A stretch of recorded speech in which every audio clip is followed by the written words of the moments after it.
Your radio at 1140 a.m. Streaming audio at SactownSports.com and the Sactown Sports app. You can also watch the show on YouTube at Sactown Sports 1140. Here are the Drive Guys with Kevin Gleason and Kyle Draper.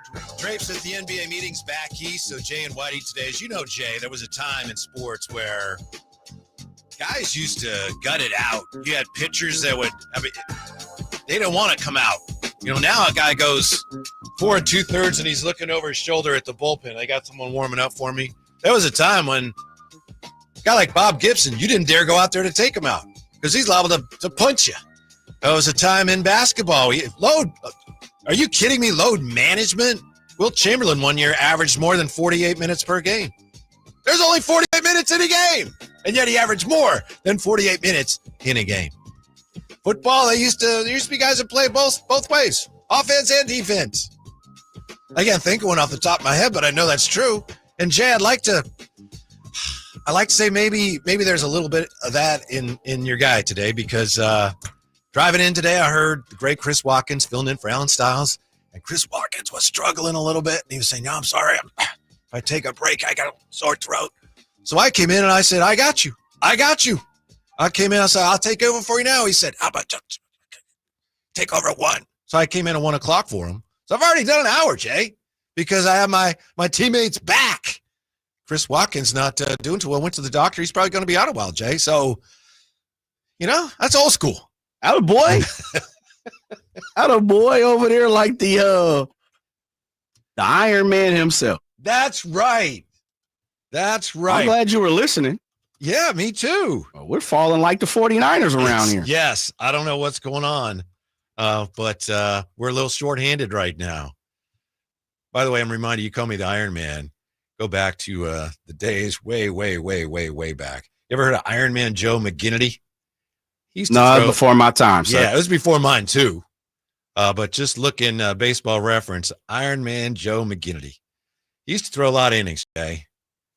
Just looking for his stats here. He used to throw like 400 innings a year. No problem. That's how they did it back then. Of course, back then, I'm talking about early part of the previous century, the baseball was like an old dirty sock. So even if somebody squared it up, it might go over the shortstop's head.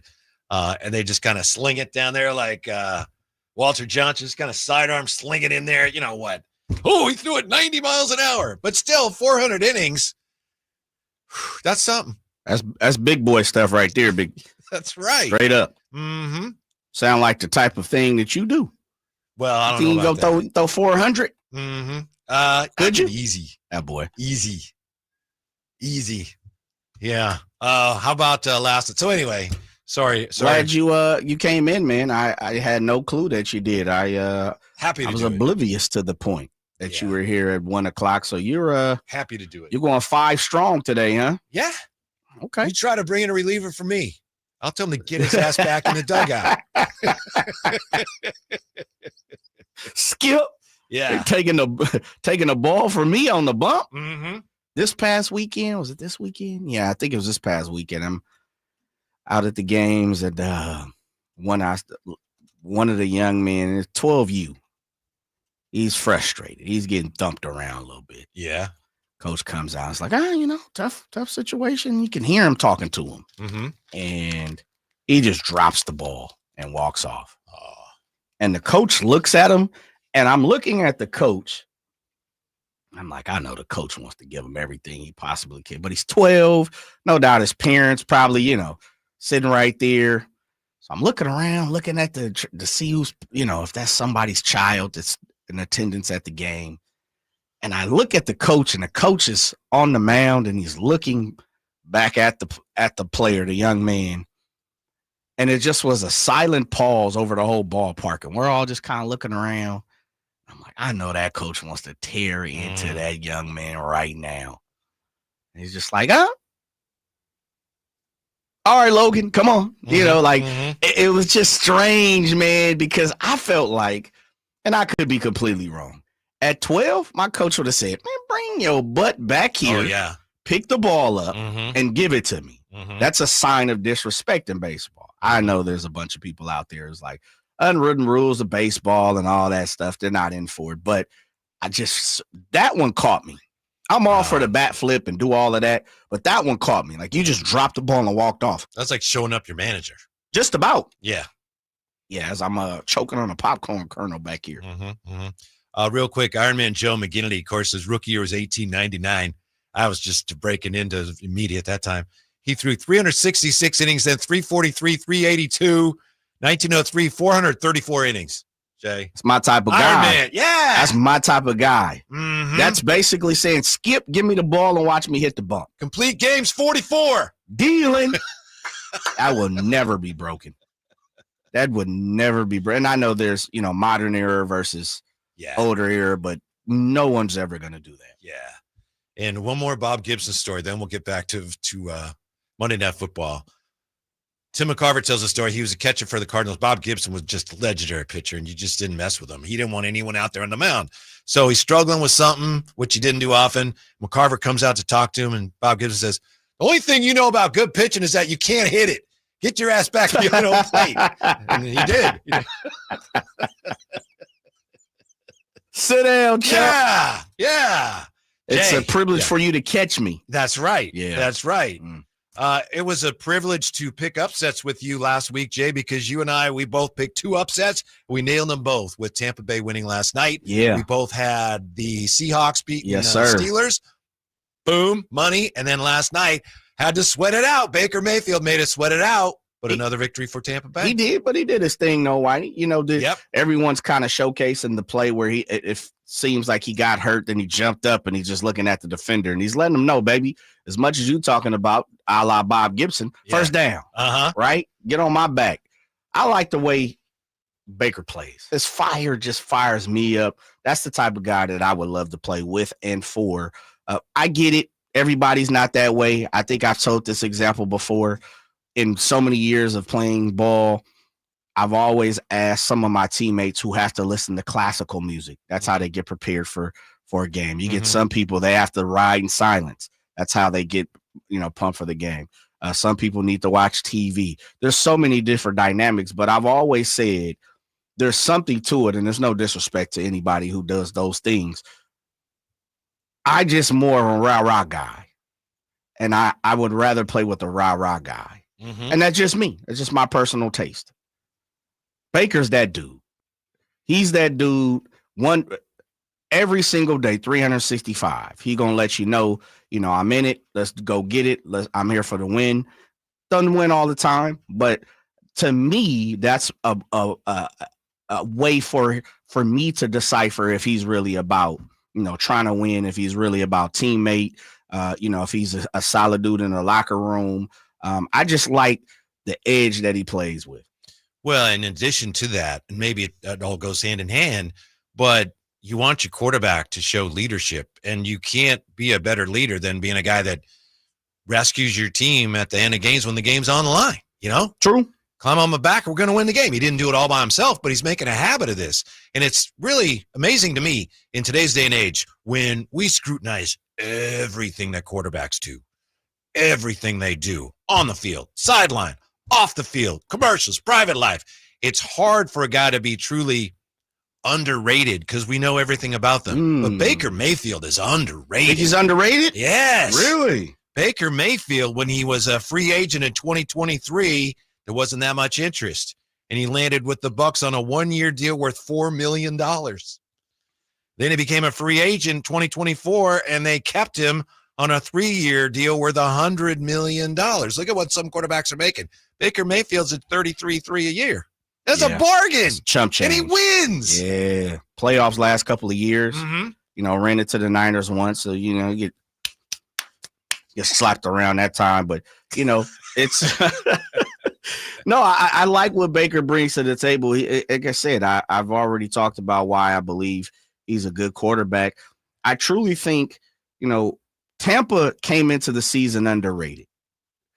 NFC South there's really nothing down there. You're battling with the Falcons. You're talking about Saints, and that's not saying a lot, as we just talked about. Sweet Carolina. Yeah. So in reality, we all think that's their division. Now, if we're already saying they're in the playoffs and they're playing within a poor division, they should have a pretty good record. And they've been pretty good over the last few years with Baker at the helm. Maybe the third year they get a little, the record pumps inflates a little bit. So let's just say Tampa has 12 wins. I know that's saying a lot, but they have 12 wins. Sure. And they finish second or third seed.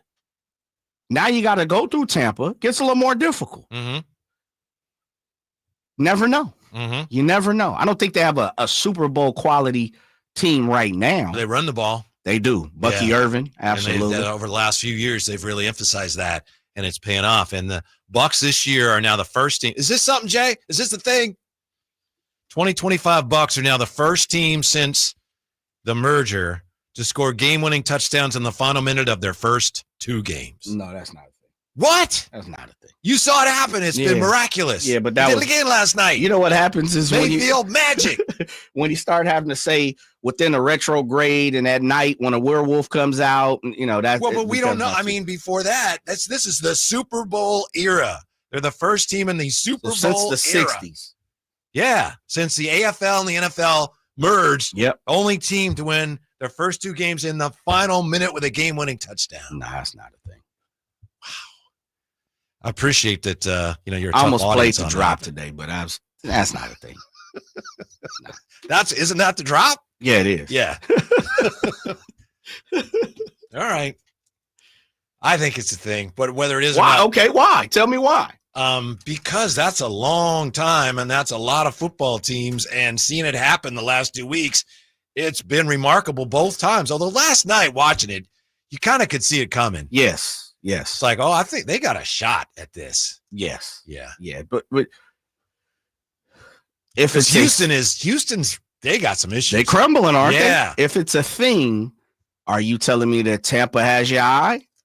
You think they could do something a little bit, make some noise this year, or is it just first 2 weeks of the season? You got to spot them. At least 5 wins. Truth. 6 games against the teams in their division. That's at least 5 wins right there. At least. Yeah. Let me take a deep look into Tampa's schedule, because I remember looking at it, and I remember telling myself they've got some easy footing. I'm pulling it up here, Whitey. Which they shouldn't have because they had a good year last year. Yes. But again, it's all those gimmies in division. So they got the Jets this week. That should be at home. Where you at with that? The Tampa Bay's home? Yes. Oh, they'll win on the last play of the game. And you'll still say, nah, that's not a thing. So here we go. They have the Eagles at home. And I remember talking about that. I remember Drapes was like, I'm a little worried about that game. That's because Tampa Bay, remember, they walloped them in the playoffs a couple years ago. They knocked them out of the playoffs. Got nightmares. Yeah. Okay. Yeah. So you got the Eagles at home. Let's just say that's a loss. Okay. All right. There we go. You have at Seattle. That's a tough game, but I think they'll win. Seattle looked pretty good. The 49ers opening win looked better after Seattle's second game than it did after the first game. Okay. But yeah, I like Tampa Bay. They got San Francisco at home. Well, we got to see who's playing quarterback. No problem. At the Lions. Lions will win. At the Saints. That's a W for Tampa Bay. Against the Patriots at home. That's a win for Tampa Bay. At the Bills. Loss. At the Rams. Ooh. That's a win for Tampa Bay. Cardinals at home. Another W. Saints. Another W. Falcons. Yeah, they'll be at home. Yeah. At the Panthers. Another W. At the Dolphins. Another W. Versus the Panthers at home. Another W. Man. So once they get by the Philly, Seattle, Frisco, Detroit. 1, 2, 3, 4. You got a 4-game rough streak right there. Then you have a Saints at the Saints. You got to take care of business if you want to make the playoffs. Then you play the Patriots. Then you go to the Bills. And then you go to the Rams. So you really have 6 games out of the 17 that probably are in question. Yeah, and I'm disrespecting the Rams, and we'll see. Yes. they got a challenge this week against the Eagles. But really think about that. Mhm. And even coming into the season, you had at the Falcons, at the Texans, both on the road. You took care of business there. Yeah. If we're just looking at it on paper, they truly have probably 6 games that you're like, could go either way. Play 17 games, Whitey. Right. So your gimmies are 11 games. Yeah, and there's always something funky that happens here or there, but yeah. And one of those or 2 of those games, they'll win those games too and lose. And one of those games they'll lose to, the Panthers or something. It's gonna happen. So I said they legitimately have an opportunity to win 12 games. Yeah, they'll be a top seed in the NFC. Dang. I think Baker Mayfield is underrated, and I'll bet you're going to disagree with this. I think the other quarterback we saw last night, the other winning quarterback, I think he's also underrated. Oh, come on. I tried to tell you. Did I not? Try to tell you about the Justin Chargers. Herbert is underrated? Did you see that touchdown pass, either 60-yard or whatever it was? It was one of those passes. The receiver would have caught it if it wasn't even looking. It was so perfect. Like, you cannot throw a more perfect ball. What makes Justin Herbert underrated? Isn't he get off the love anyway? Like, he's a top 5 guy? Some people He finished don't 6th consider in that. And wasn't he 6th in Mike Sandos? Some people, I don't remember. Was that how high I think was? he was A 6th. lot of people downgrade him because he hasn't been a postseason winner, which is fair. But I'm telling you, he's good enough to win in the postseason. This might be the year. That's a good team at 2-0. And I know there's an awful long way to go. But you know that I tried to tell you about the Chargers before the season started. You did. I mean, I'm with you. I didn't expect pick him last to, night. I know you picked him last night. Hold on. I got to find this because I'm pretty sure he was number 6 on that list. That can't be overrated. Well, I think whether he's 6 on that list or not, I think there are a lot of people that don't hold him in very high esteem. Maybe he was 7 because Jaden Daniels was 6. Yeah, I have to check. QB tiers. Mm-hmm. He's an amazingly gifted passer of the football, and I think he's flourishing under Greg Roman and Jim Harbaugh. He may be your MVP this year. Okay. I was just trying to get your attention. Yeah, I think he may be your MVP. I think one thing about it is Justin Herbert is a baller. I've always said that he seems to be overrated. I think he hasn't done anything compared to what we've held him to the standard, that the standard that we've held him. And I'm not saying that he's not a good quarterback because I truly believe he is one. Right. I think he's been anointed as a great quarterback, and we haven't gotten great play from him at all times. I think a lot of people hold that against him. He's not as good as people say, and I think he is. So we'll see. But he was 7. 7. Yeah, how could that be underrated? Well, because I think a lot of people would disagree with that. I'm talking about the people that don't consider him a top 7 quarterback. Those are the people that know the people that earn their money evaluating football talent. I think there's a lot of fans that would say, nah, he's not that good. Those fans, I believe, are wrong, but we'll see. So far, he's proven them wrong, but he's got a long ways to go. Tough loss for the Raiders. Their quarterback was just not good last night. 12 attempts of 10 or more yards, Geno last night, completed none of them. None of them. Well, that hasn't happened in a while. I'll say this. Geno is a middle of the tier, speaking of tiers, quarterback for me. And I understand Raider fans are super excited because this is something that they haven't even had or been this close to in a long time when it comes to, having someone that's decent. But I hate to say, this is the type of movement you're going to get with Geno. There's going to be 1 week where he looks good, sometimes looks great. And then there's going to be a time where it's like, dude, what's going on here? That's been his MO all his career. Now he's put together, all due credit to him, he's put together the last season before, last few seasons, where he's had more better games than bottom of the tier games. But if you really go through and look at it, it happens even with the Seahawks. There'd be 1, 2, 3, 4 games where you're like, man, what is going on here? A lot of Raider fans might have gotten carried away with the week 1 win. That's what we do as fans. Of course. I think they were hoping last night, the Chargers, here we go. This is the beginning of the Pete Carroll era. It's a dawning of a new age of Raider competence and maybe even dominance. And they still need a quarterback. And Geno's good enough to get you from here to wherever you get your quarterback, but they still need their guy. Well, he's the bridge guy. I know. Yeah, he's the bridge guy. I know. And I think they're going about that. And that's why Pete Carroll, he is a solid quarterback that gives you an opportunity every single week to win a game. And that's why I said the Raiders haven't had that, or at least it hasn't felt that way. They've had that in a long time. And so I understand why Raider fans are super excited about having Geno Smith. But as you said, sometimes we get a little carried away. Sometimes we press the envelope just a little too far. Mm-hmm. Like Geno Smith, if you truly look at his numbers, there's a reason why he's not a journeyman, but for a long time, he's a backup. Yeah. He got to start. Didn't do much first couple of years. Came back, matured, he's playing ball. No doubt about it. Like I said, he's a middle tier type of quarterback. He's had a remarkable career because he was remarkable. Yes, because he was, a lot of people thought this guy can't play. And he's turned himself into a very good quarterback. He wasn't good last night, but he's just not the guy. As you said, he's the bridge quarterback.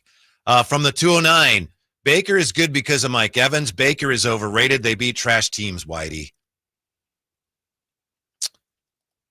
I disagree with that. They didn't beat great teams, but they won 2 games on the road with late touchdowns. That's not because they're trash teams. For a quarterback to do that, quarterback's got to have something special to do that twice in a row. I don't care who you're playing, Jay. Doesn't matter who?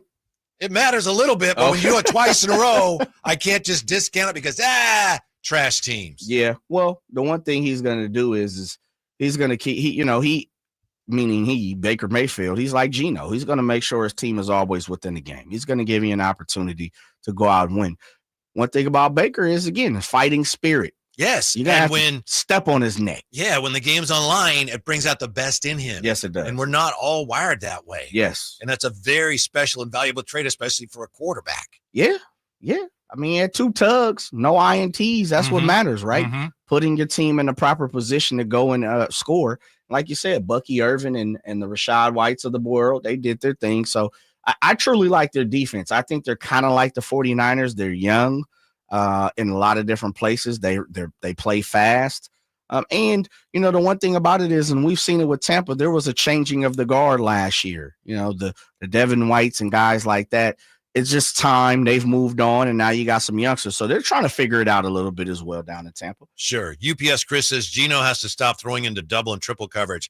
Last night was bad. Geno in a dome was no good. LOL. There's always next week. That's right. Thank you, UPS Chris. Yeah. I know Alan Stiles and Kyle Ledbetter had been talking about how Geno's numbers in domes off the charts, and that's factual. Yes, and last night it just didn't happen. No, they got worked, and I expected it. And I'm glad. I would love to see the Chargers jump out there and win this division. Stand up. Harbaugh is a hell of a coach, man. Yeah. One thing he does is he gets the most, the effort. He's a rah-rah guy. He does it in his own way. A lot of people are rubbed the wrong way when it comes to Jim Harbaugh as well. But for whatever he does, he wins. He's good at what he's doing. Yeah, I think maybe he's toned it down a little bit, at least what he shows publicly.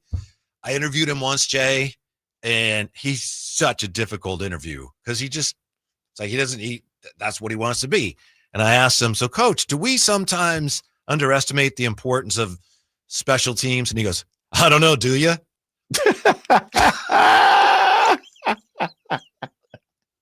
Can't do an interview that way. Hey, man. He literally ask a question with a question. Yeah. It's like, and then what'd you do? I don't remember. Oh, okay. But I learned the next time I interviewed him, I remember phrasing it in such a way where it didn't give him that close-ended questions, brother, not open-ended questions. Yeah, because he was not going to help you out. He wasn't there to help out the interviewers. Yeah. What do you know? Was he on the Niners? Yes. Okay. Yes. So the next time I asked him about that first play I asked him about the pass interference Crabtree that wasn't called in the Super Bowl. Oh, wow. Yeah. So I said, so you believe that penalty is a penalty no matter what point of the game we're in? And he said, absolutely, I believe that. Pass interference is pass interference. It doesn't matter if it's the start of the game or the end of the game or the last play in the Super Bowl. So I learned, Jay. But he taught me a tough lesson. Smart man. I don't know, do you? So he can be a little prickly, but it seems like he's I can see that. Toned it down maybe a little bit. Especially probably jumping back into the pros coming from college. Yeah. Now, remember, people were talking about all this wild recruiting antics, jumping in the pool, having a sleepover with one. I believe, was it a kicker? Wasn't it a kicker? He had a overnight. Was it Jake Moody? We should look that up. I don't know. I believe it was a kicker. I think maybe he learned too. I think that when he was here with the 49ers, there might have been a little resentment from some of the players because everything was Harbaugh. He's the greatest. Look at everything he's doing and who's got it better than us. And I think maybe he learned pro players don't really appreciate that much. Pro players don't like it when the coach gets all the accolades. Perhaps he's learned from that a little bit. That's true. That's true. Good for him though. Yes, he is a heck of a. He's a smart guy. Yeah, I was gonna say he's a heck of a guy. He's a heck of a coach. Every time I've had the opportunity to meet him, man, he's very welcoming. You can definitely see the passion of football in his eyes. So it is what it is, man. I think they're a good ball club. You've talked about it. I believe they're a little thin after their guys. They need to stay healthy. Khalil Mack got already that wing. Yeah. I got another Harbaugh story for you when we come back. Also, 49ers need their young players to play like stars. These two are coming through so far. Next, Drive Guys, Jay and Whitey, Sactown Sports. The only place you'll find Malik Monk is Sactown Sports. Oh, my, what an athletic move that time by Malik Monk. Hey, Sacramento, it's Malik Monk, and you're listening to the home of the Sacramento Kings, Sactown Sports. Your local sports leader. With the new IHOP value menu, $6 is all it takes to go to your happy place, where stacks of pancakes with bacon and eggs are just $6 every day. French toast, sausage, and eggs are, you guessed it, $6. And fluffy omelets come with a side of pancakes and only cost $6. Go to your happy place every day at IHOP. $7 in some locations. Available every day for a limited time at participating restaurants in the U.S. Hours may vary. No substitutions. Not valid with other discounts or promotions. Prices may vary. Staples presents That Was Easy. So my sandwich shop was opening in a week, and I needed signage. A week is plenty of time to panic. I went to Staples. They printed banners, posters, and flyers to promote my grand opening. All in time for your grand closing. Nope, I had it same day. I even got $125 off my order. Hold the onions. For all your business printing, Staples. That was easy. Now save up to $125 on custom print orders. In-store and online, same day if ordered by 12 p.m. Into 11/1 exclusions apply. Visit staples.com/print for details. Hey, it's Carmichael Dave. I got to tell you, I am so excited to get this decking project started with Trex Decking and Railings. From the first time I stepped foot in the showroom last week, I was so impressed. So many color options, heat-resistant composite deck. What does that mean? That means I don't have to do any maintenance on it whatsoever. They even have a deck designer, so you can go online and see what your dream deck will look like on your house. Just visit Trex, that's Trex.com to get it started. Tell them Carmichael Dave sent you. Get ready for the final week of Sacramento River Cats baseball. Join us from September 16th through the 21st as we celebrate giveaways, special theme uniforms, Fan Appreciation Day, and more. Get your tickets at rivercats.com. Only one radio program captures the excitement of hunting and fishing as it happens. The award-winning California Sportsman with Sep Hendrickson. Only California Sportsman takes you where the action is. Live on the water, live in the blind, and live with the top pros and experts in outdoor sports. California Sportsman with Fishing Hall of Famer Sep Hendrickson is your premier destination for all things outdoors. Sep's Saturday Morning Outdoors. Ultimate Bass and California Sportsman, 5 a.m. to 8 a.m. Saturdays on Sactown Sports 1140. Carmichael Dave here for my friends at American Energy Heating and Air. Yes, I always tell you they are a family-owned operation, been in business since 81, A-plus Better Business Bureau, but it is hot. We are in those Sacramento hot months. I want to focus on them being your second opinion partner. What does that mean? Maybe you've got somebody you're working with or you've worked with in the past in the HVAC world. Guess what? They want to give you a second opinion. How much does it cost? Nothing. You call them up and say, hey, can I get a second opinion on this deal? They come out and they either say, wow, that's a great deal. You should feel better about that. Or they say, we can beat that price. And usually they're going to beat it by a lot. Guess what? You just saved money and it didn't cost you anything to find out. It's a no-lose situation. Go with a trusted company. American Energy, 916-520-9990. That's 916-520-9990 or AmericanEnergyAir.com. Jingle Singers, take it away. Call 916-520-9990 now. When I was a kid, I remember my dad, a lineman, leaving in the middle of the night. Families were depending on him to get their power back on to keep them safe and warm. Watching him taught me that this work isn't just about wires and circuits. It's about people and the trust they place in us when the lights go out. That's why I started Maverick Electric Heating and Air, to carry on that same promise of showing up, doing it right, and protecting families when they need us most. Visit callamaverick.com. It's Kids Night at Stockton 99 Speedway, Saturday, September 20th, presented by your local Tractor Supply stores. Enjoy free games, prizes, and family fun, plus racing action from late models, legends, pure stocks, and more. Kids 10 and under are always free. Visit Stockton99.com for tickets and info. Mike Rowe here with another random fact. Those cracks on your walls aren't just cosmetic. They could mean your home is sinking. Whether it's drywall cracks, exterior cracks, or sticking doors or windows, do yourself a favor. Call Groundworks. I spent some time working with these guys, and they're the real deal. Their people are trained and certified to stabilize your foundation. Groundworks, official foundation repair company of Cal Athletics. Licensed in all states where work is performed. See website for details.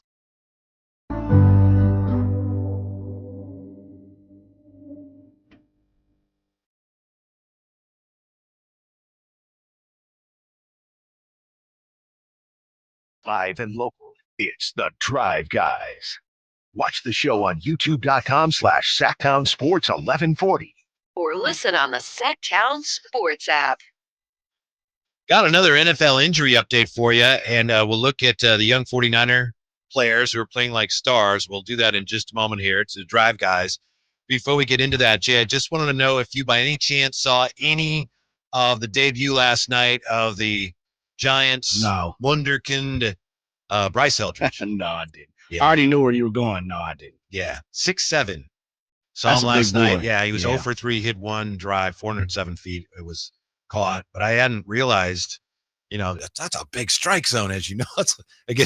He strikes out a lot, even at AAA level. Then you're up to the majors. They've got some pretty good pitchers up there. That's a big strike zone. If I'm a pitcher, I got a lot of room to work with on a guy like that. Got to be up there and hitting. But, he's playing in the proper era. He's playing in the zone. In the era of you can strike out and just hit bombs. Mm-hmm. I think we're talking about average and, putting the bat on the ball a little more at a higher frequency. It'd be a little different. But right now, man, he's in his era. So we'll see. We'll see how it pans out. There's a lot of great top-end prospects. We'll see how it shakes. Baseball is so funny because you play every day. Friday, Giants fans were euphoric. They were as excited as they've been in maybe since, they were winning World Series with that walk-off grand slam against the Dodgers on Friday. It was like, this is the greatest thing ever. And then that's baseball. They haven't won a game since. That's just, you go up. That's why baseball, you got to try to stay here. You got to try to stay not too high, not too low, as cliche as that is. 3 in a row, 4 and 6 in the last 10. Mm-hmm. Jay's writing them Here we go. I wrote them off 2 months ago. I wrote them off in the beginning of April. Yeah. They're still hanging around. Sure they are. Hanging around. I got you. Arizona's ahead of them now, I believe. I'm not sure. I know the Reds still are in front of them. I don't think the Reds are. Are they tied with them? The A's did a number on the Reds this weekend. They did. I thought they had half a game up. I could be wrong, though. You're right. Diamondbacks are a half a game, and the Reds are tied. Yeah. Yeah. So they got the Diamondbacks a couple more. And they got to. Come on, Diamondbacks. It's just crazy how you go. Slap them around. The highest high to the lowest low so quickly in baseball. Slap them around, Whitey. Mm-hmm. Speaking of the lowest lows, this is not good injury news for the Minnesota Vikings. The Vikings are placing starting running back Aaron Jones on injured reserve. He was ruled out of Sunday's game, according to Tom Pelissero, because of a hamstring injury. Now he's out for at least 4 more games. They've already lost their quarterback as well. Yeah, a couple weeks, allegedly. We'll see how it goes. Well, that means Jordan Mason stepped right up, right? He's a great running back, everybody believes. So we'll see. I like Jordan Mason, though. I think he runs with a purpose. I'd rather have him than the guy the 49ers have now, but what do I know? Who might be that? CMC? No. Oh, I'm just checking. Isaac Garendo? No. Oh, okay. Well, who are you talking about? They got 5 guys back Robinson. there. Well, say that then, baby. Speak on it. The Let guy them know. that they basically replaced Jordan Mason with. He hasn't found his rhythm yet. No. And Garendo's just, I don't know what happened to Garendo. You know what? I think Brian Robinson came into the fold because Garendo can't stay upright. Really? I think going into the season, they would have loved Isaac Garendo to be the backup running back. Mm-hmm. Hence why I think they chose to keep him and get rid of other people. Remember, Brian Robinson was a Johnny-come-lately. He was right before the week before, right? Yeah. The season. So I don't truly believe they thought Brian Robinson was going to be available, and they just saw it say, go get it. Mm-hmm. I think if we talk to them, we need to. We talked to John Lynch and or Kyle Shanahan. It's probably it was the opportunity was there, so we went and grabbed it. But I truly think they wanted Isaac Garendo to be the backup. Yeah. Big dog, you got to stay out the tent, though. I have there's a guy actually works here, and he's actually given me really good 49er information in the past. Like, this trade's going to happen before it happens, and it does. But he says Garendo runs 2 up and down. 2, I don't know. That's 2 up and down, and it's straight up, and then makes you prone to fumbling. I don't know. Man, who the hell are you talking to? NFL scout? This is somebody who actually works in the building. And they're a scout or something? Who was the guy? Was it Trent Brown? Yep. I remember he told me, he goes, hey, Trent Brown's going to get traded. Like, okay. And then like later that day or the next day, Trent Brown traded to the Patriots. I was like, you got to be kidding me. Man, who are you talking to? I can't reveal my sources, Jay. Okay, no but problem. It's someone in the building. Just say sources said. Call is coming from inside the building. I love it. Mm-hmm. 49ers need their young players to play like stars. These two are coming through, are they not? Mikael Williams had 3 pressures, 2 tackles for loss Sunday. And Ricky Pearsall, Jay. Man, Ricky looking good. 20.5 yards per catch with a minimum of 10 targets. That is number 1 in the National Football League. Yeah, both of them look good. Tricky Ricky P looks like he's sharp. He's sharp in what he's doing. He's finding space and opportunity. Mac Jones hit him a few times. Obviously, Brock Purdy hit him 4 times the first game. I like what Tricky Ricky P is bringing to the table. I think he's grown already, and I think he has some talent in his showing. Mm-hmm. And when I say that, all these guys have talent, but I think he has opportunity to be great. It looks like he has something. You know, he's finding ways to get open. He's finding space, and every single time you pretty much see him catch a rock, it's not with a corner on his back. It's separation. So something is happening. Something is good. I'm not Brian Baldinger. I haven't set the tape up on Tricky Ricky P and watched every single snap, but I like it. I'm not Ross Tucker. Mikael Williams, I would say the first week, I didn't really see much from him. I truly didn't, which is a good thing. Mm-hmm. If your name is not being called, you can take it as, well, he's not making an impact or he's doing his job. Second week, we started to hear his name because he was making an impact. With the bull rush, just shoving linemen back into the pocket. He's a big fella, ain't he? Yeah. Man. Mm-hmm. We also have this here on the text line, 339-1140, 1-800-920-1140. I wanted Nick Martin to start, but D. Winters has been balling. That's from JB. Yeah. Also from the 916. Why do you can freely root for the Bengals now because the new quarterback Browning is a local kid? Yeah, I know that. Well, you don't like Jake Brown. Well, I'm gonna say it like that. I do. You like Jake Browning, but you think Joe Burrow is the Messiah. I don't know if he's the Messiah, but he's one of the top quarterbacks in the NFL, despite what you may hear on this show. Justin Herbert or Joe Burrow? Justin Herbert's going to give me 17 starts. Joe Burrow has had, 3 or 4 already catastrophic injuries. So you got Justin Herbert? It's his fault. Yeah. Josh Allen, Joe Burrow. Josh Allen. Lamar Jackson, Joe Burrow. Lamar Jackson. Jaden Daniels or Joe Burrow? Well, I like Jaden Daniels. He's hurt right now, but Jaden Daniels. I love Jaden Daniels. Jordan Love or Joe Burrow? Joe Burrow. Brock Purdy, Joe Burrow. Joe Burrow. Those are all easy, Jay. To me, anyway. That's not like I have to sit there and think about it. Those are easy. I'm just checking. I'm checking your temperature, sir. So right now, Baker Mayfield, Joe Burrow. Joe Burrow. CJ Stroud, Joe Burrow. I think I go Joe Burrow there. Dak Prescott or Joe Burrow? Joe Burrow. So you got Joe Burrow sitting about 5th? He probably is, yeah. Pat Mahomes, excuse me. I forgot about him. You know, he's 0-2 Joe Burrow right now. beats him like a drum. Joe Burrow. Now I'm getting got silly. Pat Mahomes? Joe Burrow over Pat Mahomes. Okay. I'm getting silly now. Anybody else? Anybody else? I'm asking you. Anybody else that you got in front of Joe Burrow? What did I have? 3? Yeah, for 4. 4. You had Josh, Lamar, Pat, Herbert. Didn't I have Jaden? Oh, Jaden, yeah. So you got Joe Burrow 6th? Yeah, I guess I do. By your system. I'm glad you didn't ask me Jalen Hurts because that's a tricky one. I forgot about Anyway, Jalen. moving on. That's a really tricky one. That's another guy that could be underrated. He could be. Being honest. He could be. I don't like to talk that way about a member of the Eagles, but he may be underrated. Tennessee Jackson, Daniel Jones. Here we go. Bo Nix, Geno Smith, Cardinals, Kyler Murray, Seattle, Tampa, New Orleans, Carolina, Atlanta, Chicago, Detroit. Jared Goff or Joe Burrow? Joe Burrow. Jared Goff, was phenomenal last week. Can I share something that I saw on ESPN today? Another ESPN moment that just drove me crazy. And I know that we all do it, and you're looking for things to talk about football-wise. And ESPN, they're masters of taking something and then kind of overreacting to it, spinning an overreaction on it. So, there's been talk about the Tush push, and we mentioned Dean Blandino, who now is the officials expert for CBS or whoever.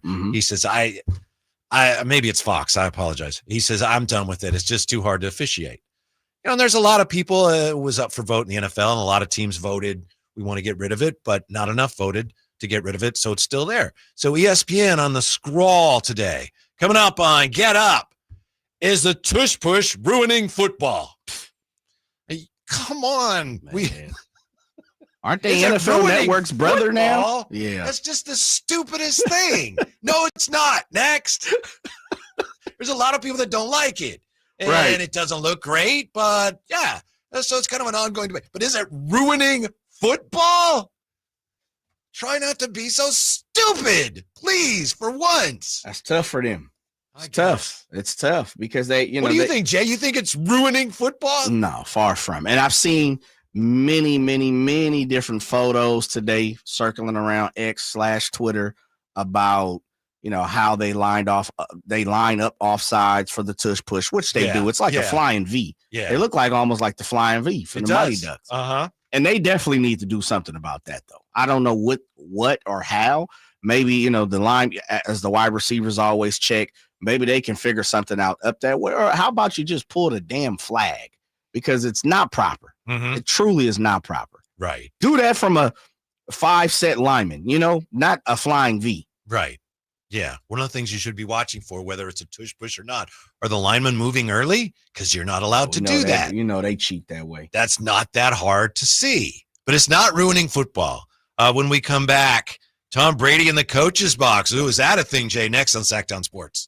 Alan Stiles here with your Sactown Sports injury update, brought to you by DTLA Law Group. Ben Bowden, out with that left shoulder lat strain, got an MRI last week and showed a grade 2 lat strain. He's currently shut down from throwing. His expected return is TBD. Denzel Clark, out with that right adductor strain, is set to run the bases in mid-September and could begin a rehab assignment in mid-September. If all goes well, his expected return late September. That was your Sactown Sports injury update, brought to you by DTLA Law Group. Hey, I'm Alan Stiles. Injured at work? Call downtown. DTLA Law Group, California's leading injury law firm. With over 40 lawyers throughout California, they have won over $500 million in settlements. DTLA Law Group will get you compensation for your work injury. You don't pay unless they win. That's right. You pay $0 up front. Call downtown. Text injury help to 40222. That's injury help to 40222. Visit them at calldowntown.com. Text charges may apply.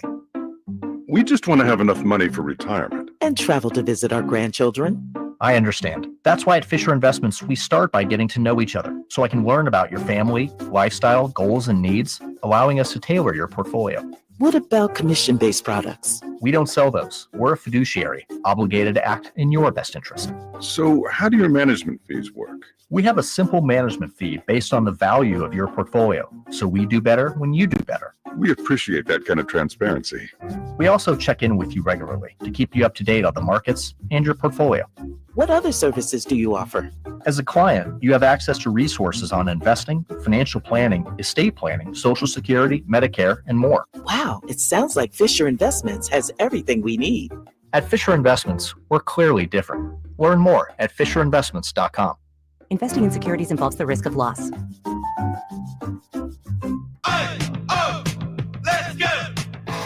you're still glowing, flirting, grooving. You still got it. But your immune system weakens as you age, making it harder to fight flu, pneumococcal pneumonia, RSV, and COVID-19. Vaccines are a key part of any health routine and help strengthen your immune response. Ask your doctor or pharmacist which vaccines you need. Schedule in minutes at vaxassist.com. Sponsored by Pfizer. Finding great candidates to hire can be like, well, trying to find a needle in a haystack, but not with ZipRecruiter. Its powerful technology actively finds and invites qualified candidates to apply to your job. So while other companies might deliver a lot of hay, ZipRecruiter finds you the needle in the haystack. See why 4 out of 5 employers who post a job on ZipRecruiter get a quality candidate within the first day. Try ZipRecruiter for free at ZipRecruiter.com/free. That's ZipRecruiter.com/free. This 49ers Red Zone Report is being brought to you by Mountain Mike's Pizza. Pizza the way it ought to be. Jones from the gun. The snap. Looks right. Looks. Throws. End zone. Touchdown! Christian McCaffrey. Back of the end zone. Right side. Perfect pass by Mac Jones. Just floated it in there. Okwuonu. Rattler with the snap. Here comes pressure. End zone. Loose. Fumble by the 49ers, and they're going to head this football. Ready, set, win big. When the 49ers win, you score. With 49% off any large pizza, only at Mountain Mike's Pizza. Celebrate every game day with your favorites from our legendary crispy, curly pepperoni, bold sauced up wings, garlic butter drenched sides, and gooey sweet desserts, all hot, fresh, and built for a Niners victory. Download the Mountain Mike's app, join Mountain Rewards, and turn every Niners win into a pizza party. Let's go Niners. Mountain Mike's Pizza. Pizza the way it ought to be.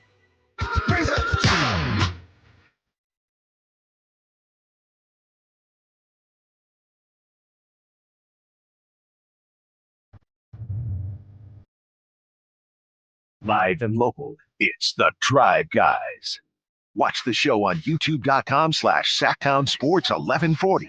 Or listen on the Sactown Sports app. Raiders took it on the chin last night against the Chargers on Monday Night Football. Tom Brady in the coach's box. The league today issued a statement on that. We'll get to that at the top of the hour, see what the league had to say about that and why so many people were upset. So we will get back to that at the top of the hour. Just want to take a moment here to extend congratulations to one of the greatest Sacramento Kings of all time. His career will continue, Jay, and I learned this on the Alan Stiles show today.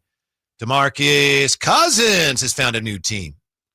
Big Cuz? Big Cuz. Yes, he has signed a deal, and I apologize, I'm not sure I'm going to say this right, with Selenge Bodons in Mongolia. That's the team. Mongolia. Yeah, Selenge Bodons. He says, I'm excited to announce I'll be returning to the Bodons. Can't wait to get back to Mongolia and finish what we started and try to bring home a championship. So I guess he was with them before? Didn't know that. Oh. Cousins has been playing outside the NBA since 2022. After his final run with the Denver Nuggets, he joined the Mets de Guanabo in Puerto Rico. Then he joined the Taiwanese club. This might be the greatest name of a basketball team ever. He played for the Taiwan Beer Leopards. Is that great or what? I love it. Man, the Taiwan Beer Leopards. Love it. Mm-hmm. Since leaving the NBA, DeMarcus Cousins became a T1 League champion, T1 League most popular player of the year, and T1 League Finals MVP. So still playing basketball. Good for him. Yeah. Hey, get your checks. Mm-hmm. And if it comes with playing a game that you love, a sport, entertainment, then do it. However you can get your check, man, go to work, baby. Mm-hmm. Go to work. He's not opposed to going to work, so I appreciate that. Mm-hmm. Is he to what extent is he a what might have been story? There's certain guys who say, wow, boy, what could have been? Yeah, I stumble a little bit because he had great success individually. Team-wise, not so much. A lot of people remember him because of the attitude. A lot of people here in Sacramento remember him because how great he was in the community. NBA circles, they look at him, for me, it's either cut or dry. Either you like him or you dislike him. Mm-hmm. And I think a lot of his attitude issues, a lot of his on the court, because not off the court, but a lot of his on the court antics crossed over, and for good reason, crossed over into pleasure or pain. Did you like him or did you not? He's definitely got a little bit of what could have been, though. Yeah. Because he was a baller. Right. And right at the tail end of Sacramento, or not the tail end, but a lot of his back end accomplishments came at the back end of his career here in Sacramento and transitioned into that first year in New Orleans. But I truly believe if he doesn't get hurt in New Orleans, he probably continues to have all NBA league games, all NBA league career, probably makes the all NBA two or three more times. Like, he was that dangerous. Yeah, to me, that's the what if, is when he got hurt there with the Pelicans. Because I know he came back and he got hurt again when he was working out with the Lakers. And then after that, it was like, well, that he was pretty much done. But he was never the same after that first injury with New Orleans. I will say this. If they could have snuck that championship out with him on the Warriors, that would have took him to another level. But he was hurt a lot that season, remember? Yeah, but he also, I think the last game, which would have been when they were eliminated, was that the game when Clay got hurt? I think he had a really big game. He balled. And I think for the Warriors, he didn't play a lot. I think he averaged like 16 and 8. Wouldn't surprise me. I don't know the numbers off the top of my head, but he was a baller. He was hurt a lot that season. I'm pretty sure he probably missed easy 30 games if we pulled that up. But he definitely has a little what if to him. He definitely does. And a lot of it probably hinges on Sacramento too, because they never really could put what they needed around him as well. Yeah, I thought the Warriors were a great situation for him because some of those guys on that team, he obviously respected them, and they were not going to put up with anything that he'd gotten away with before on lesser teams, but they just didn't want to keep him long term. So, yeah. He played 30 games that year. Was he 16 and 8? Do you have that there? He was 16 and yes. Yeah. Talk I know about that some people, you say that and they go, really? I know. Yeah. That was like his last year in double digits. Yeah. He had two teams, Houston Clippers, so 8, 9, 7, 9, 9, 8. Yeah, that was about his last year. But for a while, man, that third or fourth year here in Sacramento, he took off. And that's when All-Star, All-NBA for 2-3 years in a row. And then the last year, right, for the Pelicans, he was an all-star as well. And then he got hurt, and then I think they knocked Portland out of the playoffs without him, if I'm not mistaken, with AD and Rondo. 22, 24, 27, 27, 27, 8, 24, 25. That's pretty damn good, man. Yeah. He was a good passer, too. Yes, he was. Yeah. Finished starter, rookie. Is he a Hall of Famer? I don't think so. I don't think he was around quite long enough. He didn't have any team success, and he didn't stay around long enough to put up any of the numbers. And Kentucky never won anything, so I don't think so. I don't think so. 2-time All-NBA, 4-time All-Star, All-Rookie. Probably just need a little more. You could argue he was on that track, but I just don't think he was around long enough. Although, on the other hand, he did great work with the beer leopards. Didn't he? I mean, but guess what though? Because he just won a championship in Puerto Rico last year, wasn't it? Was that last year he won a championship? I've lost track. Come on now, we got some international flavor out there. That's true. He might got a little something. But it's different. Like when Schröder does something on an international Eurobasket, that is considered, wow, that's big stuff. And some of the lesser leagues in other countries are not as highly regarded. They're haters. So what you're telling me is they're hating on him because they're hating on different parts throughout our world just based on DeMarcus Cousins. What I'm saying is I think the level of competition at Eurobasket's bigger than it is in Taiwan. That's all. That's all I'm saying. That's all I'm saying. Okay, here we go. 4-time NBA All-Star. Yeah. Because of these things matter. 2-time All-NBA, NBA All-Rookie First Team, T-League champion. So let's see what the T-League is. That Taiwan? Let's see. T-League is Taiwan. Yeah. So he's won. T-League Finals MVP. That was last year. T-League Most Popular Player of the Year. There you go. Yeah. Consensus Second Team All-American. One and only year. He is a lock for the Taiwanese Basketball Hall of Fame. McDonald's All-American. That matters. First Team Parade All-American out of high school. Now, are you trying to tell me that he does belong in the Hall of Fame? I'm just throwing it out there. I'm telling you I don't he doesn't. I'm just throwing it out there. You keep bringing new arguments to the table. Don't forget, he's got 2 gold medals on his chest. One for the Olympics, one for the World Cup. Let's see what else he's gotten done. I could have swore he won in Puerto Rico, too. Let's see. I don't know. Bodines. Let's see. I know we got something going in Puerto Rico. Enough. On the text line here, 339-1140, 1-800-920-1140. Well, here I was making fun of ESPN for saying that asking is the tush push ruining football. From the 916, it's definitely horrific. I can't wait till it's over. What are you doing? A play that I can't stand watching. Maybe ruining football is a hard statement, but it's really, really, really, really bad. That's true. That's true. Did you send that? Is that from you? Let me check the number. No, that's not me. Okay, that's not me. Because you might have, right? Yeah. Did you share that sentiment? Absolutely. Can't stand it. I can't stand it either. And I can't stand it even more because it's illegal. It truly is. If you lined up 5 across and you did it, people been doing that for years, haven't they? For decades. No one's cried about that. Mm-hmm. You're saying they don't have a QB sneak scrimmage? Like, who's been crying about QB sneaks throughout history? The whole thing with that, nobody. What I don't like about it is there was a time not that long ago, like maybe it was that long ago, Refrigerator Perry, you couldn't shove a teammate into the end zone.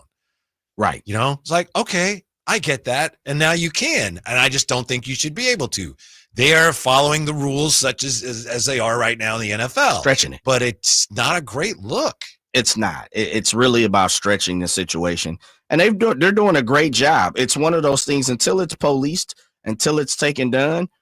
I mean, until it's controlled, then continue to do it. And everybody else should do it. And there are other teams who are beginning to do it and have been doing it. Mm-hmm.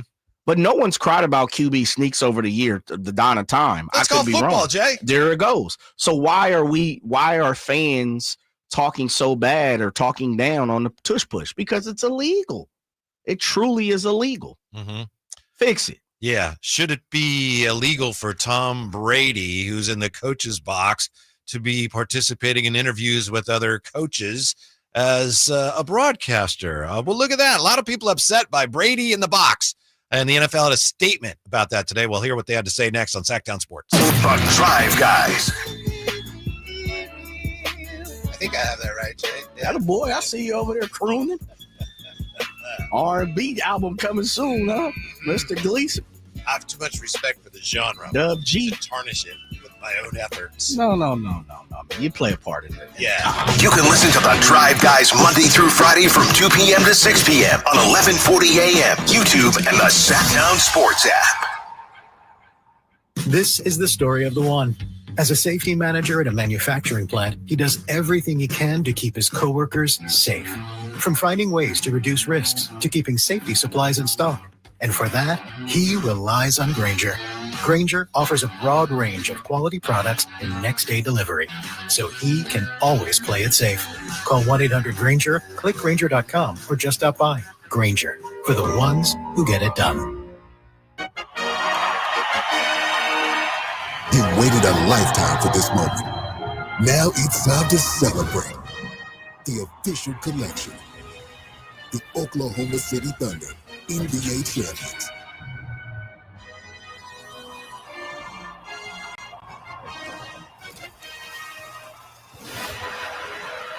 Available now at NBA Store. A Fanatics experience. Brought to you by Xfinity. Sports are unpredictable. The price of your internet shouldn't be. Introducing the 5-year price guarantee.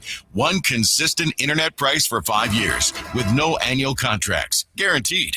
Capital Casino, Sacramento's #1 poker room with primetime football. It's back. Capital Casino is giving away $500 per game and high hand bonuses for every Sunday, Monday, and Thursday night primetime game. Offering the best food, best service, and the best action with the most variety of games in the region and conveniently located at 411 North 16th Street in downtown Sacramento. For more information, log on to capital-casino.com and please gamble responsibly. 1-800-GAMBLER. Hi, this is Greg Papa. Disasters hit every day. If your home, business, or building has suffered from any disaster, SunPoint Public Adjusters can help. SunPoint prepares, presents, and negotiates your claim with the insurance company, working only for you, making sure you get everything you're entitled to and letting their focus be on what's most important, your family, or your business. Call SunPoint today at 888-247-7865 or contact us at sunpoint.us. SunPoint Public Adjusters, the gold standard in public adjusting. License number 2N14884. KHD1 Sacramento, KYMX HD3 Sacramento. From the Power Business Technology Toshiba Studios. Sacramento's official home of the 49ers. San Francisco. Sactown Sports, 1140.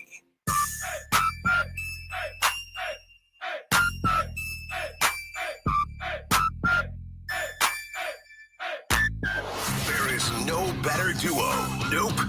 Never. It's the Drive Guys. Right here on Sactown Sports. Kyle Draper is attending league meetings in, I don't know, is it Secaucus? New York. Jersey? New York? Yeah, in New York. So it's been a while since Drape's and I have been together. I know somebody's asking on the text line. Drape's hopefully be back Thursday, Jay, I think? I believe Thursday or Friday. I have to look at my schedule. Mm-hmm. Yeah, he might be Friday because he's flying in Thursday, but I could be wrong. All right. So someday we'll be together again. Yeah. Someday. And I'm taking off Friday. Okay. So we might, if he comes back Friday, I'm not here, we might just have to redo it on Monday. All right. We'll run it back on Monday. Yeah. And I think, well, I don't want to say next week. I think he has something he's doing Tuesday. Throwing out the first pitch. Yeah. I'm truly thinking about going out to the game. Mm-hmm. Truly am. Well, but we have our show too. I don't know. It's depending on what time. We should. 6 o'clock. Yeah. I mean, the game starts at 7, right? Yeah. But it'll be throwing out the first pitch. I guess. We should do our show from out there. We should. I don't know if we can. I don't know. I don't know if that's allowed. We could set up outside. Mm-hmm. What do you think they would do? They should welcome us with open arms is what they should do. I'm with you. I was thinking the same thing. Mm-hmm. Matter of fact, somebody should be calling us right now. Mm-hmm. Hey, fellas, come on out. Yeah. So anyway, that's where Kyle Draper is. Yeah, he was on vacation, came back, was not feeling well, and then he went to New York for the league meetings. And not that anybody cares, but it's like you look at the NFL right now and all these quarterbacks going down, and we got, Allen is out for a good reason, of course. Just welcome the second child of the family. Chris Watkins in for him. Chris Watkins is out now. Oof. Went down today. Playing hurt today as falling like could. Flies. Yes. Man. Mm-hmm. And he's a real Viking fan, so he's not happy with the Aaron Jones news. Right. Yeah. On top of J.J. McCarthy. Right. On top of the loss. Yeah. It happens. Yeah. Now I got a Raider question for you, Jay.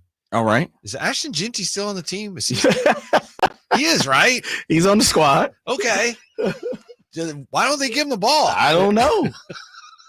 We should call Pete Carroll. Mm-hmm. Pete Carroll addressed that after the game.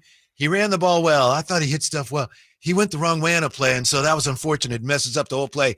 Geno goes this way. He goes that way. He's still getting it. We got a ways to go here. It's really cool. I have no problem telling you that. He's going to get better and get more comfortable. He felt more comfortable in this game. He looked good running the football. We just need to get it to him more. That's actually a decent Pete Carroll. Thank you. I appreciate that. That is pretty good Pete Carroll right there. I appreciate that. I have a question regarding that.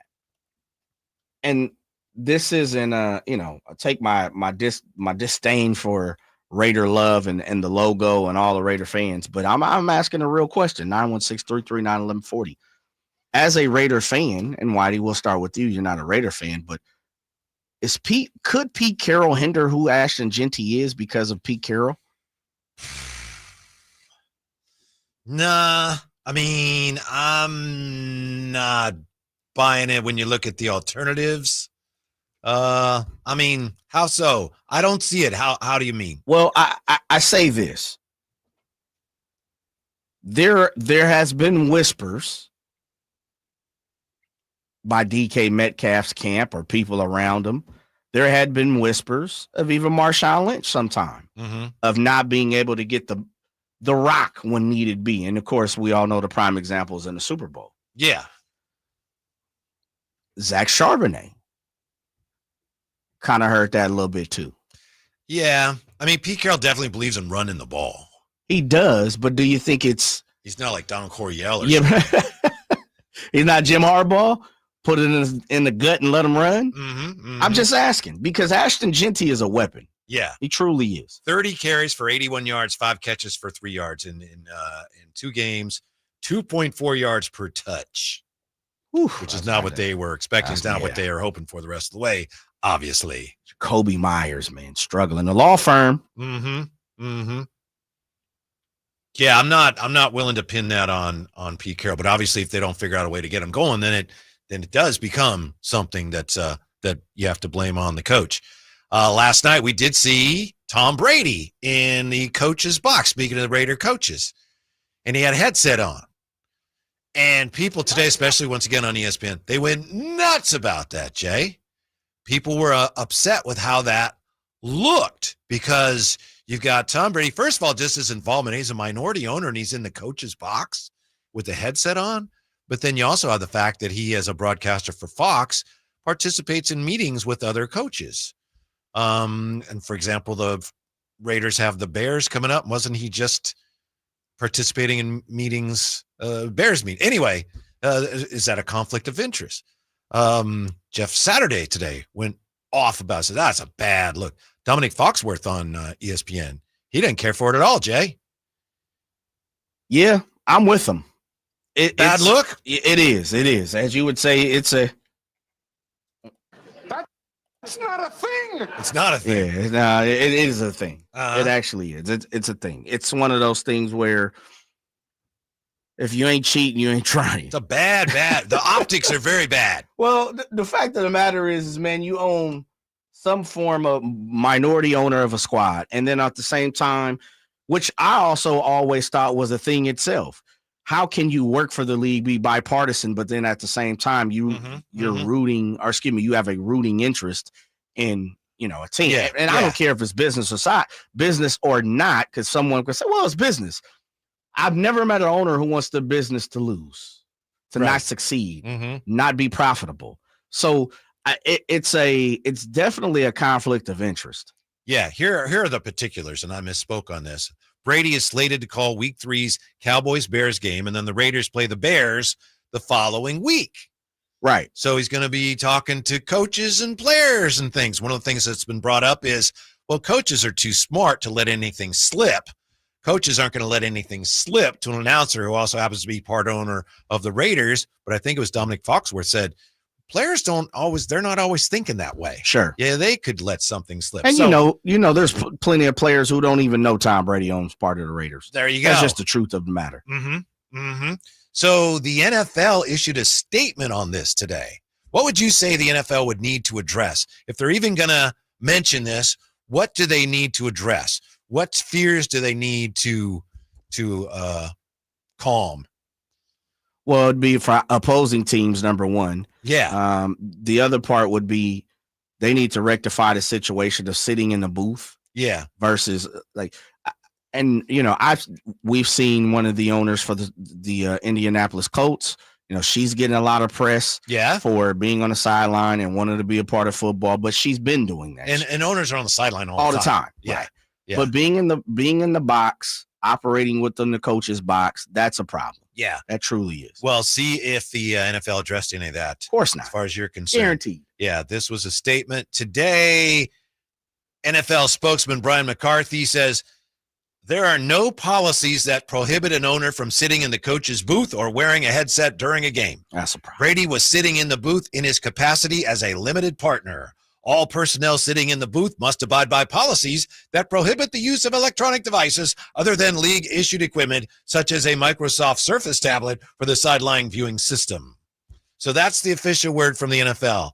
Nothing to see here.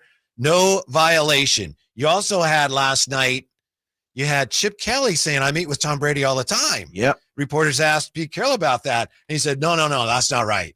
I mean, we talked to him, but we just talked to him. No, it's not like that. It's really cool. I mean, we talked to Tom about all kinds of stuff, life and everything. So, yeah, he's not talking to us about anything other than our conversations we have that are really random. They're not set up. They're not structured in any way. He knows he's very respectful of what he does. Otherwise, he's of the opinion that he doesn't want to be that kind of factor, so he's not. This is a swing and a miss for the NFL because a lot of people are upset by this, and they basically didn't address it. Yep, and they won't until it becomes a thing or it becomes, a lot of kickback, a lot of flack. And we know he's the GOAT. Yeah. People would love for him to be around the game and, Hence why we see him now being, on the color analyst for Fox. There's just so many different things that are wrong with the fact of Tom Brady being in the booth, Tom Brady also being a play-by-play guy, or a color analyst. And then at the same time, you own the squad, so you want the Raiders to win. That's first and foremost. You want them to be successful because it then turns around into your pocket and makes you successful. It's profitable. So you're going to do everything possible for your squad to win. Of course. But all at the same time, you're rooting for the Raiders, but every single week you're bipartisan. You're talking about two other teams. But it's and you're Tom representing Brady. the league. Tom Brady's never been involved in any kind of scandal. Man, let me open up the file here. There is such a thing called Deflategate. Yeah. Let me see. Also, we have the Tuck rule. You got to be careful because I know his family in here. I said something about him once until his dad or somebody jumped on me. So, well, this is all factual. It is. What we're saying is true. More from the NFL. Tom continues to be prohibited from going to a team facility for practices or production meetings. He may attend production meetings remotely, but may not attend in person at the team facility or hotel. He may also conduct an interview off-site with a player like he did last year a couple of times, including for the Super Bowl. Of course, as with any production meeting with broadcast teams, it's up to the club, coach, or players to determine what they say in those sessions. End quote. Clear conflict of interest. By the way, as far as him just being in the coach's box, forget for a moment that he's also an analyst for Fox, minority owner in the coach's box. Given that it's Tom Brady, I don't have any problem with that at all, Jay. No, I don't either. Yeah. It's like, if I'm a Raider fan, I want him in there. Of course. Talk to the coaches. It's Tom Brady. That's what I'm saying. And that, if I'm another team, hell no. That doesn't work. Mm-hmm. We're talking about the GOAT. Mm-hmm. He sees things, especially from the top, that other people don't see. Yeah. That's a problem. I'm not standing for that. And then at the same time, on week 8, and you're just talking about the Bears. And I'm just giving an example. Week 8, man, we play the Raiders. Mm-hmm. And he's already called 2 of my games this year. Like, no, that doesn't work. I know. That's so not it. Clearly. Yeah. Man. A violation of just what is right and fair and a clear conflict of interest. You know what the NFL decides it's Tommy, so we're going to dance around it. Of course, because they need him a part of the game. Mm-hmm. If I'm another organization, the very first thing I'm doing, because they like to do this in the league, is send a memo. Yeah. I'm sending that memo immediately. And what I'm probably doing is I'm calling up another 10, 15, 20 of the owners. I'm having my secretary or whatever I need to do. And we're going to all throw that logo on that memo, our stamp, and we're going to send that into the league. Figure the hell out. Because if not, we're going to have a problem. Did you hear about the other Tom Brady story? Tom Brady going to Saudi Arabia to play flag football. Yeah, I did. I'm interested in that. Yeah. Somebody asked him, are you going to play in the Olympics? He said, well, let's see how the game goes. Really? Yes. I didn't see that. I know you're a big Olympic flag football supporter. Guy. Yes, so sir. What do you think of that? I love it. Tommy Brady for Team Gold USA. medal, here we come, baby. He's 50. I don't care. Tommy's going to be dealing, baby, off that avocado ice cream. You know how you get down. Yeah. Tomorrow I'm announcing the greatest flag football tournament ever, which technically I'm coming out of retirement to play in, he said on social media. Yeah, it's season, man. Them dudes are throwing a lot of money at a lot of different sports and events right now. I've always admired the power of flag football and how it connects fans of all ages. Somebody wrote that up for him. Somebody sent that. That's fresh off the car. Yeah, that's come on, man. Football. You know, Tom Brady ain't never paid attention to flag football a day in his life post college. I mean, post high school. Yeah. Come on. He's going to have Gronk playing with him too in Saudi Arabia. I saw. Yeah. It's awesome to be able to showcase the sport on such a global stage while joining together so many incredibly skilled athletes. Pure joke. You're in favor of this. Oh, of course. Uh-huh. You're not watching? I might catch it. But I'm in favor of it for sure. Yeah. Because I'm all about. No, I'm not going to watch. I'm all about blowing. I don't like all the Saudi Arabia stuff. I'm with you. I understand. Totally get it. I'm in this form where we are trying to round into shape when it comes to flag football, meaning for Team USA. I want all my boys high powered. Let's go. Give me any and everybody that wants. Is Tyreek Hill available? Dolphins ain't playing good anyway. Call him up now. Yeah, but that guy, and I don't mean to be disrespectful, well, maybe a little. I forget his name. The current USA team quarterback. Quarterback. He will be upset if Tom Brady's the We don't care about those feelings. He's got to go out and compete just like everybody else. Mm-hmm. It was a young man from Louisiana, I remember. But no, it's no disrespect to him. It's healthy competition, is it not? Yeah. We're not saying Tom Brady. Look, let me, as a proud representation of our Team USA Flag Football Association, we're not giving Tom Brady the keys to this car. So this is like a tryout for him? There you go. Okay, We're just testing the market to see if the big fella can still sling it. But if not, we'll look somewhere else. Yeah. Honestly, if he's still been thrown at all and he wants to do it, I don't care if he's 50. It's flag football. Get him out there, right? It's Tom freaking Brady. Yeah, the GOAT, man. The GOAT. How many flag football Tom Brady jerseys would sell? A lot. There but you you go. have to be really mobile to be pardon my ignorance, flag football quarterback? I think you do. Okay. Well, I think you do. Yeah. Because them boys are rushing hard. Where's TC and see, I'm used to playing a quarterback can't run. and Javier? Well, yeah, that's Yeah. true. Yeah. But I think that's One just alligator, football. two alligator. Yeah. One Mississippi, two Mississippi. Yeah. I mean, they're rushing in. So I think all the flag football games I've ever seen, you got to be mobile. You got to be quick on your toes. But this is Tommy, baby. He's going to dissect the defense even before they even line up properly. Yeah. They already got this taken care of. Mhm. Oh, we got a what? A corner over there and a linebacker. He's about 220. So if I throw it on the left side of that's what Tom Brady's going to do. Mhm. That's what he does, baby. He's gonna Yeah. bring him out. Boy, one time I was playing touch football and my wife was on the other team. We weren't married yet, but this is one of the ways I knew, like, yeah, this is the one. So, Jay, when you throw, you're playing quarterback and anybody's rushing you, you pump fake, and what happens? They go in the air. Like every time. It's like a dog. When you fake a throw with a tennis ball, every time a dog goes for it. So every time you do a pump fake, whoever's rushing, they jump up and you run around them. So my wife is rushing, and this is what made me think of it, because I think it was 3 alligator, 1 alligator, 2 alligator, 3 alligator. And she comes in, and I don't have enough time, and I'm looking downfield. So I pump fake. And she's like 5'2", so she figures it's not going to do any good. So she just comes right at me and sacked. Like, that's the first person ever who didn't go for that pump fake and go up, Well, see, that's bad vision by you. I know. It's like, you're supposed to put your hands up or No, something. I'm no. sacked. That's what I'm talking about. Put a feather in her cap. Yeah. Does she still bring that up here and there? She probably doesn't even remember. To her, it was nothing. To me, So it's like it changed my whole world. Because that never happened before. Jay, it's time for the 2-0 teams. Are they real or are they frauds? Okay. Get the fraud squad out here. We'll look at I think there's 10 2-0 teams right now. You tell me, Jay. I can help if you want, but you got the final word here. We start with, in the American Football Conference, AFC East, the Buffalo Bills are 2-0, point differential 21. Yeah. No question. They're Of for course. real. For real. Legit. Keep moving, yeah. Mm-hmm.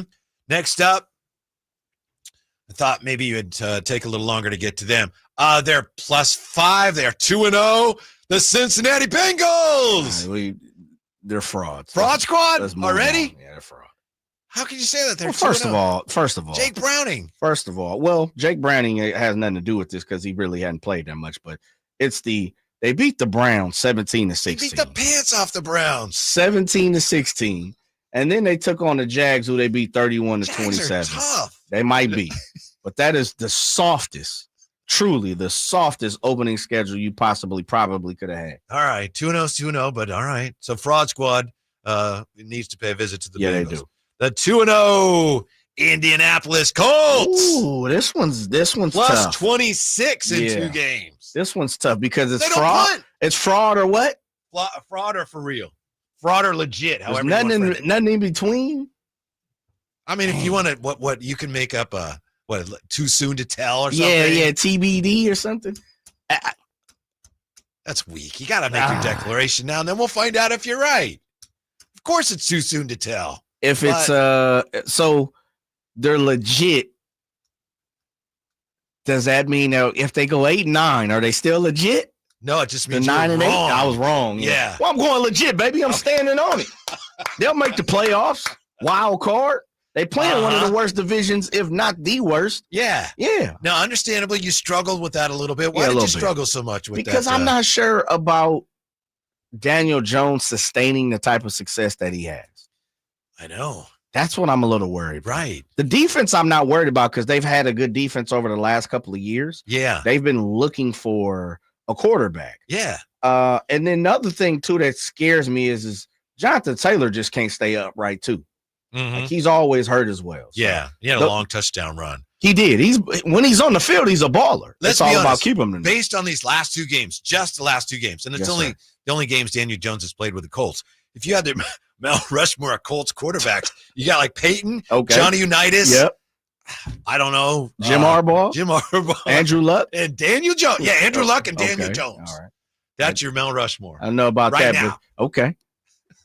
I'll take. I think we put Andrew Luck over Jim Harbaugh. Yeah. Andrew Luck. Who else is Andrew there? Luck, Johnny Unitas, Peyton Manning, Those three and for Daniel sure. Jones. Oof. Okay. Mm-hmm. Next up, so far we got Bengals frauds, Bills and Colts. They're for real. legit. The Los Angeles Chargers. They're for real. I thought they would get into the playoffs via wild card, but I've been asking somebody please step up. Mm-hmm. Price is right. Come on down and beat the Chiefs. 2-0 with the 2 road wins in division. The first game, I don't know technically if that was a home game, but it was in freaking Brazil, so it was a road game. Yeah. Mm-hmm. But they have. I looked at their schedule last night. I know they have the Giants. They have the Dolphins. They play the Colts. They got the Titans, the Steelers. So I don't remember a few other teams, but I do. I think they play the Texas boys too. They play Dallas and Texans. Mm-hmm. They have a soft schedule on paper. They literally have an opportunity to win 11 games, 12 games for sure. Mm-hmm. Like I mean, if you can beat the Chiefs, actually, let me pull it up. Let me pull this up. Mm-hmm. I do know they play because they have the NFC East. So, I mean, they play the Philadelphia Eagles? I think they do. And I might be. Because that's well, they have the NFC East, so they obviously do. So, yeah, they have the Broncos coming up at home. At the Giants, that's a win. You got the Commanders. Who knows where Jaden Daniels is going to be? That's at home. At the Dolphins, you should bang them out. Mm-hmm. You have the Colts. Good game. Mm-hmm. Vikings, J.J. McCarthy. I don't know. At the Titans, you should win that. The Steelers, you should win that at home. At the Jags, you probably have an opportunity. You got the Raiders again against the Eagles, at the Chiefs, Cowboys, Texans, and Broncos. So they finished tough. Mm-hmm. But they have a lot of leeway heading into that final 5 game run. That's a good team. I think they have an opportunity to win 10 games. Yeah, and as you said, I think you hit on if there's a weakness there that could trip them up a little bit, it's the lack of depth. Yes. Yeah, they're a little thin. They're paper thin. So the Chargers legit, and then we get into the NFC, the Philadelphia Eagles They're and legit. the Green Bay Packers. Both legit. And the Tampa Bay Buccaneers. They're legit. And then in the NFC West, oh my goodness, San Francisco, Arizona, and the Rams are all 2-0. Man, why we got to be in the one division that everybody's 2-0? I think all of them are. I think they all have an opportunity to win this division. It depends on how things shake out, health, all those good things. But if Matt Stafford's upright, the Rams have an opportunity. Mm-hmm. If Brock Purdy's upright and George Kittle's upright, Trent Williams is upright, 49ers have an opportunity. Arizona's only beaten New Orleans and Carolina. Yeah. But neither one of them was an easy game for them. But you know what? This is the one thing I always give Arizona. They play their division very well. For whatever reason, they play the Rams and the 49ers very well. Mm-hmm. The results don't always show that, but they normally have good games within the division. And, we probably could say that for most divisional games, but the Cardinals play the 49ers and the Rams pretty well. Mm-hmm. And then barring ties, we're going to lose 2 unbeaten teams this week, at least 2 for sure, because the Rams visit the Eagles and Arizona visiting the 49ers, which is looming as a very big game. Matt Mayoko, who's been on the show, has been covering the 49ers forever. He's terrific. He calls this a GPS game. And that's a term he made up years ago for a game that really lets you know where you are. It might be a little early for that with the Niners, especially given all the injuries, and you don't know when Brock Purdy's coming back. But Matt Mayoko says this week against Arizona, Jay, GPS game for the 49ers. Well, for me, it's defensively. I think defensively we'll find out some of the young guns. We talked about Mykel Williams. We talked about who else was the other one? Mykel Williams and D Winters, right? Mm-hmm. Right? Mm-hmm. Is that what we talked about earlier on? No, it was Mykel Williams and somebody else. I was talking we were talking about Ricky Pearsall. Ricky Pearsall. Yeah, that's right. Yeah. Excuse me. My apologies. I think the young defense will be tested. We'll see a little bit about who they really are this week. Kyler is going to stretch him out a little bit. Spencer Rattler, he stretched him out a little bit last week. But Kyler's going to put the pressure on the 49ers defense. Can they bend, not break? Will they break? The other thing, too, is Cardinals have some decent offensive players. Yeah. You know, we know when it comes to the wide receivers, you have Marvin Harrison Jr. Come on now. Yeah. You know, so I would imagine Conner's pretty rugged, too. Yes, he is. He's a big boy, too. One thing about it is he's going to tote the rock. Marvin will be locked up with Demo. But I think the Cardinals are sharp enough to understand that. Did you see Demo? Like, he's been thrown at twice. Yeah. I mean, it is crazy. Yeah. He is locking stuff down. They're going to push him towards Ronaldo Green. Yeah. Some of that is how good he is, and some of it is, why would I throw to him when I can throw over there and attack Ronaldo Green? Attack the other guy. Yeah, and I said it. I think Ronaldo Green's we're going to find out about him very, very quick. The other thing, too, is Zay Jones is out there, too, right, for Arizona. So I think the Cardinals have some good weapons. We'll see where the 49ers stack up against them. Yeah, and I guess there's a chance Brock Purdy plays, but doesn't really sound like it. Doesn't really sound like it. Vic Tafer is going to join us at 5 for the latest on the 49ers. Perhaps he'll have more information on that. When we come back, how about a hug for fans of this week's NFL Bottom 5 next on Sactown Sports? Just announced, Stockton Honda has been named #1 of California's best car dealers in 2025 by USA Today and Statista. This prestigious award is based on thousands of customer reviews and recommendations, ranking dealerships for service, value, and satisfaction. Out of hundreds evaluated, Stockton Honda is proud to be #1, recognized for all-around excellence and commitment to our customers. Visit Stockton Honda, where reputation meets the road. Anytime, anywhere, it's all here. StocktonHonda.com.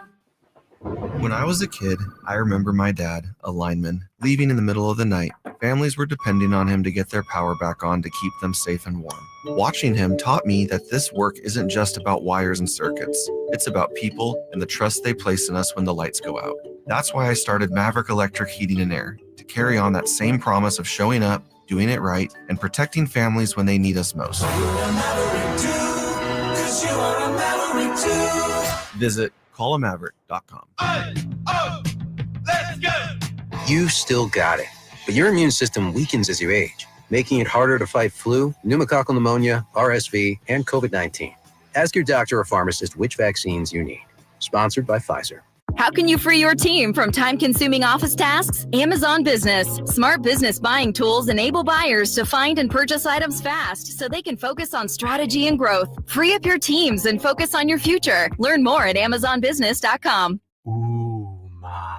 What was that? That is business phone bliss with the Ooma Cloud phone system. It handles all our voice, video, and messaging needs. You sound very calm. I am. Ooma has everything I need to run my business more efficiently, like virtual receptionist, call routing, and video conferencing. And it starts at just $19.95 per month per user, plus taxes and fees. Ooma. Nice. Find your business comm at ooma.com/radio. Wesley Financial Group is not a law firm, and Chuck McDowell, definitely not an attorney. This is Chuck. If someone talked you into buying something really silly and you want to get out of that silly little thing, my advice, get the facts. Call me and I'll send you our timeshare exit kit absolutely free. Inside, you'll learn how timeshare works and all your options for cancellation. Call Wesley now for your free exit info kit. 800-838-6767. That's 800-838-6767. Staples presents That Was Easy. So I'm opening my own coffee shop. I smell a caffeinated catastrophe. And I needed menu boards and banners printed. What you really needed was a reality check. Staples really came through. They printed menus and signs, even flyers in time for my grand opening. And that's when the other shoe dropped. Not quite. I got $125 off my custom print order. Cha-ching! For your business printing, Staples. That was easy. Now save up to $125 on custom print orders. Valid in-store and online. Ends 11/1. Exclusions apply. Visit staples.com/print for details. For over 90 years, Hagen Oaks has partnered with the biggest brands in golf to bring cutting-edge technology to your game. Our one-of-a-kind total game fitting offers a level of experience and precision that is unmatched. From driver to putter, footwear to golf balls, our TrackMan-powered performance studios, 3D footwear scanner, and Ping's Ballnamic ball fitting kiosk ensure every piece of your gear is tailored to your swing. Trust the experts at the Hagen Oaks Golf Super Shop. Total game fitting starts here. Hello, Sacramento. I'm Emran Pilati, owner of True Sports Cards and Collectible Store here in Rockland, California, and the host of the True Sports Cards Show that airs right here on Sactown Sports 1140 every Saturday from 10 to 11 a.m., where we discuss the latest trends, hottest products, and deliver exclusive interviews with other industry leaders. And don't forget to visit our shop, True Sports Cards, at 6661 Stanford Ranch Road in Rockland and see what we have for all your sports card and memorabilia needs. Get in on the action at Sky River Casino. With over 80 table games, the hottest slot machines, and a thrilling high-limit room, you'll enjoy a casino experience on a whole new level. Just minutes from Sacramento, right off Highway 99 in Elk Grove. Join in the fun. Sky's the limit at Sky River Casino. Visit skyriver.com today. Gambling problem? Call 1-800-GAMBLER.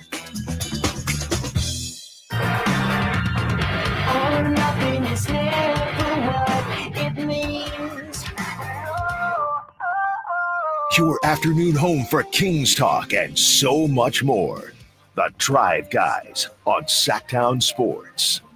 Got some interesting information on, believe it or not, the Kuminga situation. I say believe it or not because obviously we feel like we've been over it. Some interesting popping up over the last couple of days, which we'll get into in just a second. First, I want to mention that a former Sacramento King is back in the NBA. He's one of my favorites. Brian Grant is going to join the Blazers in a player mentorship role. Brian Grant played in Portland from 97 to 2000. Also, Terry Porter is also going to work for the Blazers again. And he was, of course, a great Blazer, and he was a former assistant coach here. One of the things I'll never forget about Brian Grant is we were at some function years and years and years ago. And Brian Grant was there, and somebody, it wasn't me, but somebody from our station, and it wasn't the station, somebody was asking him, hey, could you just do a liner for us? He's like, yeah, okay. And so he starts to read it, and he goes, hi, this is Brian Grant, and I always listen to the Rise Guys. And he goes, whoa, I ain't going to get on here and lie. And he was serious. He's like, I don't want to tell people I do something I don't do. And we're like, no, it's okay. Yeah. And I think he finally did it, but we saved it. That's the one we'd play is like, hi, this is Brian Grant, and I was listening to the Rise. And hey, man, I don't want to get on here and lie. I ain't lying about this. I like that, though. Integrity. Yeah, It's like, nah, I'm not getting ready to pump fake it. Yeah. But Brian Grant went to the Blazers, said, I really like what you guys are building. I want to be a part of it. He's already spent time with the guys and has been around every day this summer. Everyone is thrilled to have him again in a player mentorship role. That's pretty cool. Yeah. It's pretty Brian cool. Grant. Shouts out to Brian Grant. No doubt. Good dude. Yeah, Yep. definitely. High character. Yes. As he proved when we tried to get him He to said, do it. nah. Whoa. Yeah, come on, That's man. actually not true. Yeah. Now, if you want to grease my palms a little bit, I might tell you a story or two. No, I'm playing. I remember he was the one that said, man, I'd play for a soda and a bag of chips.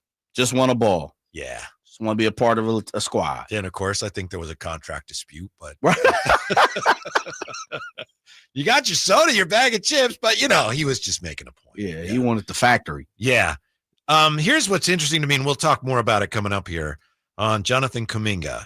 You had Shams talking about it. You had Slates was on NBA Today talking about it, and Sam Amick wrote something about it in The Athletic today.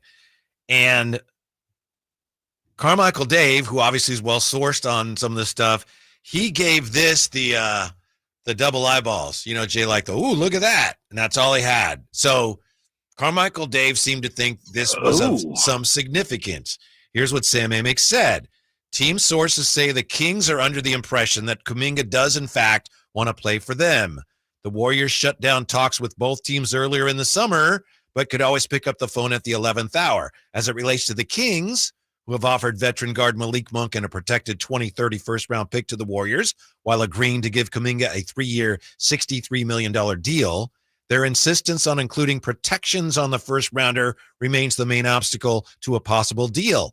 If, Sam Amick says, and Dave gives it the double eyeball, if the protections were dropped completely, there are some stakeholders who believe the Warriors would likely change their stance. End quote. Yeah. Would you drop the protections completely, Jay? No. But I could understand if you are a Kuminga guy, meaning you support Kuminga, you believe in Kuminga, you think he can be a ball player, then I'm willing to sit there and listen and say, okay, you like Kuminga as a player enough that he warrants a first-round draft pick. Mm-hmm. For me, I like the fact of it's the insurance policy. Like, I think Kuminga's a ball player, but I'm not 100% sold.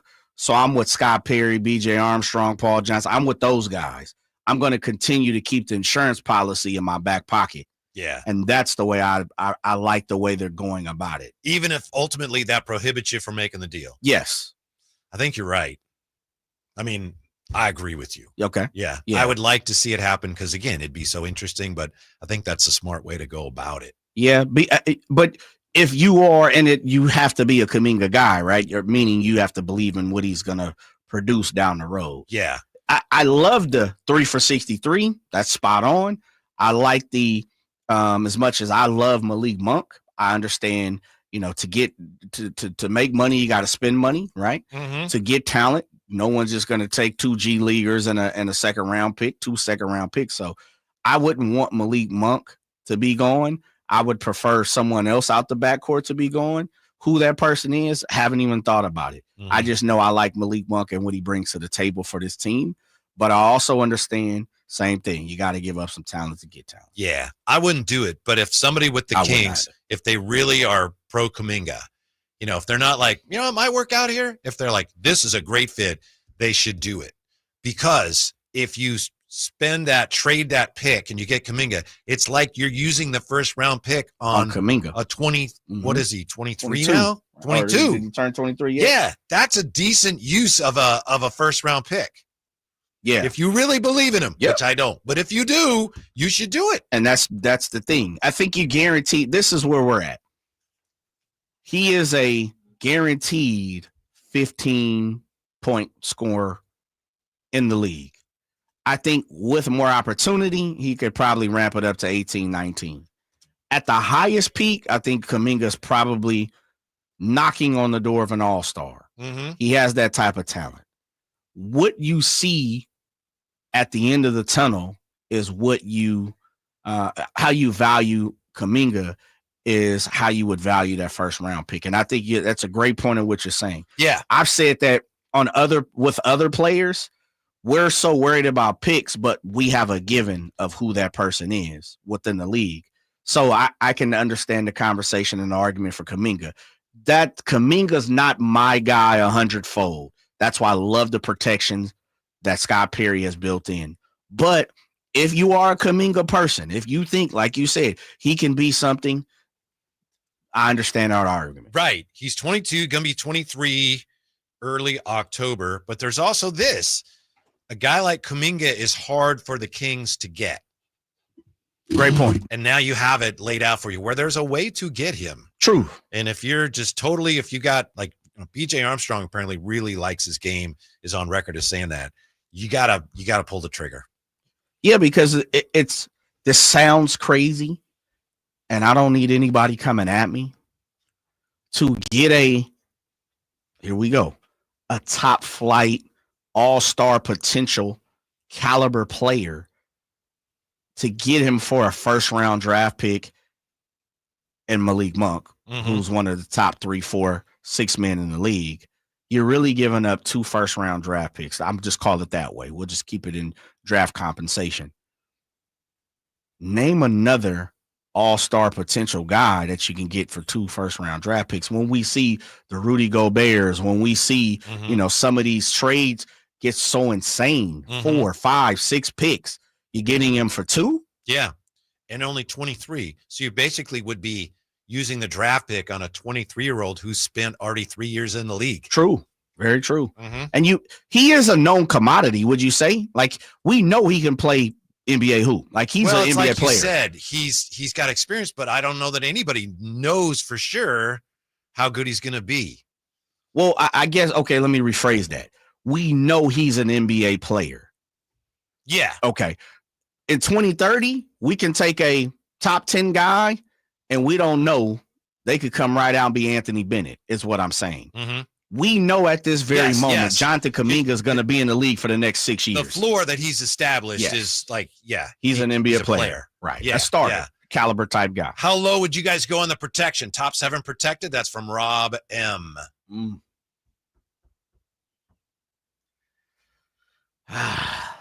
For me, it'd be lottery.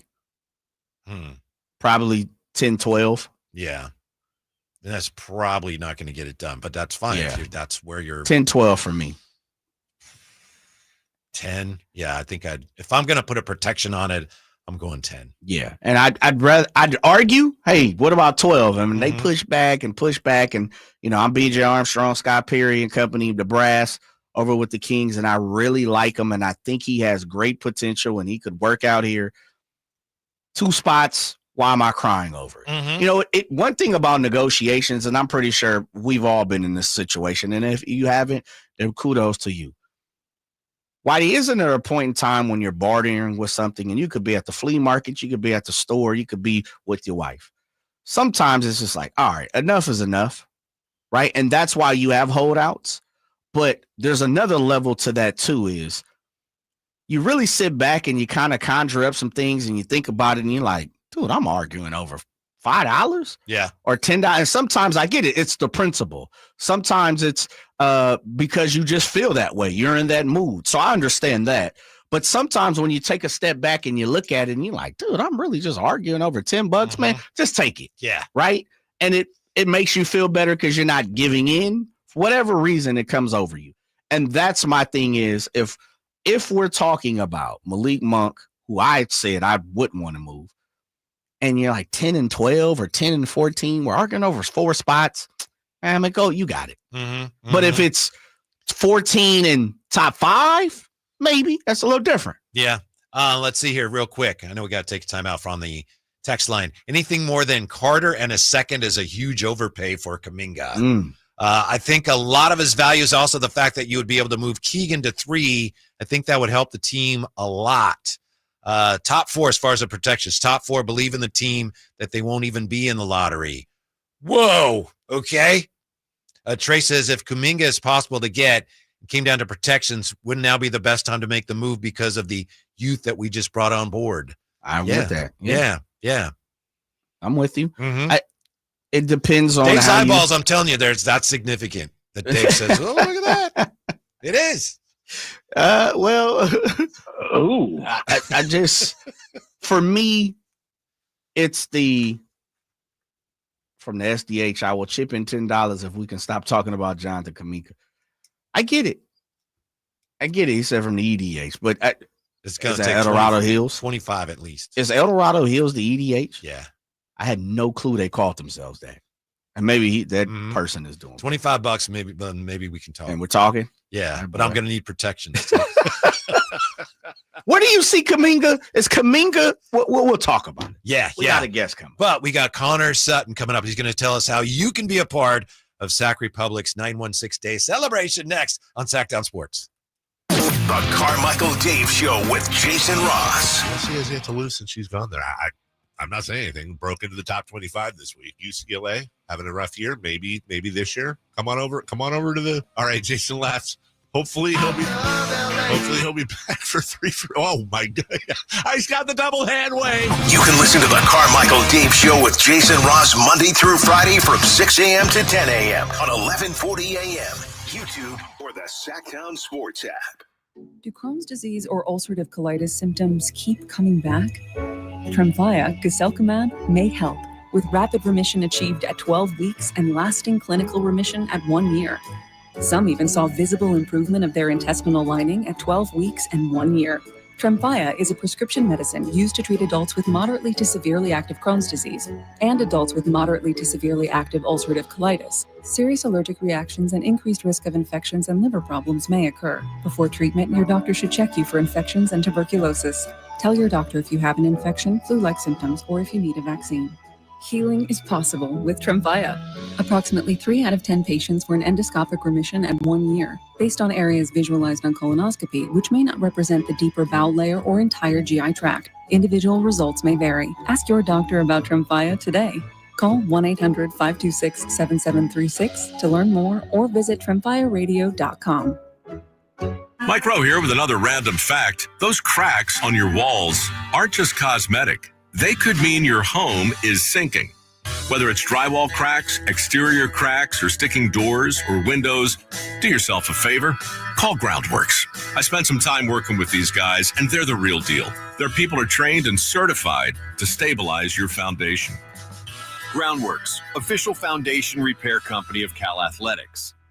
Licensed in all states where work is performed. See website for details. What's up? We're talking to Chad Hoblet of Hoblet Dodge, Chrysler, Jeep, Ram, and Woodland. Chad, what's happening for Chrysler's Drive into Fall sales event? Just like falling leaves, prices are falling at Hoblet. Right now, you can save up to $14,000 off MSRP on new Ram 1500 crew cabs. That's $14,000 off Motor Trend's 2025 Truck of the Year. Plus, with nearly 500 Rams available, whatever truck you need, Hoblet has it. Well, that's got to be some of the best savings of the year on Rams, but what if I'm looking for something different? You need to check out the Hoblet Certified Pre-Owned Supercenter with nearly 200 vehicles available and 55 under $20,000. Experience the Hoblet difference. Search, select, and save through their whole inventory at HobletDodge.com. Unbeatable prices, unbeatable selection. Nobody beats Hoblet, period. 14,000 total net savings on select new Ram 1500 Bighorns after 8162 factory rebates and 5838 dealer discount. Rebates include 5816, get 10% below MSRP, 2000 SFS bonus cash, must finance with Stellantis, 500 on the job upfit, must show eligible upfit. 3 this net savings, sample VIN 772979. See dealer for details.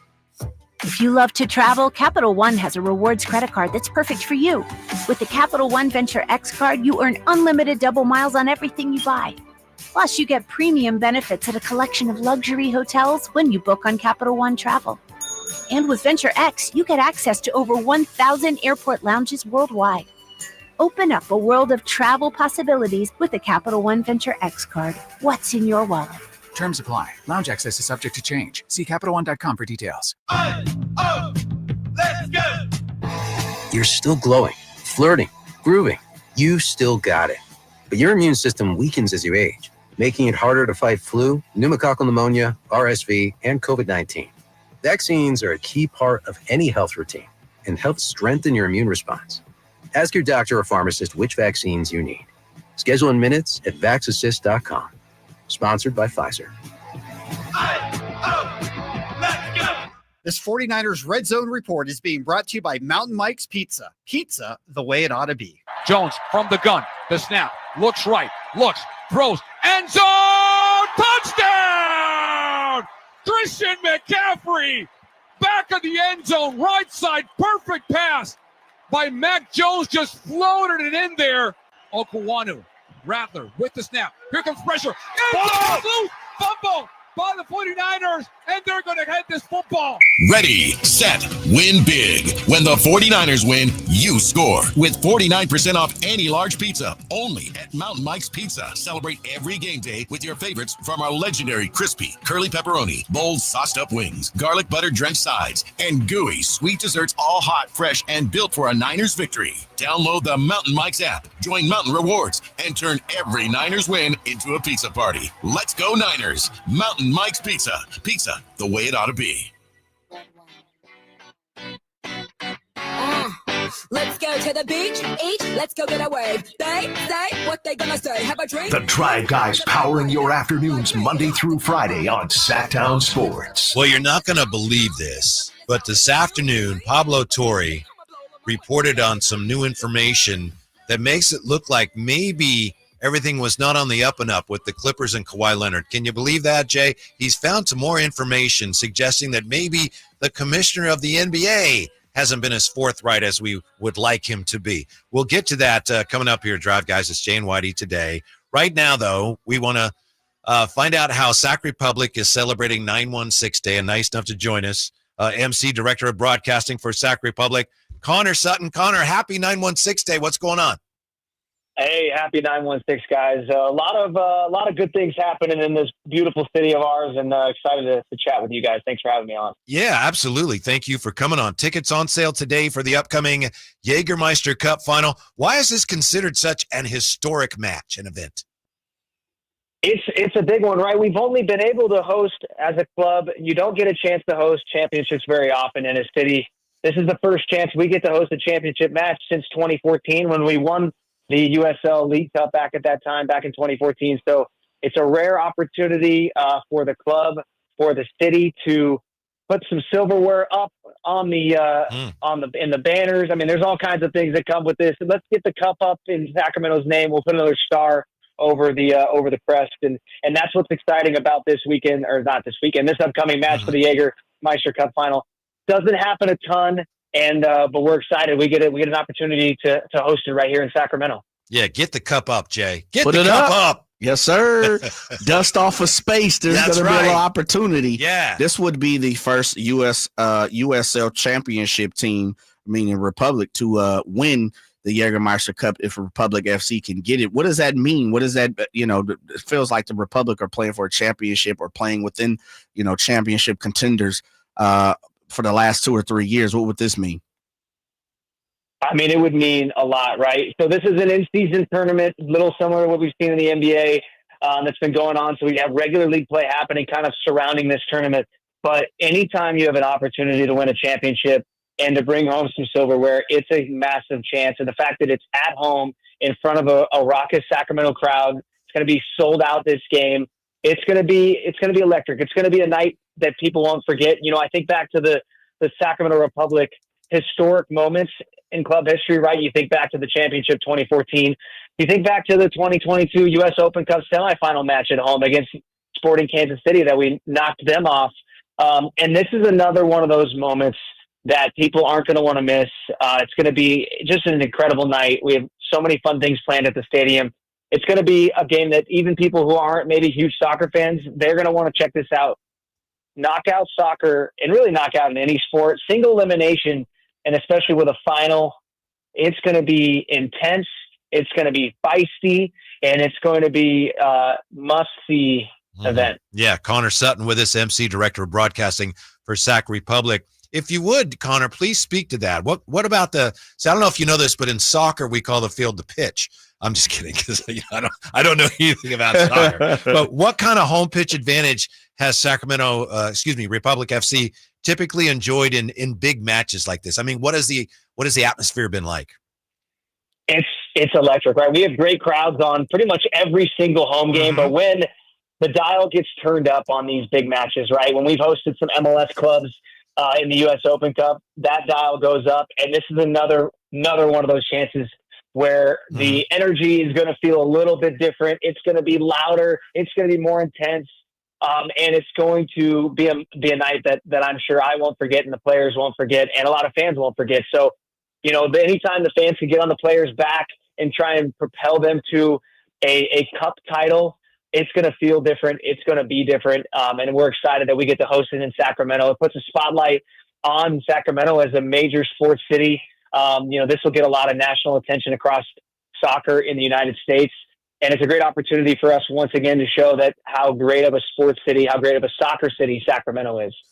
Connor, the squad is sitting in second place right now. We've got a few more home games left. So, of course, this will make it bigger and better. How do you see the squad playing right now as they get primed up here to head into the postseason?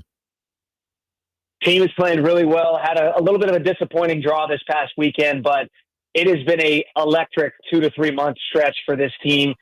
They're the best defense in the Western Conference. Only 19 goals have been conceded so far this year, which is pretty unbelievable. And we're in second place, as you mentioned. Only 3 more home matches, 7 games to go total in league play. Team is in a really, really good spot. A couple big league matches coming up, and it's been the defense so far that has been so good. The back line, goalkeepers have been electric. Danny Vitiello has been really good.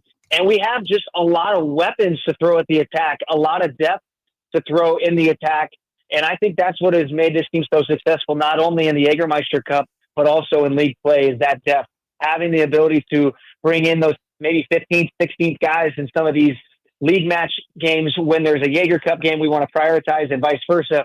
Having the ability to have guys that you can trust on the field at all times and bring them off the bench in big moments, that has been one of the reasons why this team has been so good this year. And I believe why they are really, really in a good spot for this Jägermeister Cup final and going into the rest of the regular season with 7 matches to go. That's Connor Sutton with us from Sac Republic, and the Sac Republic celebrating 916 Day by putting on sale today tickets to the Jägermeister Cup final, October 4th against Hartford Athletic. What kind of team, Connor, is Hartford Athletic? How does Republic FC match up with them? Yeah, it's a good question. Hartford Athletic, one of the better teams in the Eastern Conference this season, which isn't normally the case. This is not a team that historically is at the top of the table, but they've been a good team. They've won 4 of their last 5 games, and they've gotten hot at the right time. They've been a tough out in the Jägermeister Cup, obviously. Republic, their last 2 games of wins in the Jägermeister Cup have come via penalty kicks. Hartford Athletic won it outright. So this is a team that's going to come in with a lot of confidence. And anytime a team comes to Sacramento and plays in front of a sold-out crowd, which this game will be, they're going to ramp it up as well. And that's what's going to make this really, really fun. They're excited to play in front of this crowd. Probably a little nervous, but anytime you have that level of energy in the building that's going to be in Hart Health Park on October 4th, it's going to make both teams really amped up and ready to go. Connor, I always ask this question when you join us, and you're always a little sly with the answer. So I'm just going to continue to keep knocking on the door. Is there anything you can let us know here at the Drive Guys? Got something special cooked up here for the Jägermeister Cup on October the 4th? It won't be free Jägermeister shots. I'll tell you that, guys. If that's what you were hinting at, it won't be that. We will have Jägermeister on tap. No, what I'll say is we will have a very special game ball delivery that'll be coming from the sky. That's a good tease, I think. Okay, I like it. Very good. I like it. Before we let you go, tell us about the faux backs. I know Mike Bibby had one on. I was on your website. How popular are they? More importantly, how can I get some of the Sac Republic faux back kit? The faux back kits, they're actually sold out right now. We're getting more back, but yeah, they are sold out. I mean, it's crazy how many people love these throwback kits, including our guy Mike Bibby. Yeah. But yeah, they were. I mean, I couldn't believe how many people in the stadium had them on this past Saturday. They've been selling like absolute crazy. So they'll be back on sale here when we get them back in stock. But what a cool way, a little throwback, what the club would have looked like in the 90s. And not just the kit. There's a whole collection. So that kind of stuff. There's T-shirts also still on sale. We have hats. There's a whole collection you can still find at shop.sacrepublicfc.com. So if you didn't get the kit and you don't want to wait, that's what I recommend. There's a lot of really, really cool stuff on sale right now in our team store. All right, Connor. Thanks as always. We appreciate it. We'll talk to you soon. All right, guys. See ya. Appreciate you, Connor. 916 Day. Yeah. You know what, man? Real quick. Man. Yeah. Yeah. I got to talk to somebody over at Sac Republic. Every time Connor comes on, they got some great kits for sale, and they always sold out. What they ordering? 12 over there? 12 jerseys? No, they look pretty sweet. I think they ordered a lot. They do. Yeah. I know. But what I'm saying to you is this is like the 3rd time Connor's been on the Drive Guys, and we've asked about remember they had the not the 916, but the what was it called? The Tree City. Remember they had the Tree City kit? Yeah. Sold out. I think we had Scott Moak on for another one. It's like, sold out. What? They must be ordering 50. Who do I need to talk to over there, Carmichael Dave? I don't know. That's a good question. They clearly don't need the help promoting it. They definitely don't. Yeah. I mean, it's great designs. It's just and I kid because it's a tough product to get your hand on. Yeah. But if Whitey Gleason is asking for a kit, man. Yeah, sold out. Come on. I asked for the Tree City one. It was sold out. It's just hard to come by. Yeah. Pablo Torre had some interesting things to say this afternoon about what's going on with the Clippers and what the commissioner had to say about that. So we'll look at that when we come right back. We'll see if we can't squeeze in from some Kuminga chat as well for our friend in the El Dorado Hills. That and more coming up. Jay and Whitey, Drive Guuys, Sactown Sports. The Allen Style Show. Brock's bro, Chubba, he's on Nevada and wasn't great. Why didn't we ever hear about him? You answered your own question, Jeff, because he's not very good. Look, man, it's your 5th year at UNR. You are now Preston, not calling you Chubba. How old is he? He is 24 years old, a 6th-year starter, never won a college football game. We use your government name. You can listen to the Allen Style Show Monday through Friday from 10 a.m. to 2 p.m. on 1140 a.m., YouTube, and the Sactown Sports app. This is the story of the one. As a safety manager at a manufacturing plant, he does everything he can to keep his coworkers safe. From finding ways to reduce risks to keeping safety supplies in stock. And for that, he relies on Grainger. Grainger offers a broad range of quality products and next-day delivery, so he can always play it safe. Call 1-800-GRAINGER, click Grainger.com, or just stop by. Grainger, for the ones who get it done. I'm tired of being broken. I'm sick of feeling hopeless. Way down here at my lowest. At the end of my rope. At the end of my rope. So what do I do? So what do I do? Hey, this is Jelly Roll. This National Recovery Month, start your recovery journey. Choose a proven addiction treatment option that's right for you at ChooseChangeCA.org. When I was a kid, I remember my dad, a lineman, leaving in the middle of the night. Families were depending on him to get their power back on to keep them safe and warm. Watching him taught me that this work isn't just about wires and circuits. It's about people and the trust they place in us when the lights go out. That's why I started Maverick Electric Heating and Air, to carry on that same promise of showing up, doing it right, and protecting families when they need us most. Visit callamaverick.com. This very minute at the Hagen Oaks Driving Range, you'll find fun gaming on all 52 Chop Tracer screens where golfers and newbies enjoy the fun together. Compete against friends at the Hagen Oaks Driving Range or play 9 holes on the McKenzie putting course. Enjoy the summer-long free concert schedule and visit the Hangout Eats and Drinks for wood-fired pizzas, burgers, ice cream, and more. Or relax with a beverage. It's happening all summer long at the Hagen Oaks Driving Range, nightly until midnight. Fulton Avenue at Business 80. When I want to stretch out after a long day, my sofa needs to be comfortable, but it also needs to look attractive and inviting when guests come to visit. Hi, I'm Frank LaRosa with a word about Naturewood Home Furnishings. We spend so much time on our living room sofas that we forget they're a focal point and a hint to our decorating tastes.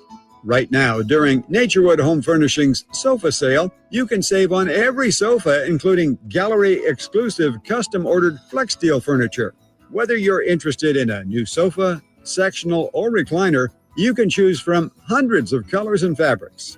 Nobody has more styles and choices than Naturewood Home Furnishings. And when it comes right down to it, it's all about choices and always about quality. Shop Naturewood for the look you love at a price you'll love even more. Visit Naturewood Home Furnishings right now for this remarkable sofa sale. Off Highway 50 at Hazel, look for the water wheel.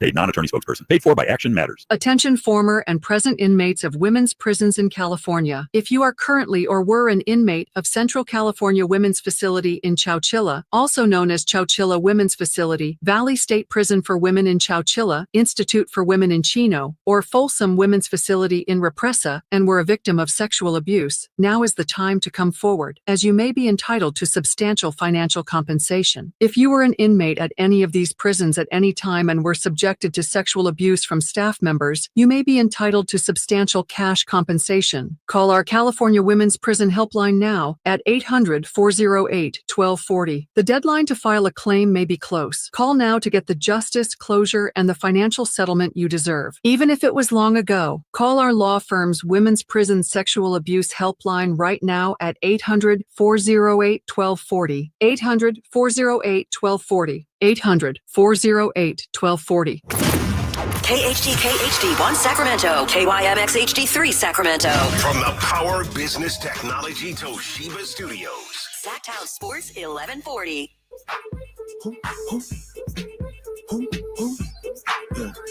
Yeah, OVO Sound 2025. There is no better duo. Nope. Never. It's the Drive Guys. Right here on Sactown Sports. You know, if you're going to make predictions on the air about this or that, you need to be accountable. And I think we've done a pretty good job over the years of telling you when, we're wrong about that, missed that, or when we were right about that. So I just want to take a moment to salute Jay and maybe bask in some of the reflected glory there, because last week we kicked off our Upset-a-Palooza contest for the year. Each of us has to pick between 1 and 3 NFL games, and you have to pick an upset. And if you miss it, you lose a point. And if you get it right, you get credit for the number of points that are in the point spread. So we both went with 2 games last week. They both ended up being the same game, but we nailed them. So how about that? Because we both said that Seattle would beat Pittsburgh. Boom, they did. I have to look at the spread, Jay, to see how many points we get for that. And then we also both had Tampa Bay last night, and we had to sweat that one out. Yeah, we did. But how about that? 2-0 in what was for us the first week of our Upset-a-Palooza. It does not get any better than that. Attaboy, hats off to you. And if I'd have pulled the trigger on the Falcons, I'd have been up 3. No, I tried to talk you into it. You did. I shouldn't have done that. You did. Mm-hmm. Didn't have the heart. Mm-hmm. Couldn't finesse my way to find it inside to say, hey, you know what? I'll take the Falcons. But hey, hats off to you, man. Starting off on the right And to foot. you. Thank you, sir. Thank you, my man. Yes. I could be wrong, but from what I was reading yesterday, I think initially Arizona might have been favored over the 49ers. Maybe I'm wrong about that. The way somebody was writing about it, and maybe it was last week, and maybe it had something to do with Brock Purdy's injury. I think the 49ers are favored now. But yeah, I was reading somebody's picks, and the way they phrased it, it sounded like they thought Arizona was a favorite. Maybe they were briefly. Clearly, they're not going to be at this point with the juggernaut 49ers led by McCorkle, 2-0. That team they're riding high. First home game of the year coming up. I got it on what is this? BetMGM. They got it. The Niners 1.5. 1.5. Man, yeah. It's almost a pick 'em. Mm-hmm. Yeah. Vic Tafer is going to join us at 5 with the latest on the 49ers. Right now, I want to take a look at what's going on today in the ongoing saga of Pablo Torre and Clippergate, or whatever we want to call it. Pablo Torre today released another interesting piece of information. And it just came out today, so bear with me. I'm not as familiar with all of this as I would like to be, but we need to discuss this. Adam Silver, the commissioner of the NBA, he said in response to Torre's initial report that, quote, he had, quote, never heard of the company Aspiration before, and I'd never heard a whiff of anything around an endorsement deal with Kawhi, end quote. Okay. Commissioner of the NBA, I've never heard anything about this. Pablo Torre being Pablo Torre, he checked on some things, and he revealed today on X that he obtained a copy of Aspiration's founding sponsorship agreement that dates back to 2021, when the Clippers first announced a deal with Aspiration. Within the document, a clause that states the agreement, quote, must be submitted prior to its execution for NBA approval and shall not be effective or enforceable until it is expressly approved by the NBA. So in light of the new evidence, Pablo Torre asked a couple of questions. Why did Steve Ballmer's $300 million Aspiration partnership not reach Adam Silver's office before it was expressly approved? And 2, did no one inform Commissioner Silver that Bloomberg reported on January 18th, 2024, that Aspiration was being investigated by the federal government? Well, making things even more interesting, Adam Silver backtracked on his previous statement in a new interview with Front Office Sports. He clarified that he had, in fact, heard of them. Oh, yeah, I've heard of them. He said, just to be clear, here we go. If I ever said I never heard of Aspiration, I meant in the context of the accusations here. I mean, I certainly was aware of the brand. So the NBA currently still investigating Pablo Torre's claims. And Commissioner Silver notably said that, quote, the burden is on the league if we're going to discipline a team, an owner, player, or any constituent members of the league. I'll say this, Whitey. And I'll probably say this again and be repetitive, broken record style.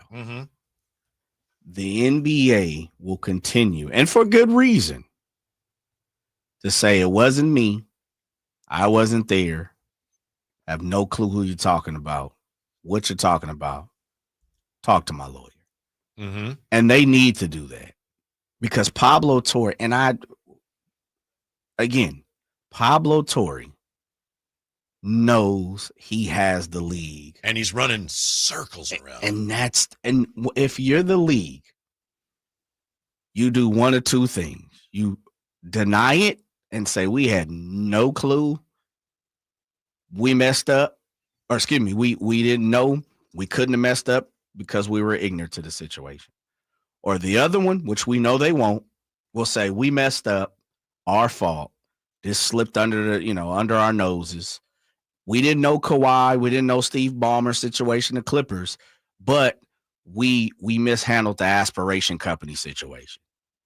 We know they won't do that because in a perfect world, that probably is saying that happened. Mm-hmm.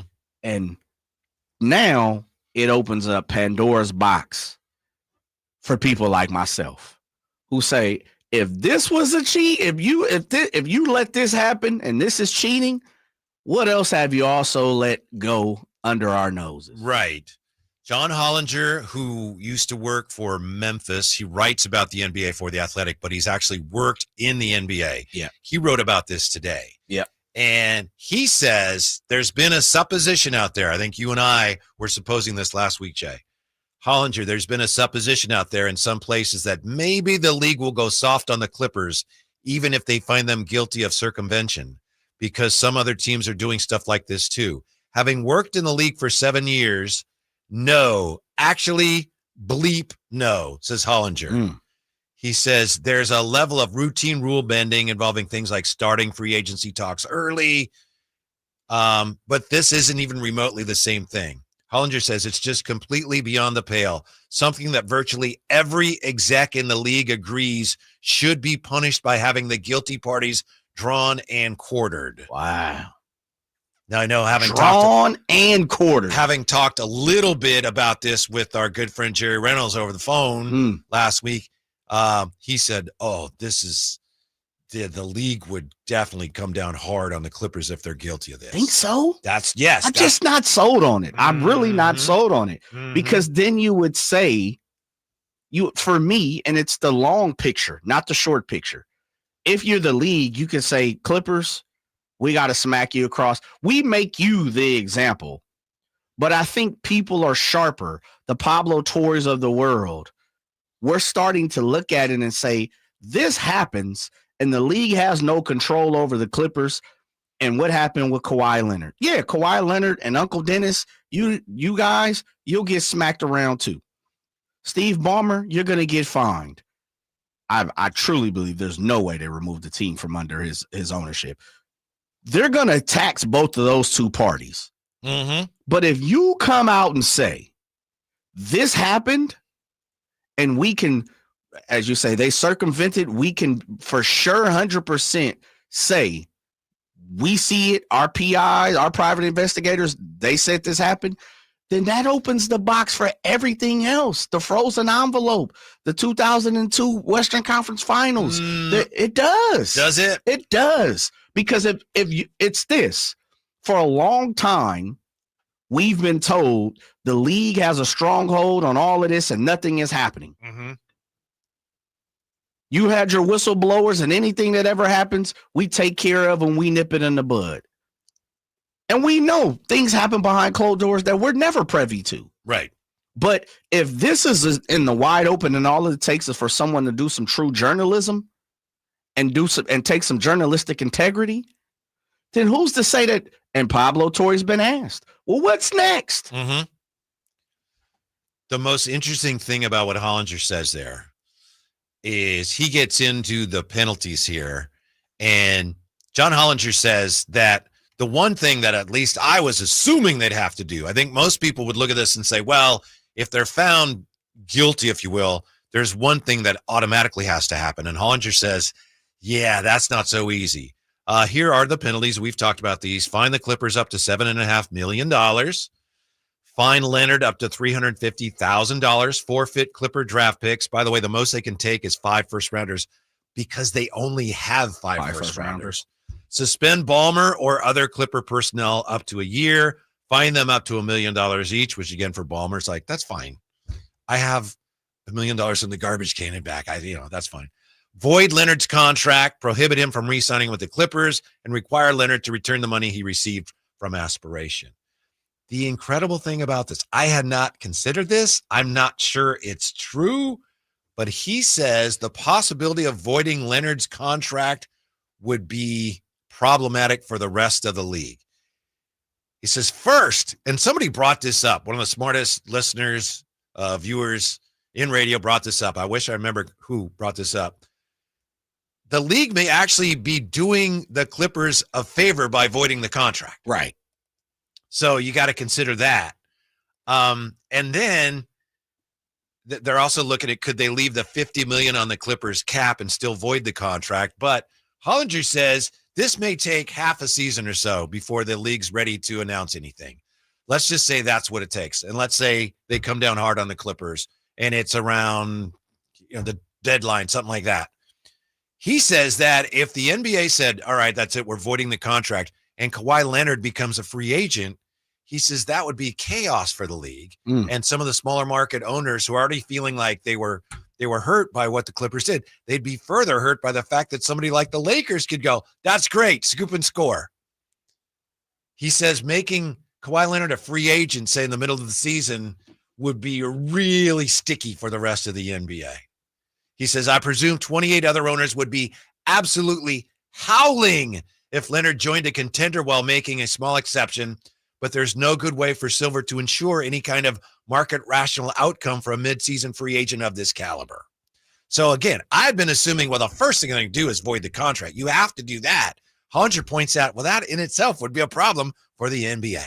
So they got a mess upon mess upon mess with this thing. And that's why it would take a half a season or a full year, because they need to, first of all, they're going to protect them and the product no matter what. And then they work for the ownership group. So they're going to protect Steve Ballmer and the Clippers as much as possible. Now, that's why I said Uncle Dennis and Kawhi, they going to be on the fork. They're going to be rotated.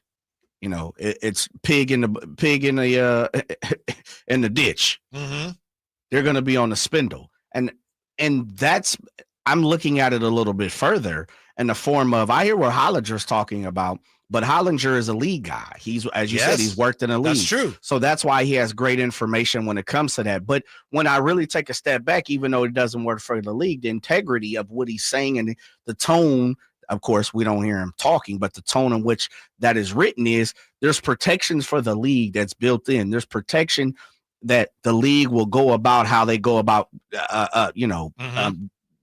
jumping on the Clippers, how they punish the Clippers, how they punish Uncle Dennis, and how they punish Kawhi will be completely different. But everything he continues to talk about is, well, the ownership group and the league will do this, and other guys will say this.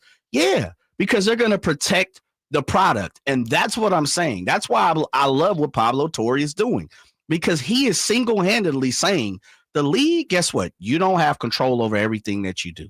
The narrative of what you continuously talk about as if the shield is undented is not right. And it builds more question for the conspiracy theory believers. And that's what I'm saying is I'm not the biggest guy when it comes to believing the frozen envelope. I don't know. But you know what? The league will have to just take a peg down, come off the high horse just a little bit. Instead of the stallion, they'll come down to the donkey. And so that's my thing that's why I appreciate what Pablo Torre is doing. But we know the league's never going to come out and say, we were wrong. They'll say, Uncle Dennis, you were wrong. Kawhi, you were wrong. Aspiration, you were wrong. Steve Ballmer and him, oh, you got duped. But we have to punish you because you're a part of it. You're one of the parties that's a part of it. But we'll take it easy on you. And that's what I'm reading into John Hollinger. The other ownership, other owners under other ownership groups will say, no. That we're not going to have that. But are they really going to do anything that jeopardizes the league? Well, they would have to going head to head with Steve Ballmer would be expensive to say the least, and be damaging. It's a great point you raise. I think it. Yeah, I see what you're saying. John Hollinger is a member of the media, but he's a member of the NBA friendly media. Yes. I would say. Yes. My opinion. I know last week I think there were some members of the NBA friendly media who work for ESPN who kind of pushed back on Pablo's reporting. You know, and you're right. I mean, he's wholly independent of the league here with what he's reporting. Hollinger says, can you imagine if Kawhi were suddenly an unrestricted free agent halfway through the season, one who was forbidden from re-signing with the Clippers? What if he decides he just likes being in LA, signs with the Lakers for the minimum? What does that do for competitive balance? For that matter, what if he signs anywhere for a meager salary? Won't that be hugely distorting to the playoff chase? So that's an issue. As far as connecting this somehow with like the frozen envelope, to me, you could convince me the frozen envelope happened. I don't know. And there have been a lot of things going back in the 90s where you can look at certain games where it sure looked like, wow, maybe the league had a vested interest in how that game turned out. I could believe maybe that stuff happened, but I don't think it's necessarily connected to this. So that's where I look at it. Well, there's some weird things that happen. Yeah, but connecting it to this, I'm not saying none of that happened, but I have a hard time linking that to this. Well, I think maybe you're misunderstanding me, and maybe you're not, and you're just, you are making sure that you are separating the two. So you're not saying you're connecting them either? No. Okay. What I'm saying is there have been numerous conspiracy theories or something's in my eye throughout the NBA and through sports. We can agree to that, right? Oh, yeah. Okay. With the understanding weird things happen throughout life. Life, as they say, lifes. I got it. But I'm saying this opens the box for the naysayers, the detractors, the people who believe these things to say, you got caught finally this time and someone stuck it to you. You've been caught, but you've been greater, you're bigger, the league, the shield, you fended it off. This, and this is the thing, this has three parties to it. Because if this truly has happened, which it feels like and looks like, the league can't defend it because there's an outside party that's affecting the situation.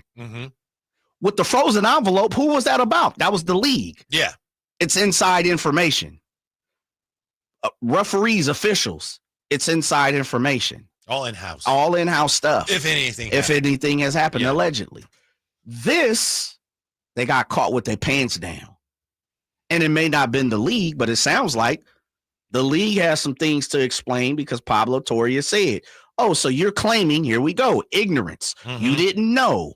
That was an independent team. That was an independent company. That was an independent player. Yeah, never heard of them. Never heard of them. I didn't mean I never heard of them. Come on now. Yeah. So now what I'm saying to you is it allows people who have sat back for 20, 30, 40, 50 years and say, man, you've been caught. But unfortunately, the things you've been caught, there's really been no independency of the party, if you catch what I'm saying. Now there are, because now there's aspiration. Pablo Torres already spoke to a couple of employees who said, oh, yeah, this was real. This is how we get down, right? Okay, now we're also talking about Uncle Dennis and Kawhi Leonard. That's two different parties. Now let's bring in the Clippers. That's a third party. And now the fourth party is the league, the overall overseer of everything. It's tough to continue to lie for yourself. As my mom always say, you tell one lie, you got to tell another lie to cover that up, right? Now you got to lie for Steve Ballmer and the Clippers. Okay, cool. Now you got to lie for Kawhi Leonard and Uncle Dennis. But how you going to lie for aspiration when they null and void? How can you defend something now where there's an independent party that has proven and shown and done?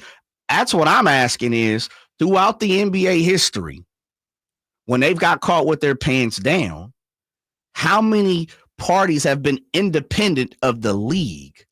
Well, I don't know if they've ever actually been caught, though. Well, in this case, they're just about caught. See, I think they've been caught, but because it's been in-house, who can look? No one can look inside your house, brother. Right. It's bolted down. Right. So I think we're on the same page. I'm just saying you can't find that proof. In this case, someone has found the proof. So, it's easy to go, no, it didn't happen. But now when someone's saying, look, I have the evidence, then how is the league going to handle that? So far, they're not handling it well. Exactly. I don't know why they don't just embrace it and say, this guy's doing great reporting.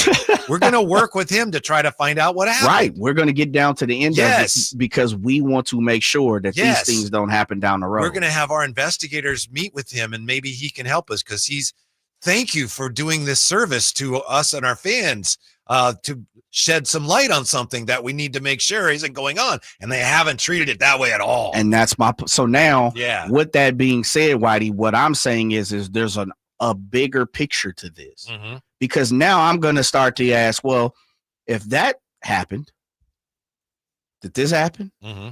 Did that happen? Did this instance happen? Did that situation happen? Now I'm asking questions. So now it just brings up old history again. Now it brings up old situations. And I go back to it again. Pablo Torre said, in a joking, tongue-in-cheek, I got my eye on James Harden, fella. Now let's just say he dives into that and finds something. That just opens the Pandora box a little more. And now here I come as a Kings fan. Well, there's been some officials on record to say things get a little funny. It's a cold case, Whitey. It's still an open case, brother. The file ain't been closed. We are in no position to speak for anyone anyway affiliated with the Kings. But don't you think if you're Kings ownership, you want this exposed? You want this taken care of. Right. Because this really hurts you. Yes. Makes it bitterly unfair and difficult for you to compete with this. So I said, Pandora's box is now opened. Unfortunately for the league, as you made a great point, this is something that they probably can't cover up. So we started, when you asked me the first question, I said, there's two ways they can go about it, which is the way you just proposed. We messed up. Let us get a part of this, or it's nothing to see here. And the way they're going is nothing to see here. We couldn't prove anything. Yeah, it's really incumbent upon us to find the evidence, and we didn't. And poor Steve Ballmer was defrauded. Yeah. That's my theory, is that's publicly what they're going to do, and then privately, and we're never going to know, they're going to deal with it, perhaps, in some ways. Unless Pablo Torre got a little more extra. I wouldn't be surprised if he does. More on that when we come back. Also, doors 1, 2, and 3 in the ongoing Kuminga contract saga. Yay, next, Sactown Sports. The Sactown Sports 49ers report is brought to you by Kia of Vacaville, located beside the Vacaville outlets. On Sunday, it was no Purdy, no problem for the Niners as they win their second straight week on the road against a division opponent, 26-21 in New Orleans. Mac Jones went 26 for 39 for 279 yards and threw for 3 touchdowns. And Christian McCaffrey had 107 yards from scrimmage and a touchdown. Next up, it's the home opener for the Niners versus Arizona. You can catch the game this Sunday beginning at noon right here on Sactown Sports, 1140. Football season is here at Kia of Vacaville. You can score big in a new 2025 Kia Niro LX with up to 53 MPG combined at Kia of Vacaville. Perfect for road trips, tailgates, and cruising to Levi Stadium in style and comfort. But don't wait. Inventory is limited at Kia of Vacaville, and these deals won't last long. Visit KiaVacaville.com or stop by right next to the Vacaville outlets for friendly service, easy shopping, and unbeatable value. All in one stop. Kia of Vacaville, where the adventure begins. Hey, I'm Alan Stiles. Injured at work? Call downtown. DTLA Law Group, California's leading injury law firm. With over 40 lawyers throughout California, they have won over $500 million in settlements. DTLA Law Group will get you compensation for your work injury. You don't pay unless they win. That's right. You pay $0 up front. Call downtown. Text injury help to 40222. That's injury help to 40222. Visit them at calldowntown.com. Text charges may apply. Sacramento weather is brought to you by Elk Grove Honda. I'm Dirk Verdorn in the KCRA 3 Weather Center. It's going to be another warm evening tonight. Temperatures eventually dropping off into the upper 50s to lower 60s by Wednesday morning. Lots of sunshine on Wednesday with temperatures warming into the upper 90s, close to 100 degrees. Get the latest forecast on the KCRA KCRA3 News and the KCRA3 app. At Elk Grove Honda, we've acquired some of the best pre-owned cars we can find. Whether you purchase a new Honda or a like-new pre-owned Honda, Elk Grove Honda has the right Honda at the right price. In the Elk Grove Auto Mall, Highway 99 and Elk Grove Boulevard, or elkgrovehonda.com. I gotta get an Elk Grove Honda. If you've got a gas-powered engine, keep it running like new at every fill-up. Stable in-season protection is your engine's preventative medicine, cleaning and protecting the entire fuel system in season. In outdoor power equipment, prevent gum and varnish buildup that could cause a rough or non-running engine. For cars and trucks, increase fuel efficiency and power by removing deposits, ensuring your engine's long-term health. Stable outperforms the competition in independent lab testing. So at every fill-up, start with Stable. Hey, want to hear something great? Right now at Wendy's, you can get 2 of the #1 selling bacon cheeseburger in all fast food, the JBC, plus medium fries and a medium soft drink for just $8. Want to hear something else great? Double the burger means double the bacon. Now that's a game changer. 2 of the #1 bacon cheeseburgers with fries and a drink for just $8. Gotta be Wendy's. Limited time only. U.S. price and participation may vary. Request $8 JBC meal deal to obtain discount. Individual items at regular price. With 25 award-winning years in Northern California, Ashton & Price is your local injury law firm. Pro attorney tip: if a firm presents as local but they're in LA, red flag. If your first consultation is not with a lawyer, big red flag. At Ashton & Price, your first consult is with a local attorney, and if serious injury prevents travel, a lawyer will come to you. Still not enough? George Washington's my uncle. At Ashton & Price, no red flags, just red, white, and blue. Remember, for the best advice, don't think twice. Call Ashton and Price. I'm Ken Korak with your Green and Gold Report, brought to you by Xfinity. Introducing the 5-year price guarantee. One internet price, 5 years guaranteed. Well, the A's will open the season next year on March 26th in Toronto, and the full slate of games that day will mark the earliest traditional opening day in Major League history. Now, as far as the Dodgers coming to West Sacramento for the first time, that series will begin on June 29th. Welcome to Dugout Radio, the undisputed home of Boomtown Baseball. The Wi-Fi is booming with Xfinity, baby. Our next caller is Stacy. How do you stay locked in on every pitch and play? We stream it all live on Xfinity Internet with low lag, 99.99% network reliability, and speeds faster than a base runner beating the throw to home plate. I stream on my TV, tablets, even my smart fridge. Smart fridge? With all those games, we gotta refuel. Stream live baseball with Wi-Fi built for the biggest moments. Xfinity. Restrictions apply. Actual speeds vary, not guaranteed. When I was a kid, I remember my dad, a lineman, leaving in the middle of the night. Families were depending on him to get their power back on to keep them safe and warm. Watching him taught me that this work isn't just about wires and circuits. It's about people and the trust they place in us when the lights go out. That's why I started Maverick Electric Heating and Air, to carry on that same promise of showing up, doing it right, and protecting families when they need us most. Visit callamaverick.com. Toyota's legendary truck event is on, and the deals are legendary. Just announced. Get low APR plus 500 bonus cash on 2025 Tacoma, or get low APR or an incredible 3,000 cash back on 2025 Tundra. Get to your Toyota dealer now, because this truck event is gonna be Toyota. Let's go places. Offers available through TFS to buyers with premium ready credit cashback available through TMNA and cannot be combined with other offers since 9/30/25.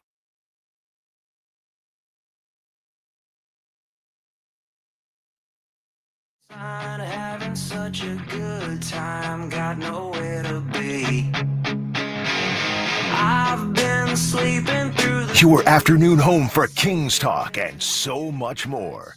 The Drive Guys on Sactown Sports. We're talking about Kawhi Leonard, Aspiration, the Clippers, and the NBA, and Pablo Torre, who had a little bit more information that he released today.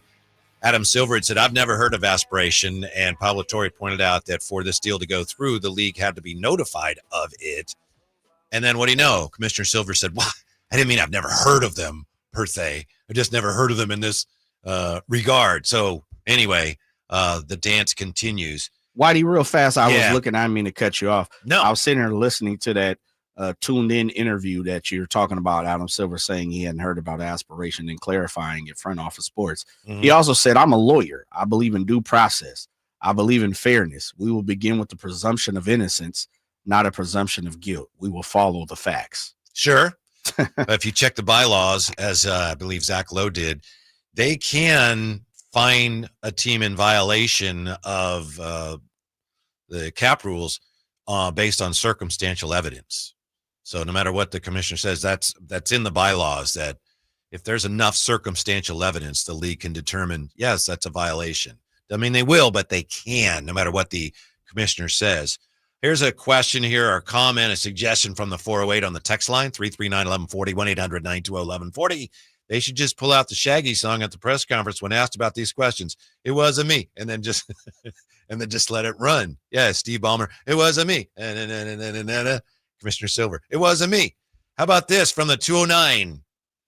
Why couldn't they just figure out how much of the cap and the aprons the Clippers avoided by cheating that system and just slap that on them? That's a brilliant suggestion. John Hollinger addresses that. He says, could they leave the $50 million on the Clippers 2027 cap and still void the contract? And he points out that, surprisingly, the CBA doesn't really spell out how you would do that. But he says opposing teams are surely rooting for this penalty. To Hollinger, he says, that's like double jeopardy, giving the Clippers the cap hit without the player. Yeah, that's called punishment. When you commit a serious violation, you receive a serious penalty. He says maybe the commissioner could put the money Leonard received from Aspiration onto the Clippers 26-27 cap, as this had never been charged to their books in any previous season. No, I like the other idea. You lose the player and keep the cap hit. Yeah. That's not fair. Well, what you did isn't fair. Yep. I like where you're going. Right. That's why you are it's called punishment, because you did something wrong. Yes. You're not within the rules, dear fella. Yeah. Sorry. And even if you didn't know, somebody knew. There you go. 339-1140, 1-800-920-1140. What? It's time for Check It with TC. What's up, TC? Mike check. Hey, Jay, Whitey, what's going on? I see Draper in the building, but I know he's listening. What's up, Drake? What you got, TC? Me and Jay had a little mini conversation. I got Niners and Kings, but I'm going to go Niners first. Hey, they the same quarterback, man, right? And when I'm talking about Brock and the boy Mac Jones, the only thing that's difference between them two dudes, right? Yeah, Brock Purdy been to the Super Bowl and all that, but as far as talent-wise on the field, he can scramble a little more in the anticipation throw, right? But that anticipation throw gets him in trouble. That's where he gets the interceptions at, right? Just like Mac. Mac had a fumble. But the 293 touchdown game, bro, that's a Brock Purdy game. Am I saying put Mac Jones in? No. That's for Kyle Shanahan. Kyle, you don't have any more excuses. This your guy you wanted back in the day. You got him. Now win. But in my eyes, bro, they the same quarterback, bro. That's all I got on the Niners, and I'm being honest. It just ain't no hate. This ain't nothing, bro. They just the same quarterback. As far as the Kings and Kuminga, hey, I got a twist for y'all, Jay. Listen, tell me what y'all think about this. Here we go. What do you think this move is, Whitey? Do you think they really filling the dude out? I heard the boy Allen them say that before, but listen, what if all this is we really want to see if, you know how you mess with somebody and say, you know what, I'm a fool with this person, and see if they really want to mess with me and see if they really want to be here. What if it's all this is saying, let's see if Kuminga's head is really here in Sacramento. And if his head is in Sacramento, then we going to really pull a plug on the dude. What y'all think about that? Let me know. I know it's conspiracy, but think about it. Thank you, TC. I think the Kings love the idea of Kuminga being here, and I think they love the notion that he wants to be here. I think they're crazy about that. I think that makes them feel good and warm all over. Yep. Yeah, and I think they're still trying to figure out how they can make it happen. The interesting thing, and thank you, TC, always appreciate it, Mac Jones and Brock Purdy. The one thing I'll say, this is neither here nor there, I'm not disagreeing with you, but the one thing I keep reading and hearing, but I haven't really seen it yet, maybe I'm missing something, I keep hearing on Mac Jones has a stronger arm than Brock Purdy. Does he? Maybe a little bit. I'm not really seeing that, Jay. Yeah, I didn't see that either. I think they both lightly fluffed the ball to where they need to go. And that may be making TC's point. As he said, they're the same quarterback. I just, and off the air real fast, I'll pull back the curtain. I just told TC, I was like, nah, I disagree with that. I think Brock Purdy's done a lot more than Mac Jones in his career, albeit he might be in a better situation. And he talked about it. He scrambles a little bit better. He throws with anticipation a little bit better, but I agree with those. Are huge to me. Those aren't minor differences. Yeah. I think that is the difference between a starting caliber quarterback and somebody that's at home. Clayton Tune. Not to pick on Clayton, but Mike White, by the way, got picked up. Did he? Cincinnati. Man, you're on the Mike White bandwagon right now. No, I just said, train? After they lost your boy, QBs, yeah, Burrow, they were looking for guys, and they signed two quarterbacks, and he was one of the ones they signed. Yeah, they're talking about Jameis, maybe. That'd be interesting. That'd be very, very interesting. Jameis ate a W before that game was over, I believe. Yeah, I got you. And was it Malik Neighbors? He gave I know, man. Night, Come on, Malik. They lost. You can't do that. But it wasn't on him. Don't do that. Sorry ass defense. It's on him there. that he did that. Man, with 20-some seconds left, you're supposed to be able to keep it's over. How about defensive coordinator or Brian Daboll? How about you call a damn play properly? Yeah, that's true too, but you got to take that into account. Man, 20 seconds left. It's over. Yeah. The worst Curry did it with 20 seconds left. Did they win? Yep. Yeah, there you go. The worst was a couple years ago. I think Andrew McCutcheon did it like in the fourth inning when he hit a double. It's like, what? Well, come on, Cutch. He's on second base. Like, I ain't see that. What are you doing? I ain't see that. Cutch, you better than that, baby. Come on. Let's get to Mitch real quick. 339-1140, 1-800-920-1140. Time for Mitch on Sactown Sports. What do you got for us, Mitch? How we doing, guys? You don't have to be quick. I'm just kidding. First of all, punish the Baltimore and the Clippers money-wise, and even maybe the player. But don't punish the team. The other players are innocent of this. Don't punish the team with draft choices. I think that'd be kind of fair. And with my Raiders, I mean, Geno, I would take – just staying with Tom Brady, the only way you could have helped the Raiders in that booth, because he has a million jobs, he's crossing the line. The only way you could have helped the Rays last night was he the quarterback of the team instead of Geno. And they made a mistake, not being not getting aggressive and getting Jackson Dart, because Jackson Dart is going to be a star. And because the era is going to be delayed for like a month or two, because just like that show with same old new Christine, this is the old new Russell Wilson. That show from Seinfeld, not from Seinfeld, but she was the only one that had a successful gig after Seinfeld was over. Elaine Bennis. Yeah. Julius Dreyfus. Yeah. That's my analogy there. If I lost you, it's not the first time. Gotcha, man. Yeah. No, we're good. Thank you. I appreciate the call. Mitch ain't on Russ. Disagree completely. Don't penalize the team. Don't penalize the other players. That's sweet and nice and everything, but this isn't Sunday school. I'm sorry. Bring out the paddle. The organization must be punished. The players still get their money. Yeah. And in today's NBA, if a guy's like, wow, I don't like all these penalties, I want to go somewhere else, like Harden or something, they'll figure out a way. They'll figure out a way to do that. You'll have Washington Wizards last year roster, and for good reason, because you cheated. That's right. That's how Let's come down swiftly. Was it Russell Wilson's fault that the Giants lost that game? No. Okay. No, but I think Mitch is just saying the Raiders should have got Jackson. Yeah, but he said something about the Giants, same old Giants, but I hear you. Well, they did lose a game that they had all but won. But was that all on Russ? Man, come on. No, it wasn't on Russ defense, kickers, all kinds of things. You're excusing Malik Neighbors for doing the night when they lost. Yeah, man, it was taught as somebody just hit a bomb on your boys. Come on, Padres, get it together. Francisco Lindor. Yeah. 6-1. 6-1? New York Mets. Wow. Thanks for that, Jay. When we come back, 339-1140, 1-800-920-1140. Yes, doors 1, 2, and 3 in the ongoing Kuminga contract saga. Next on Sactown Sports. Capital Casino, Sacramento's #1 poker room with primetime football. It's back. Capital Casino is giving away $500 per game in high hand bonuses for every Sunday, Monday, and Thursday night primetime game.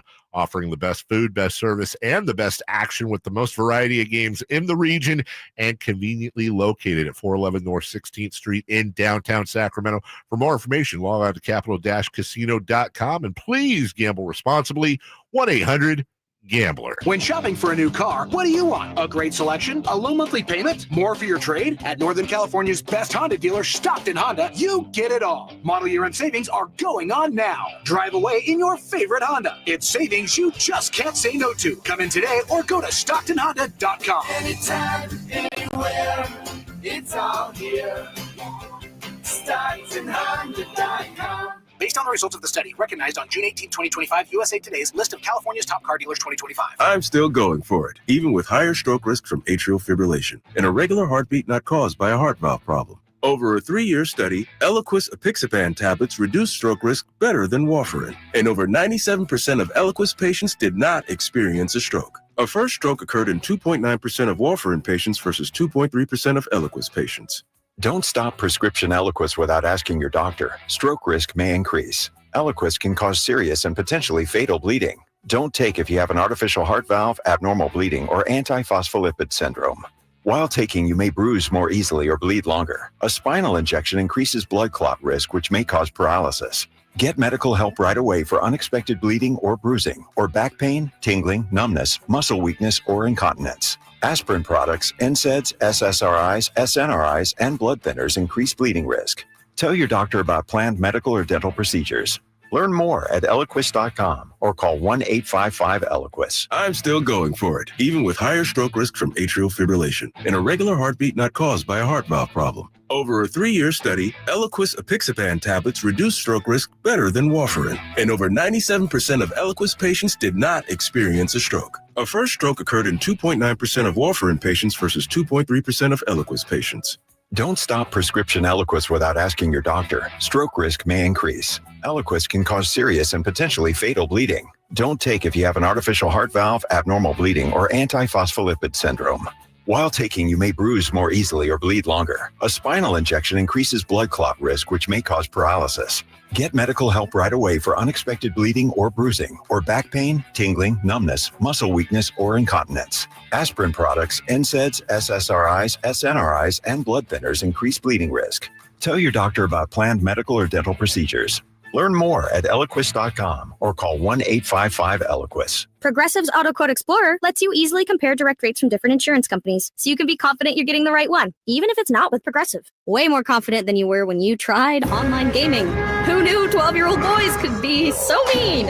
And where did they learn to swear like that? 2 hours of losing to these underage trash talkers, and you're starting to question if maybe you really should stick to pickleball and other boomer stuff.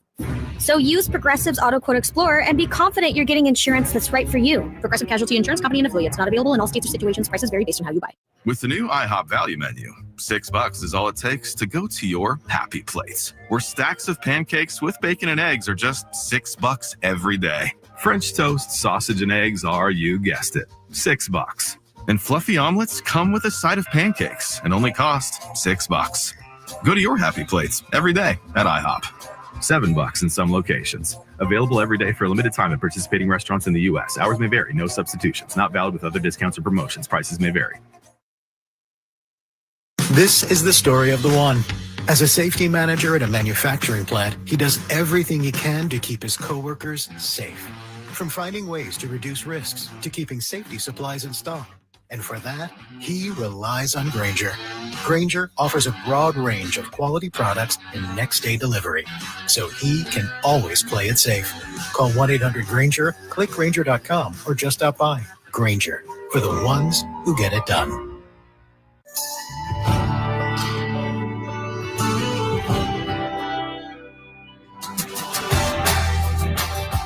The Drive Guys powering your afternoons Monday through Friday on Sactown Sports. Well, one of the things they tell you in radio is you can never talk too much about Jonathan Kuminga. Is that what they say? Yeah. Okay. Yeah, it goes way, way back. There are a couple of things of interest that have been kicked around the last couple of days. And maybe we're just moving around the deck chairs on the Titanic, so to speak. Real fast, your boys gave up another bomb. Peter Alonso. 7-1 Mets. Oh, the Mets were due. Yeah. Is Michael King still pitching? He is. He's still on the mound. That must mean you're just mailing it in for the day. Yeah. You got to save that bullpen for the rest of the series, Jay. Here we go, Padres. Don't fold on me. Don't crumble. Don't do the normal. They got what? They got 1, 2, 3, 4, 5, 6, 7, 8, like 12 games left, something like that. Don't crumble. Mm-hmm. Come on, Padres. Mm-hmm. Well, you should be happy because the Mets then will stay ahead of the Giants. Well, they were anyway. I know. I need I the said Padres. stay ahead. Yeah, but I need the Padres to stay up there too, because they'll crumble. They'll do the normal. Now they're starting to get they're leaking a little oil. Yeah, no they question are. about that. That happens this time of year. Yeah, it does, especially for them. Here are the 3 doors for Jonathan Kuminga, according to Sam Amick today in The Athletic. 1, Kuminga takes the 1-year qualifying offer. 2, he accepts one of the updated Warriors offers that are out there before him. And we know that, according to reports, the Warriors have moved a little bit. They've increased their offer to Kuminga. 3, the Warriors changed their current stance on sign and trade deals, deciding to get something in return for him now rather than run the risk of losing him for nothing later. Sam also says, as it relates to the Kings, who have offered Malik and a protected 2030 first-round pick while agreeing to give Kuminga a 3-year, $63 million deal, their insistence on including protections on the first round remain the main obstacle to a possible deal. But that's not to say that they could remove the protections and the Warriors still might say, well, we're not there yet. We're still trying to work it out with Kuminga. So that isn't necessarily the only thing holding up the deal. But Sam also says here that the Kings believe that Jonathan Kuminga wants to play for them. And he also says that there are some stakeholders who believe that if the protections were lifted, that it might change the Warriors' thinking on a deal. So that's where we are. We also have this from Anthony Slater today on NBA Today. The message from Jonathan Kuminga and his agent Aaron Turner to the Warriors this week, says Anthony Slater. Flip the team option to a player option, and Kuminga will sign the deal and buy into the mission of getting Steph Curry another title. Warriors have been reluctant to add a player option in any offer. The Warriors have offered a 3-year deal with a team option. So Kuminga's message is, you make that 3rd year a player option, give me the pin, where do we sign? But the Warriors don't want to do that. Of course not, because they don't want him. And Anthony Slater reported this earlier in the week, a couple days ago, if I'm not mistaken, or maybe yesterday, Red or Sunday, where he said Kuminga and Joe Lacob had a meeting. Joe Lacob flew out to in August. Kuminga, and said, hey, we would love for you to come back. And he said, really? Do you want me to come back? Yeah. And it more or less is Steve Kerr want me to come back. Lacob said, do you want to be here? And he said, do you want me to be there? Yeah. Steve Kerr. Does Steve Kerr want me to be there? Mm-hmm. I don't know. I truly don't know. The saga continues. So the trade is happening then, you're telling me? No, I really don't. I wish we would, and we probably won't find out a resolution to this probably for another week and a half or so. But something has to shake, right? One way or another, because I know Kuminga ain't missing no checks. So I know he'll either sign that qualifying offer, or the Warriors will come off of what they believe, or the Kings will come off of what they believe. I think those are the 3 options we come down to. Is there really any room for any other team to drop in and come and steal them and swoop them up? Probably. There might be, but I would think that we would know who they were by now. I'm with you. Yeah. I'm with you. Yeah. The Suns and the Bulls were 2 of the teams we had heard. Bulls re-signed Giddey, so that may be out of the question at the moment. Doesn't seem like the Suns had any type of offering. Couple seconds. The Warriors wanted Royce O'Neal or something. Yeah. It's nothing. So we'll see. We will see. I think Kuminga is steadfast on it's going to be on my terms. I think if Kuminga is at some point, it gets right there, deadline, and he says, I'll sign qualifying offer, then I think the Kings are in play. I'm with you. Yeah. Then I think the Warriors will say, it's a game of chicken, baby. Right. You were real. You stood on it. Yeah. By the way, real quick note here on Dennis Schroder. Is he on his way to the Hall of Fame? I know that's something we've been talking about a lot. Here's a list of players with Eurobasket and World Cup MVPs. List of players who've won the MVP with Eurobasket and in the World Cup. Sergei Belov, who I believe played for the Soviets. Drazen Dalapajic, and I don't know who that is. I apologize. Drazen Petrovic, we know. Tony Kukoc, Dirk Nowitzki, Pau Gasol, and Dennis Schroder. He joins that list now. and all of those players are Hall of Famers. Now, maybe those aren't the only reasons they're Hall of Famers, but at least a couple of those guys didn't play two of those guys I don't think ever played in the NBA. At least one of them didn't. So that's why some people say, Dennis Schroder has clinched a spot in the Hall of Fame, because if you're MVP of the World Cup and Eurobasket, you're a Hall of Famer. So maybe he's on his way, Jay. I know it doesn't seem like it just from an NBA standpoint, but internationally, and I know Jay was making the case for DeMarcus Cousins earlier to be a Hall of Famer because of his fine work with the Taiwan Beer Leopards. But Dennis Schroder may be on his way. Yeah. International superstar and man of mystery, Dennis Schroder. I'll go like Draper. When this was Draper. Yeah, Whitey. I don't know. I'm not making the argument. I'm just telling you why people are saying what they're saying. To me, having not seen all of the international games, we follow it. But to me, I just feel like he's not a Hall of Famer. But the Hall of Fame in basketball is different. It is. It's a lot different. But you got to come with a little more oomph to it. Mm-hmm. He hasn't really done anything when it comes to the Olympics, though. Mm-hmm. I think you got to do it on a grander scale.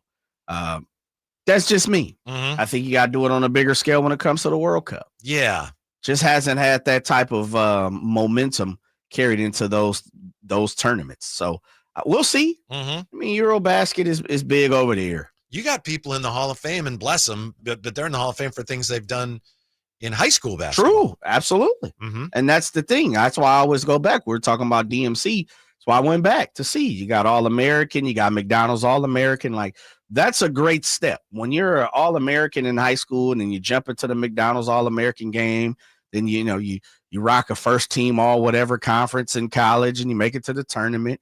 You just so happen to slip a championship out of there. Like, those things set you up for having a above average NBA, career, but not great career. And I guess you can decipher how you want to when it comes to that. But yeah, I just, when you look at Dennis Schroder's body of work, it doesn't say Hall of Fame. Mm-hmm. International, NBA, nothing yet.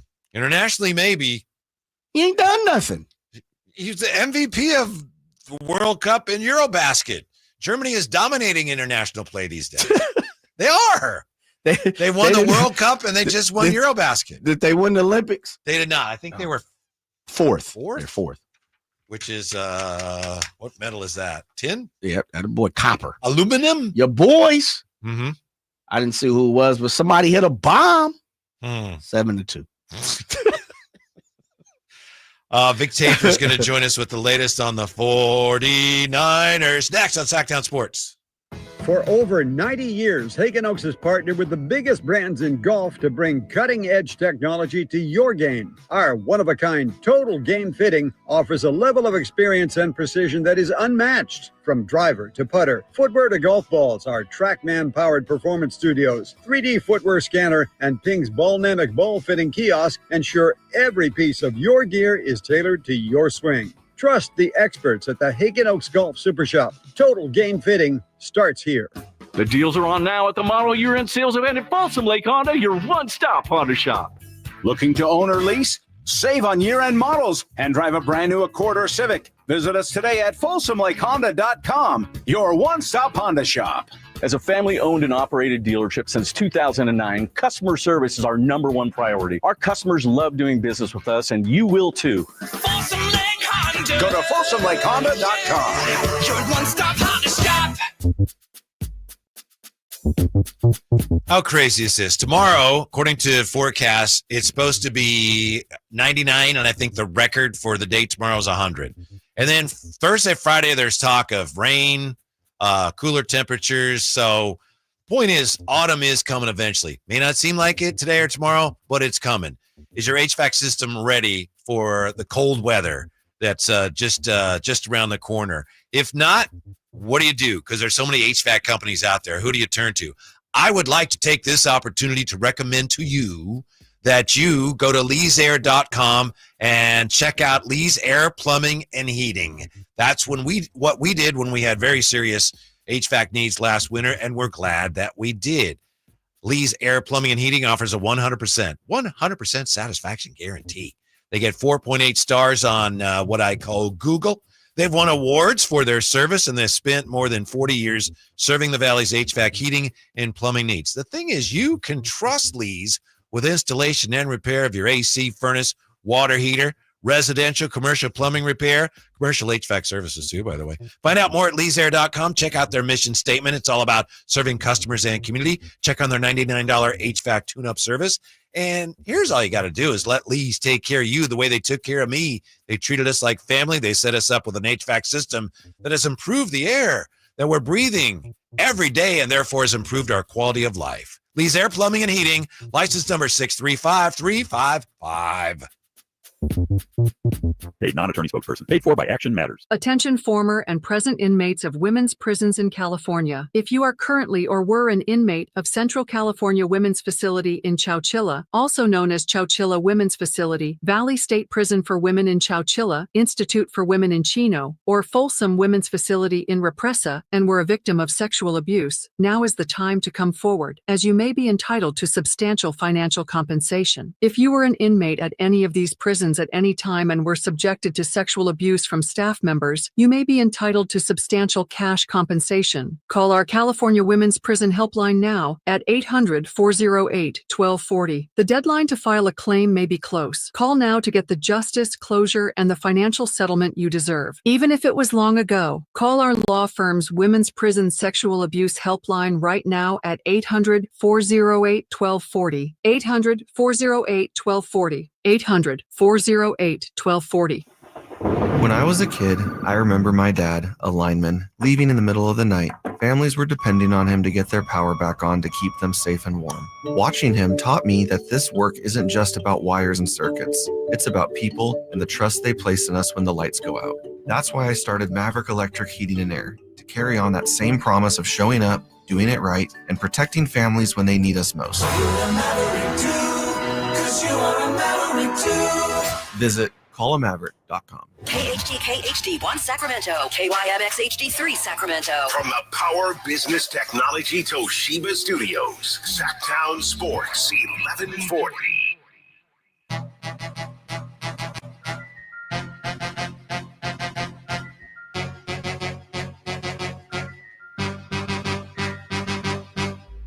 Live and local, it's the Drive Guys. Watch the show on youtube.com/Sactown Sports 1140. Or listen on the Sactown Sports app. I'll say one thing. It's very clear that there are a number of fans who have heard about all they care to hear about Jonathan Kuminga for the time being. We understand that, but there has been some movement last couple of days. And we are getting close, I pray, to a resolution. We may actually have something substantial to talk about with him at some point. But for now, we move on.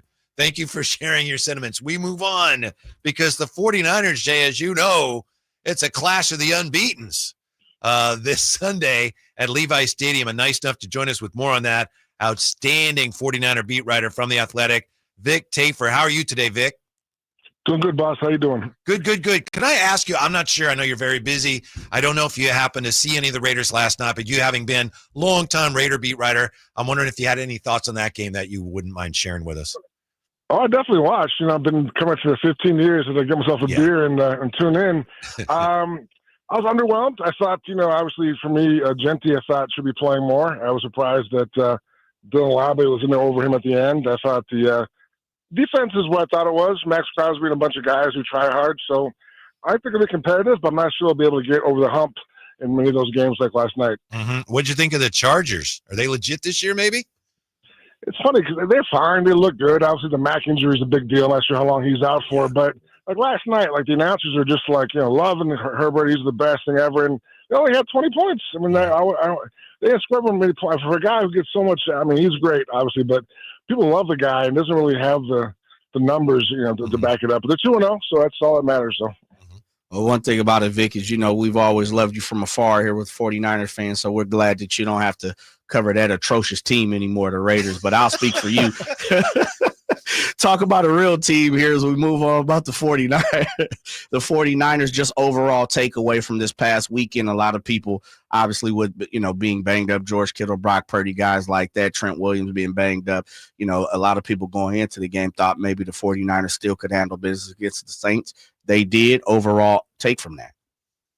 Yeah, the cool Raider fans just win, baby, right? It was an ugly win. I didn't think it was you should probably beat Spencer Rattler by more than they did. But, they were banged up. They lost. Juice was a big part of the game plan. He got hurt also early on. Kind of he's the guy that helped fill the shoes of George Kittle, so that was a big loss in the middle of the game. But Mac Jones did a good job. I think he held on to the ball maybe too long at times, but the O-line did a good job, and I thought they had enough to win. And like we said, 2-0 is the main thing. They're 2-0, and ideally they'll get some of those guys back at some point. Mm-hmm.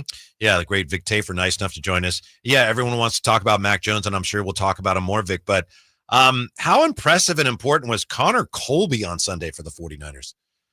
Yeah, he was great. He's a guy who got some buzz at training camp, kind of waiting in the wings, and then Ben Barch got hurt. He stepped in. I think the stats said didn't get beat at all on pass pro, so that's pretty impressive for a rookie to come in like that out cold. And I think he's a guy who they have high hopes for. I'm not sure Ben Barch gets his job back if I think it was according to plan. Ooh, wow, that's big stuff right there, Big V.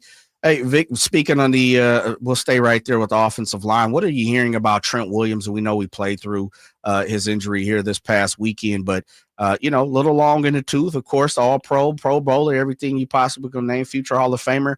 What's your thoughts and everything that you're hearing about Trent as we progress through the season? I thought he played better in week 2 than week 1. That's probably a good sign. I think he's definitely getting some of the, like you said, he's kind of banged up a little bit. His knee went down. I got the fire alarm here. Hold on a second. Yeah. Wow, someone's burning down here. But no problem. But yeah, so I think he's a guy who knows what it takes, and he doesn't really need practice, I wouldn't think, as long as he gets out there on Sundays. And he's such a skillful guy and knows. Sure, he's 37, but still one of the best, probably the best left tackle in the league still. So I think it's a good sign he played better and should be okay going forward. Mm-hmm. I know that coordinators are always tinkering, but Robert Saleh, to what extent is he still tinkering with some of his younger players? It looked, Vic, like he actually went to maybe like a 4-2-5 alignment at times Sunday. So to what extent is he still figuring out what he has with some of his younger players?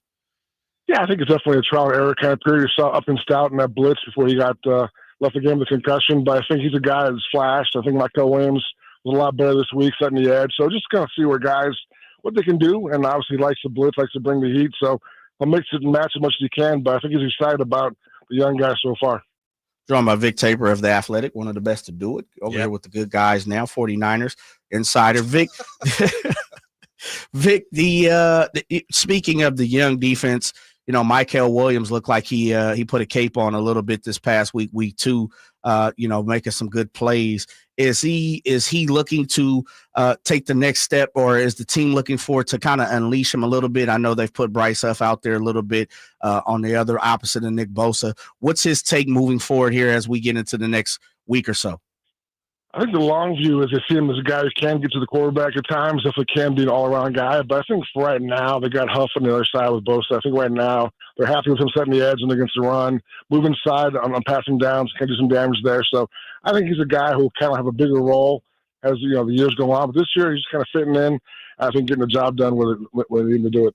And Vic, how about McCorkle? And I think you may have touched on the key to my question here already, but going forward, assuming he's going to play for a couple weeks, and he was excellent, all things considered. But what do you think Kyle Shanahan hopes that he will do better if he continues to play over the next couple of weeks?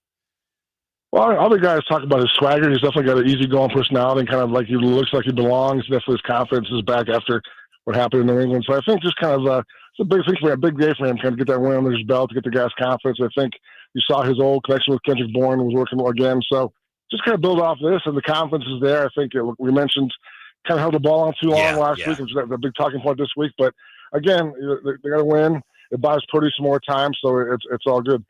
Hey, Vic, play the numbers game for me. Musical chairs. We know the 49ers brought in Valdez-Scantling. They also brought back Kendrick Bourne, Jawan Jennings, Tricky Ricky P. DeMarcus Robinson will be coming off the suspension list here pretty soon after next week. What happens? Like, who moves where? Is it DeMarcus Robinson has to find his way back in? Where do we see that happening here the next week? it'll be the deepest collection, number 3 guys in the history of football. It's pretty amazing. But I mean, obviously, Velo Scantling, MVS, the guy that thought could come in and make some plays, hasn't happened yet. So it's kind of to me, his last chance to make some a deep pass here or there. But he's the guy I think is in the bubble once Robinson comes back, and mentioned other guys are kind of Watkins will be back at some point soon. So I think he's the guy to me on the bubble. But again, they brought him in. They like what he can do with such a defense, so you might have a chance to do that this weekend. Mm-hmm. How much of Sunday's game, in your estimation, is probably going to come down to how well Arizona is able to run the football? Yeah, Arizona's a weird team. Like, defense actually is not bad. I think Kyler Murray's kind of, you never know what you get from him, but you're right. If they can run the ball, the Niners will be in trouble. And the Niners have worked hard all offseason, though, to focus to kind of stop the run. Did a pretty good job in Seattle, not so much this past weekend. But, yeah, if they can stop the run, I think they're in good shape. Hey, Vic, Whitey spoke on kind of the operation and alignment that looked like Robert Saleh had spent out here with the Saints. Is anything going on with Luke Gifford, or is he just kind of look? D. Winters is playing fantastic. Of course, you got Nick Martin back there, and Fred Warner is Fred Warner, and there's really no position. And Upton Stout is kind of causing them to play more nickel, or is it more just the alignment of the offenses that they faced? Yeah, I guess it's just a 1 week kind of deal. I think they looked at the Saints, what they wanted to do, and I figured Kamara maybe use more and passing him than he was. So I think they looked at having a nickel approach, and I think Gifford will play more the next weekend against James Conner. Mm-hmm. Before we let you go, I just want to give you a pat on the back. I believe, Jay and I, we do a thing each week. We pick upsets, and we got both of us got our 2 upsets right this week. But you got your upset special, right? Didn't you have the Giants with the points this week? Wasn't that your pick? Well, yeah, but they was to win the game. They had him on the money line, and the guy I'm sorry. 54-yard field goal. Yeah, no, it was. I got the covered the spread, but then that was my upset special of the week. Didn't quite happen, but they're close. And, Russell Wilson did. It was great for the first 4 quarters. Then it became the old Russ. But yeah, it's all good. Yeah. All right. Come on, why do you bring it up wrong? Bad that information. Was bad, Vic. I apologize. I glanced at it here and I had that wrong. I'm trying to give him credit. Yeah. Even worse, the Denver game. I had the Broncos, and they it's rough. It was a rough couple games, those 2 games, but it's all good. We'll shake it off when we bounce back. Yeah. All right. We'll be looking for it. Thank you, Vic. We appreciate it. Talk to you soon.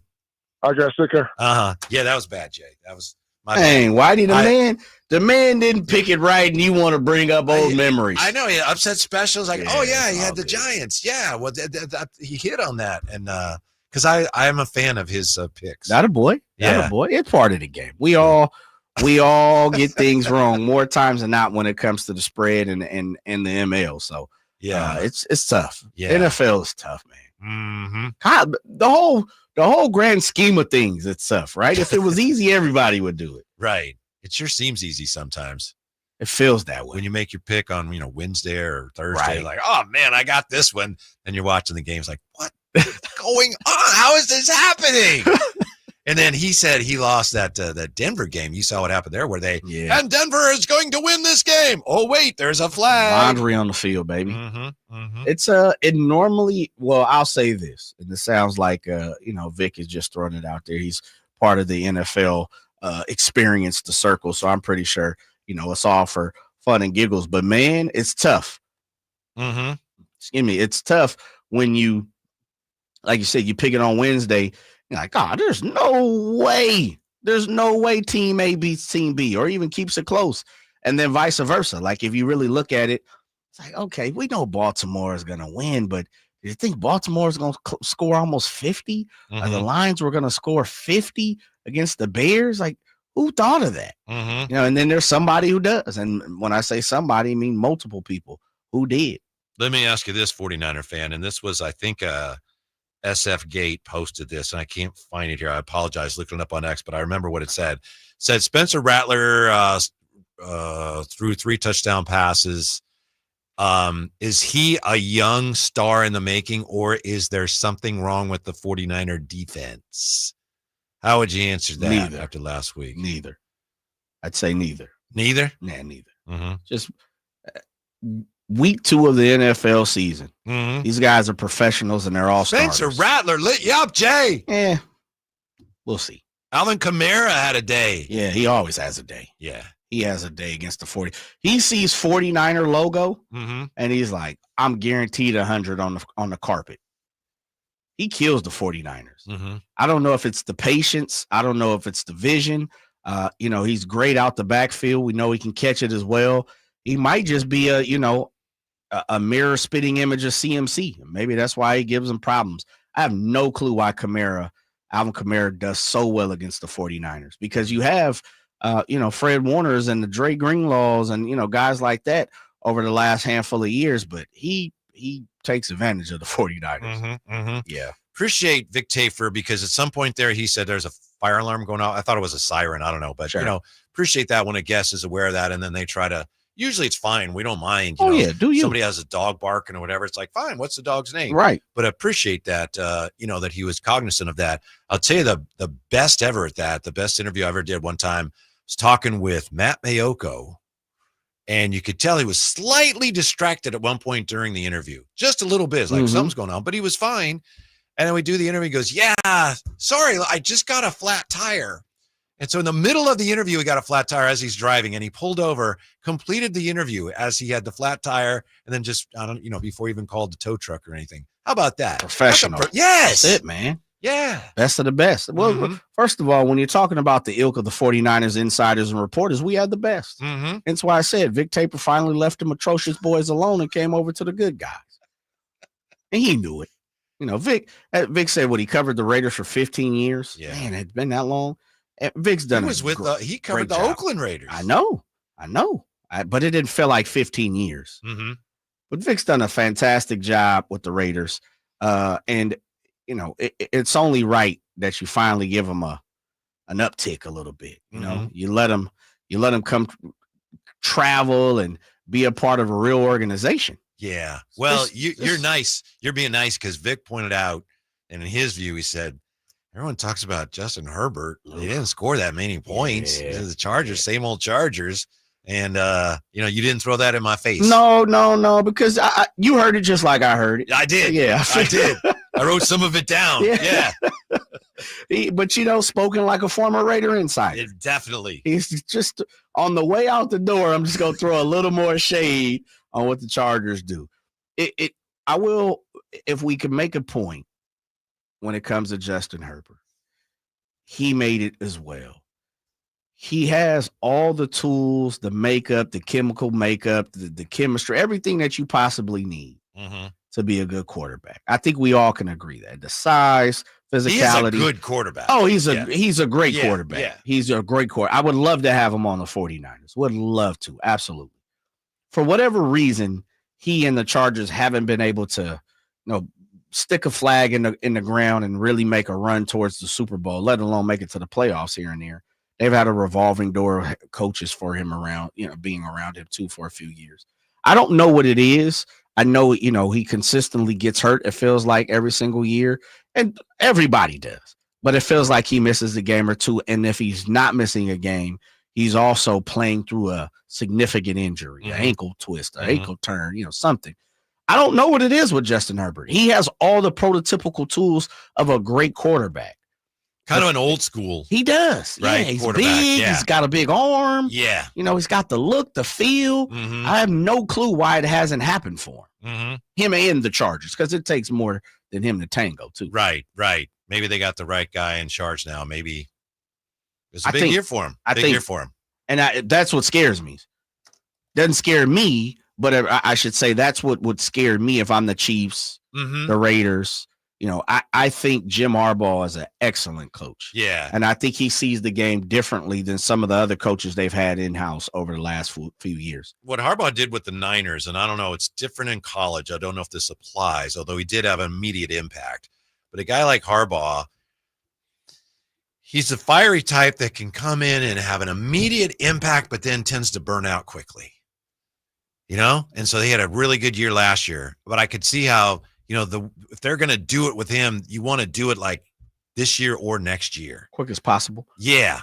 Maybe he's learned, though. You kind of touched on it a little bit early in the show. He's mellowed a little bit. Yeah. At least from what we can see. Who knows what it's really like behind closed doors. And in reality, I don't feel like that happened in Michigan.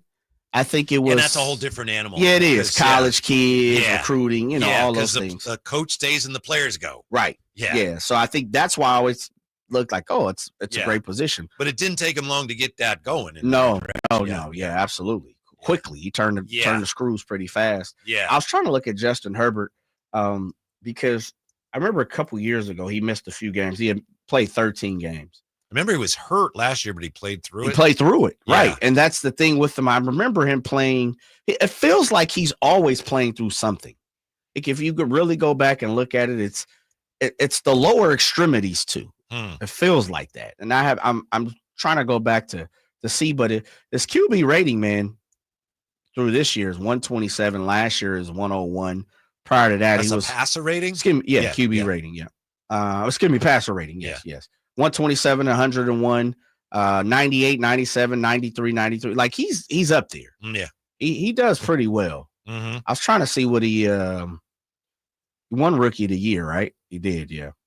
Well, I mentioned Matt Mayoko, and one of the reasons I mentioned him is because he says something about this upcoming game that, if I may, this is sacrilegious, but I'm going to disagree with him.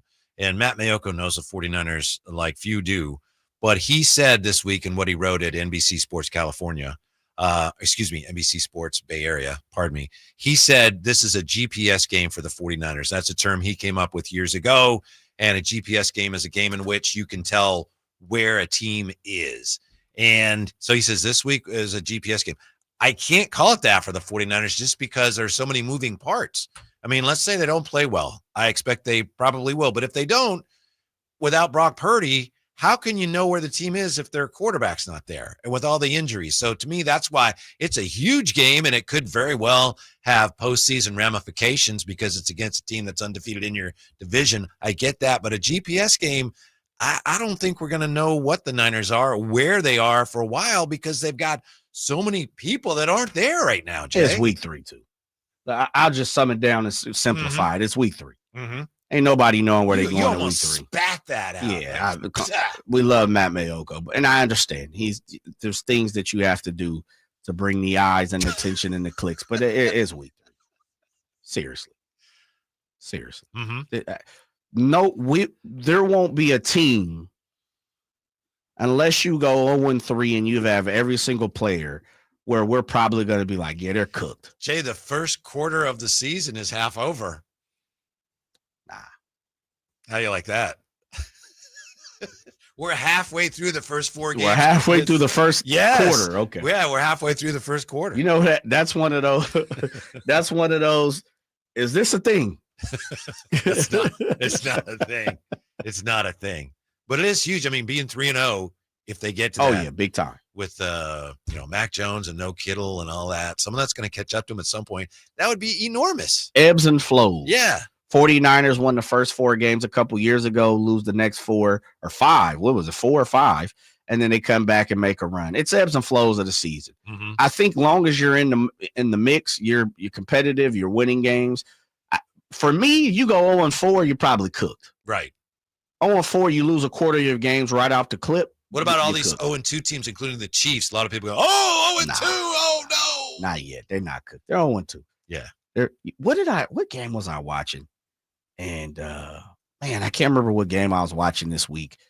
And one of the color analysts were saying, it's week 2, and they're still trying to figure out some things with their offense. Mm-hmm. And we heard it a few times with Moose Johnston. Yeah. This past week, but I can't remember what game. It's like, oh yeah, they're still moving around the offense, and they're still trying to figure out who can do what, and they're still trying to get lined up properly, and and so then 3 minutes later, that team's they're still learning. They're trying to get lined up properly. Yeah. And you would think week 2 they would have this figured out. And that sounds like Miami. I don't know who it was, but I can't remember. I didn't watch the Miami game yet. Yeah. And so next quarter flag. You would think after a couple weeks, training camp, the team would know where to line up properly and how to get in. I'm just like, man. Mike McDaniel had the worst comment by a coach maybe ever. He did. And I know he was disappointed, but when he explained about losing and winning, it was maybe the worst answer any coach has ever given post-game as far as explaining what happened to his team. Right, Jay? I mean, you heard that. It was awful. We'll see if we can't get that that for you as well. But here's something I want to say about teams that start 0-2. You see this a lot. teams will start 0-2. They do every year. And some people will say, I don't even know what the percentage is. I apologize. There's a percentage of teams, only X percent of teams that have started 0-2 have made the playoffs.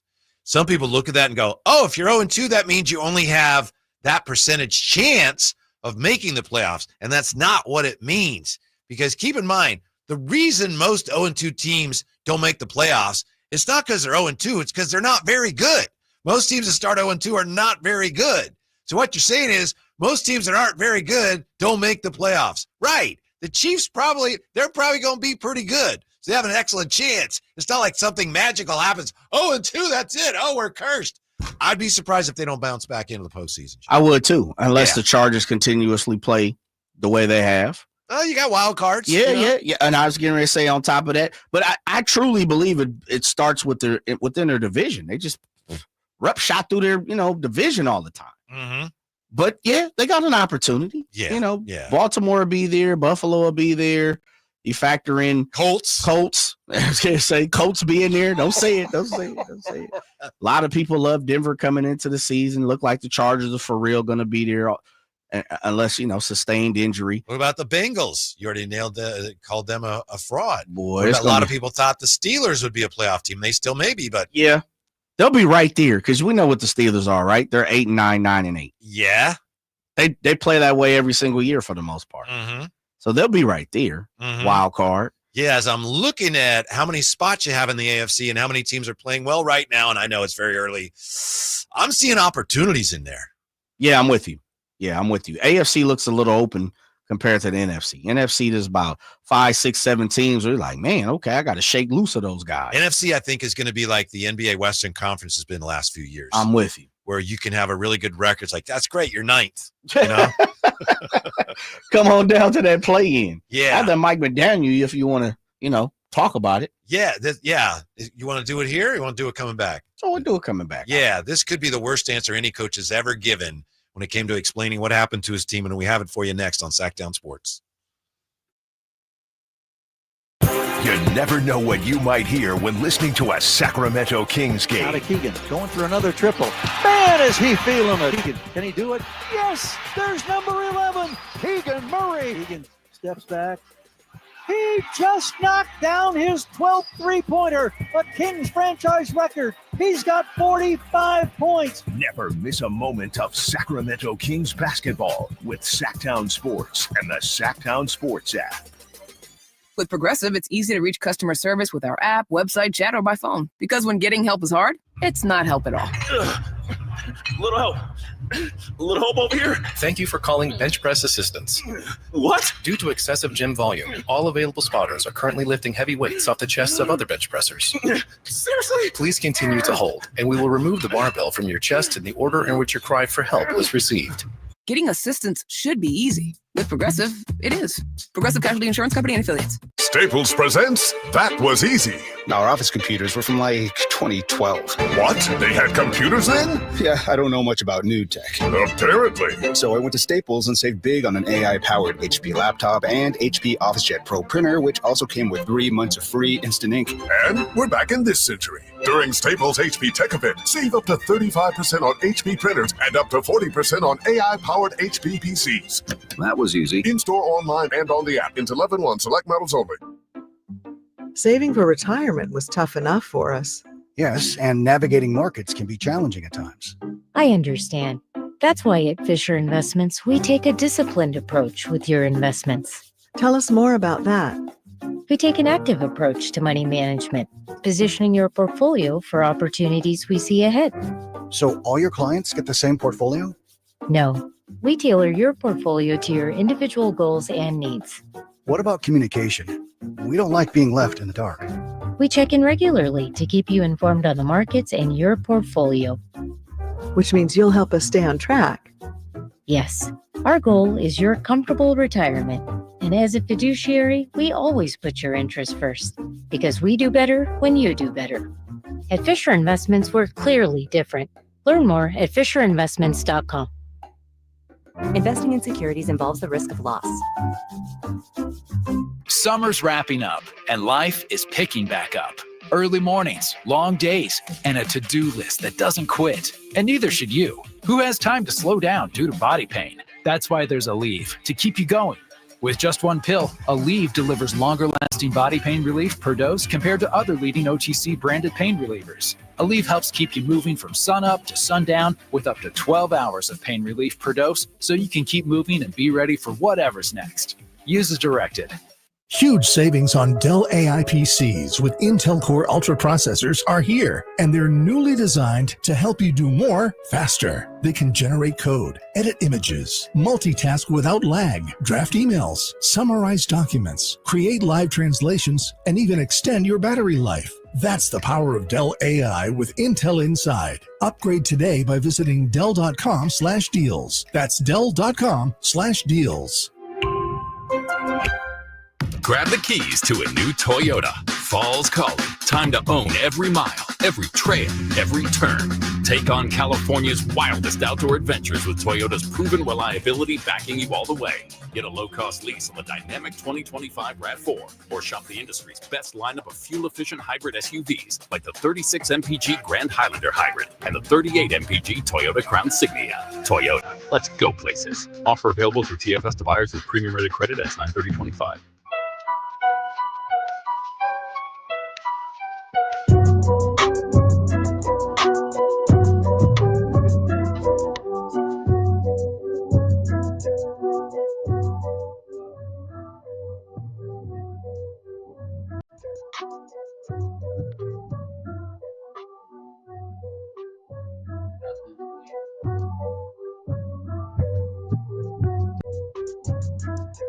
Your afternoon home for Kings talk and so much more.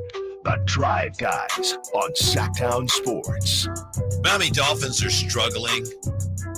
0-2, another tough loss this weekend to the Patriots. They had somebody was flying a plane over the stadium, dragging a banner that said fire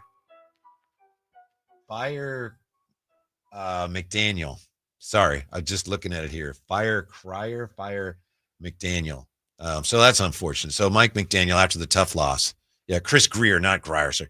Chris Greer said, fire Mike McDaniel, fire general manager Chris Greer. That's what the banner that was behind the plane said. So after their tough loss, somebody was asking Mike McDaniel, of course the media, about one play here. He was asked about the team's failure to convert on fourth down on their final possession of the game. This may be the worst answer to such a question that any coach has ever given, ever in any sport. You be the judge. To win games, you have to win the game, not lose the game, honestly. And that is how you lose the game. You're moving the ball down the field. You're 1st and 10, and then you find yourself at 2nd and 20. That was critical. I just feel sorry for him. That's he's a smart guy, and that sounded like he was just so devastated. He couldn't say anything other than to win games, you have to win the game and not lose the game. I know he's very clever, and he likes to give clever answers, but that was unfortunate, Jay, to say the least. Well, that's sometimes and I don't know what is happening. I'm not, trying to guess here, but I would just say tough loss. Yeah. Sometimes he might have been less trying is to more. avoid, sometimes a coach has an answer in his head like, well, it's because freaking so-and-so can't block and you don't want to go there. So maybe there was some of that. But that's Mike McDaniel. He used to be a coach in the Sacramento Mountain Lions. Yes, sir. Yeah. Yes, sir. Sometimes it's just, and I've always said this when it comes to athletes and coaches. I don't want to say it's hard. I don't want to say it's easy. Mm-hmm. But emotions are high. Whitey, we've been in many locker rooms, had the opportunity to have many of post games, pre games, half times, all these different avenues when it comes to press conferences. Emotions get high, and players and coaches sometimes, even within that 15-minute rest period or that 20-minute rest period, depending on the league, you can just tell. Of course. They haven't shaken the feeling, the emotion of the game. It's incredibly difficult, especially when you're being peppered by questions from people that really don't understand. Right. Sometimes all that went into your decision. Sure. You know, you didn't see this guy practicing all week, all that, but still, given all of that, and I agree with you 100%, that still is probably the worst answer I've ever heard. Agreed. And I where I'm going with it is saying it's okay. And I used to love Marshawn Lynch, and he did it from more of a different angle because media and press conferences really wasn't his flavor.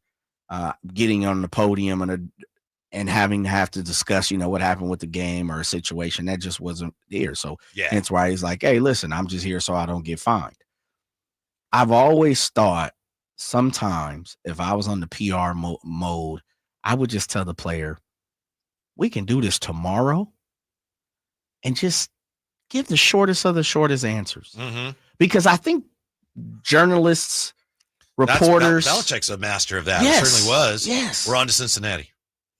We understand. What happened in the game? We're on to Cincinnati. That's it. Tough loss. We're moving on. I don't have an explanation for what happened. We're on to Cincinnati. Got 53 men in there, bunch of coaching staff. We'll get it together. Yeah. You're just looking around waiting on the next question. Sometimes you just have to do it. And then, press conference Tuesday, Wednesday, Thursday, throughout the week. Believe me, you know what happens is the reporters double right back down and they ask you those same questions because you didn't give them the answer, and it is their job to get that answer. And then maybe while you've had time to sit back, relax, get a good meal in your system for a day or two, 24 hours, 48 hours, whatever, you have a better grasp on the situation. Sometimes folks go up there and you just, man, we seen it. Terrible answers. Overhyped answers. What in the hell are you talking about? Answers that like make no sense. Right. It's a gamut. It's a gamut. Yeah. To win the game, you got to win the game, not lose the game. Second and third down, you got to, you just got to stay out of that. Stay out of fourth down. Let's see where the Dolphins end up on this week's bottom five, Jay. This is my bottom five in the NFL. Number 5, I've got moving into the bottom 5. They were not in it last week. Houston Texans. Ooh, 0-2 Houston CJ Texans. Stroud looks lost, doesn't he? He does a bit. Yeah, he's got that look like, I don't know what's going on. And then his accuracy, he's an accurate quarterback. He wasn't accurate last night. Number 4, of course, Cleveland. And their defense actually played halfway decently, although it didn't show in the numbers last week against the Ravens. But some turnovers hurt them as well. Third in the bottom 5 is the Carolina Panthers. Just kind of a waste of everybody's time. Yeah. Number 2, they were also not in my bottom 5 last week because last week they put together a pretty decent effort, but this week, I think reality is coming home to roost for the Tennessee Titans. Already? Yeah. Number 2. Okay. Yeah, and then Miami Dolphins, once again. Worst team in the league? Yeah. Right now. Number 1, on the bottom 5, the worst team in the National Football League, second week run-in. And I want to applaud the New York Giants who have slid out of the bottom 5, even though they lost this week. Okay. Give them some credit. Yeah, they played ball. They should have won. It would have been spectacular to see the Cowboys on 1-2. I'll tell you that much. But they got bailed out. I don't know who bailed them out, but they got bailed out. Maybe the kicker. Yeah. Man, big time 64-yard kick forced overtime. Golden boot. Then showing Jared Jones up there and it's like, yeah, I knew he'd make it. Is that what he said? I don't know, but it didn't look like it.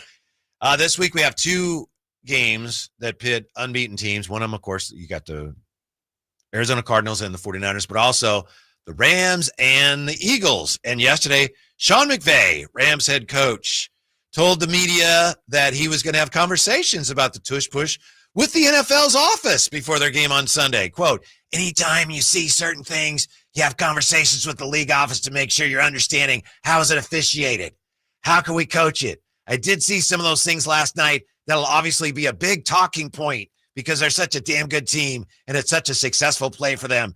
Those are conversations with the league office, but I'm sure they'll have the same ones and operate within the confines of not getting a little bit of a rolling start before the ball is snapped, end quote. That's a good job. Yeah. So as far as the line, and when you see the line, take a step back so you don't get fined. I like where he's going. Yeah, that's like an NBA coach. Yes, sir. Hey, the Zen master. He did it very well. Charles Barkley, every single time we we take him down to the post, man. He's just grabbing and clawing at my guy. You know, and I don't know how we're going to get around that. It's making my job and Robert Horry's job a little bit harder. Yeah. There's a struggle down in the post. Yeah. You know, and he's just not getting those calls. But we'll work around it. Maybe I'll devise an offensive scheme to work it back around the top. Yeah, you're right. That's how they do it. This one, he did not criticize the officials directly, but we're going to talk to the league and make sure they don't get a bit of a rolling start. In other words, it's tough enough to stop us as it is. You can't let them jump. You can't let them false start. What are we doing? I never knew. I'm trying to think if I ever spoke to anybody from the front office football. Like when you have a meeting with the league, what does that entail? You pick up the phone, like, hey, Shine, what's up, man? Like, who are you talking to, first of all? It probably depends on what your complaint is. Officiating? You've got crew VPs of officiating and player discipline and, uniform conformity and just about anything. All kind of things, right? Yeah. The Rams have a shot? Oh, yeah. They do? They got a shot to beat the Eagles? Yeah. Yeah, man, the Eagles are going to lose 3, 4, 5 times this year. Of course they have a shot. All right, I like that. Yeah. I mean, I guess, obviously, from the 49ers standpoint, should want the Rams to lose, but it's hard for me to root for the Eagles, Jay. Yeah, I get it. I find myself, and we talked about it even week 1, I found myself rooting for the underdog, whoever that may have been, and it was the Cowboys, and I had to check myself. Wow. I said, am I rooting for the Cowboys to get a first down? I was there with you. Oh, yeah. Let me turn this game. Yeah, before the game, I was sitting there, like, what am I going to do? Who am I going to root for? Once that game started, let's go, Dak! Okay, I ain't do all that. I was saying, once we're in the third quarter and Dallas was losing, I'm like, okay, come on, Dallas. Because either way, it helps the 49ers, the NFC. So somebody had to lose, right? But I was rooting for a tie.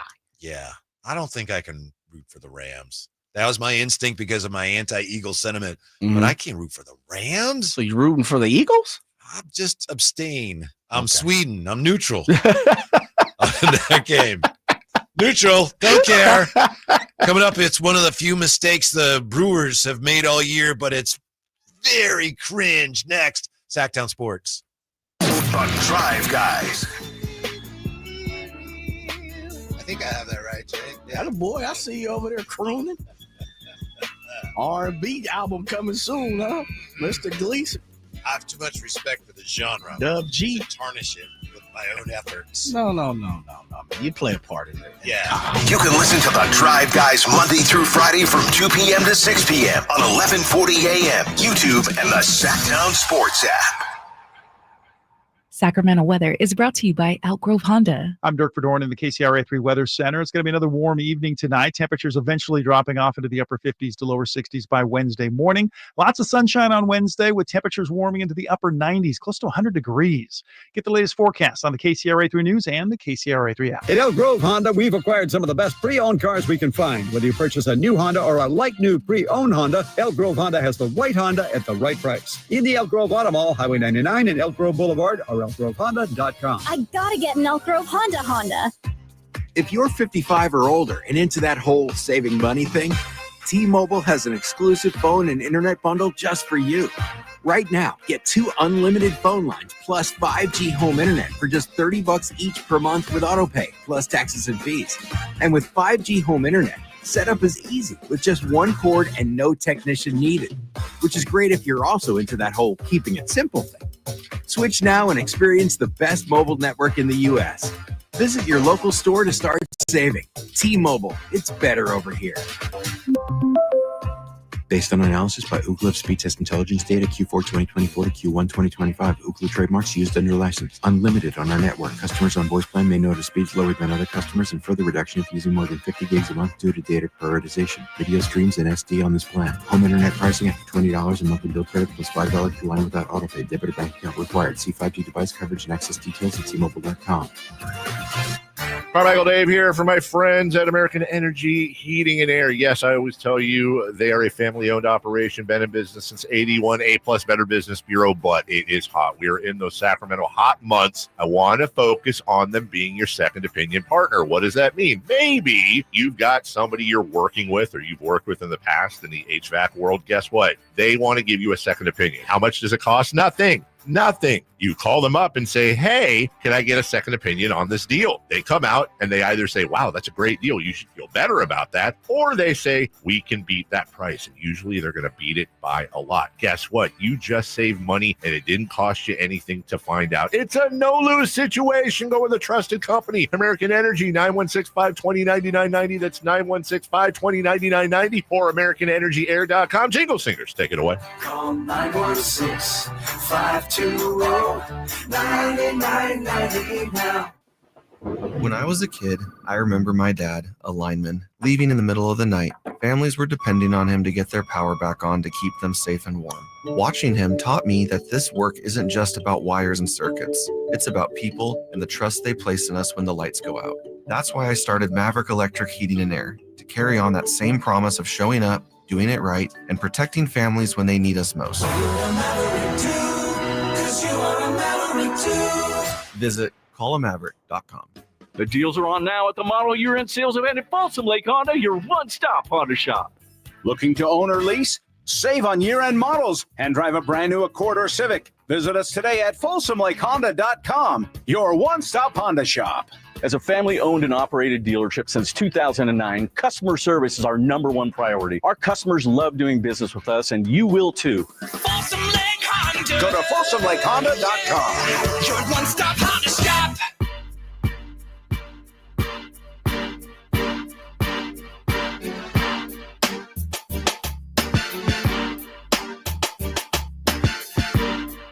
Live and local, it's the Drive Guys. Watch the show on youtube.com/Sactown Sports 1140. Or listen on the Sactown Sports app. Real quick baseball note for you here. The A's are in Boston, top of the sixth. The A's leading Boston 2-1. And they've got runners at first and second with a couple outs here. Also tonight, you've got the Giants and the Arizona Diamondbacks. If the Giants were hoping to gain ground on the Mets tonight, you're probably not going to be able to. End of the fifth, the Mets are leading San Diego 8-2, so maybe the Giants could gain ground on Los Padres tonight. One more thing on baseball. This is so unfortunate. The Milwaukee Brewers clinched a playoff spot over the weekend. First team to clinch a playoff spot. The Brewers clinched their division last night. But the Brewers had a big celebration, of course. Did you hear about this, Jay? The manager told the team in the clubhouse, they're having this big celebration, and he has a letter to read to them. And he says, this is a letter written to you by Bob Uecker. And Bob Uecker had just passed away before the season started. So you can imagine the emotion. And the letter alluded to a few things that Bob Uecker couldn't have known. It alluded to some things that happened during the season. People thought, well, okay, they just put that in there for, artistic license. But they said it was a letter. The manager said it was a letter from Bob Uecker to the team. And it turns out it was not. It was just something the manager thought of. He thought, oh, this will be neat. And he didn't necessarily think anyone would take him literally. But I saw the stories like, man, that's so cool. Bob Uecker wrote a letter to the team. He didn't, Jay. That's not what it was. Perpetrating? The manager, I don't know if he actually meant to fool people or he just thought, oh, this is cool. But, of course, the media ran with it. A great story, right? Wow. The beloved Bob Uecker wrote a letter to the Brewers. And it turns out, no, he didn't. And that's a little cringe. Ultimately, it doesn't matter. He didn't mean any harm. Right. But still, it's kind of, really? Swing and a miss. Yeah. I see where he was trying to go with the emotional, pulling on the strings. But it's a learning lesson. Yeah, maybe. You know what? I'll bet you this is what Bob Uecker would say if he were here. Yeah. Yeah, maybe you probably have to phrase it a little better. But I'll say this. We talk about people being duped and catfished. Yeah. Gotta learn your lesson sometime. Yeah. And vice versa. It's one of those things where just wasn't a smart, intelligent move. Right. You got to be better, especially caught up in the emotions. Yes. Especially when you're talking about a legendary figure like Bob Uecker, right, and someone losing their life. Yeah. You don't play with that. If there's a saving grace, I would think it's that he didn't really mean to fool anyone. He meant well. It's like, no, inappropriate, but he wasn't trying to deceive anyone. Really. Yeah, right. The joke was Anyway, terrible. yeah. You wrote the joke, and the joke didn't land because it was terrible. That happened to me once or twice or several times. On the stage? Oh, definitely on the stage. Yeah, when I was doing stand-up, it's like, man, this is harder than I thought. You just started and you roll something out there and you're looking at people. Ooh. Now what? Now where do I go? You want to go, you didn't think that was funny? Yeah. You know what I've always thought about comedians, and I mean, including yourself, I have to give kudos to you, because one of the things I've always figured out is how can one remember so many jokes? Because you know how it is. You read a joke and you're like, oh, I remember that. 2 days later, you're like, damn, what was the joke? Right. And then on top of that, the presence that it actually is, there is a route to the end of where you're going. Like there literally is. Yeah, and if you make one wrong turn, yes, you've ruined everything. Right. Like you've laid it all out in the places that you want to go. And one, like you said, one joke out of place, you kind of like, oh, and you've seen comedians do it. And they're looking around like, oh, and man, so how's everybody doing? They're trying to right their wrong. They're trying to get right back on track. And it's interesting because, man, I can't remember a joke from yesterday. How do you guys remember that? You would, and you could. Maybe, I guess. Yeah, if you wanted to. I mentioned Sean McVay. Sean McVay, by the way, and I mentioned that he's going to make sure the league office is aware of how the Eagles were jumping the gun on the tush push. He also says he tore his plantar fascia while coaching the Rams over the Titans last Sunday. I saw that. Connective thing on the bottom of your foot. He was banged up a few years ago, wasn't he? That's right. Didn't he tear ACL or something? Something. Yeah. Hold on, I looked that up. Plantar fascia is a thick tissue running along the sole of the foot. Really hurts if you get plantar fasciitis. This way, I guess maybe torn is they stitch it up and it heals faster. I don't know. But speaking of the tush push, this surprised me, Jay. Jordan Mailata on the Eagles. He's an outstanding offensive lineman. And he was doing his radio show today on WIP in Philadelphia. And they were talking about the tush push, and there's a media narrative. I mentioned that today ESPN said, is the tush push ruining football? So there's this narrative that they won the game against the Chiefs because of the tush push. And Jordan Mailata says it is incredibly disrespectful to the impact of the Eagles' defense and special teams to say that they won the game because of the tush push. He says, I understand the outrage. What I don't understand is them using it as an excuse to why we won the game. I think it's incredibly disrespectful to our defense and our special teams who balled out, and my brothers on defense and special teams who balled out that game, who had our backs when we weren't moving the ball or weren't doing anything.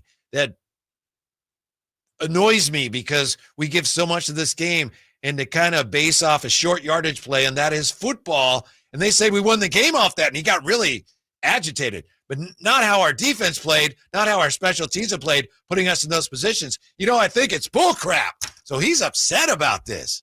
Not necessarily people complaining about the tush push, but he says it's disrespectful to his teammates to say, that's the only reason they won the game. Well, then remove it. Since you guys are that raw. I mean, the tough part about it is the Eagles have a good team. I don't think anybody can say different.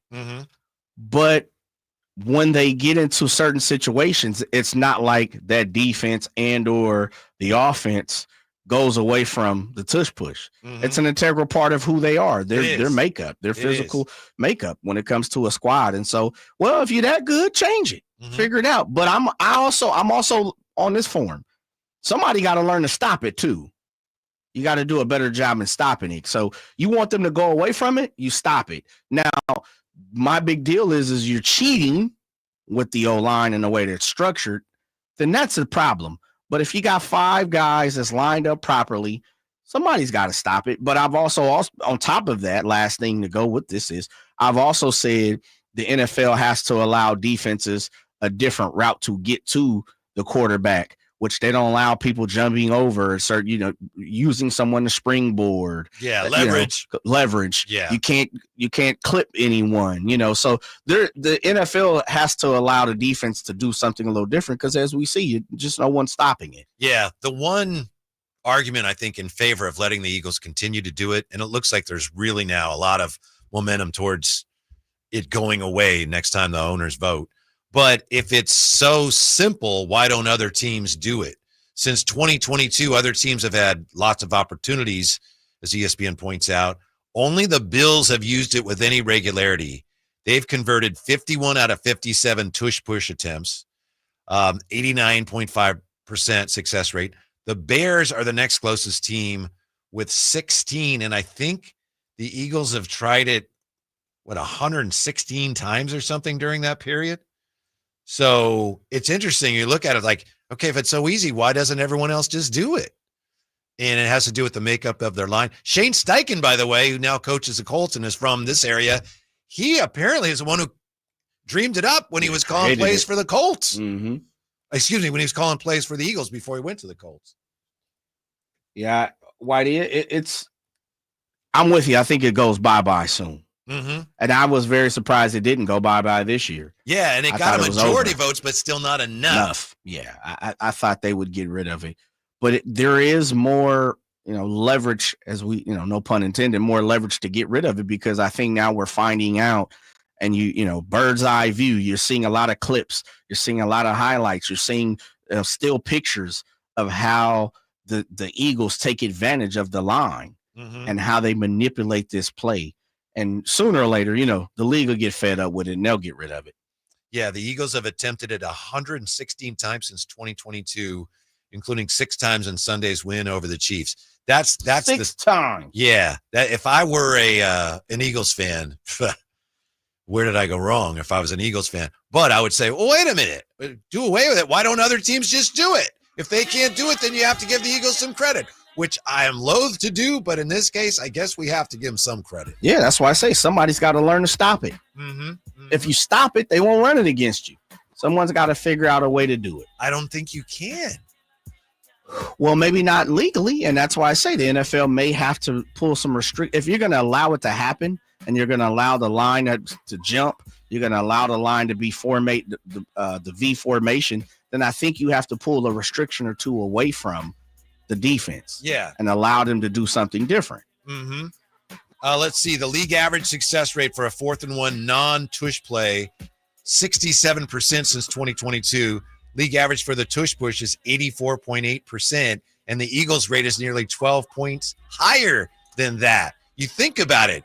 They're just going to shove their quarterback, and he's running at the same time, and they get the head start. So if you're talking about a yard, Jay, it's almost impossible. We're going to shove back. Yeah, but we get to do it whenever we want. We get the head start. Yep. How do you stop that? I don't know. Properly, you can. I'm not getting paid to do it, but somebody out there has got a sharper mind than me, and they better figure it out soon. Just me. Anyway, yeah. I just hope the Eagles don't make it back to the Super Bowl, and that's another story in the Super Bowl. The tush push, I'm with you. It's got to go away, right? I think so. It served its purpose. It's done. Yeah. Wildcat style. Yeah. You shouldn't be able to shove a teammate across the goal line. It's un-American. That's what Denny Green used to say about dropping a football. It's un-American. Thanks for being with us. We're back with you tomorrow. Stick around. We got the UC Davis show. The Ag Mag is next on Sactown Sports. The Drive Guys.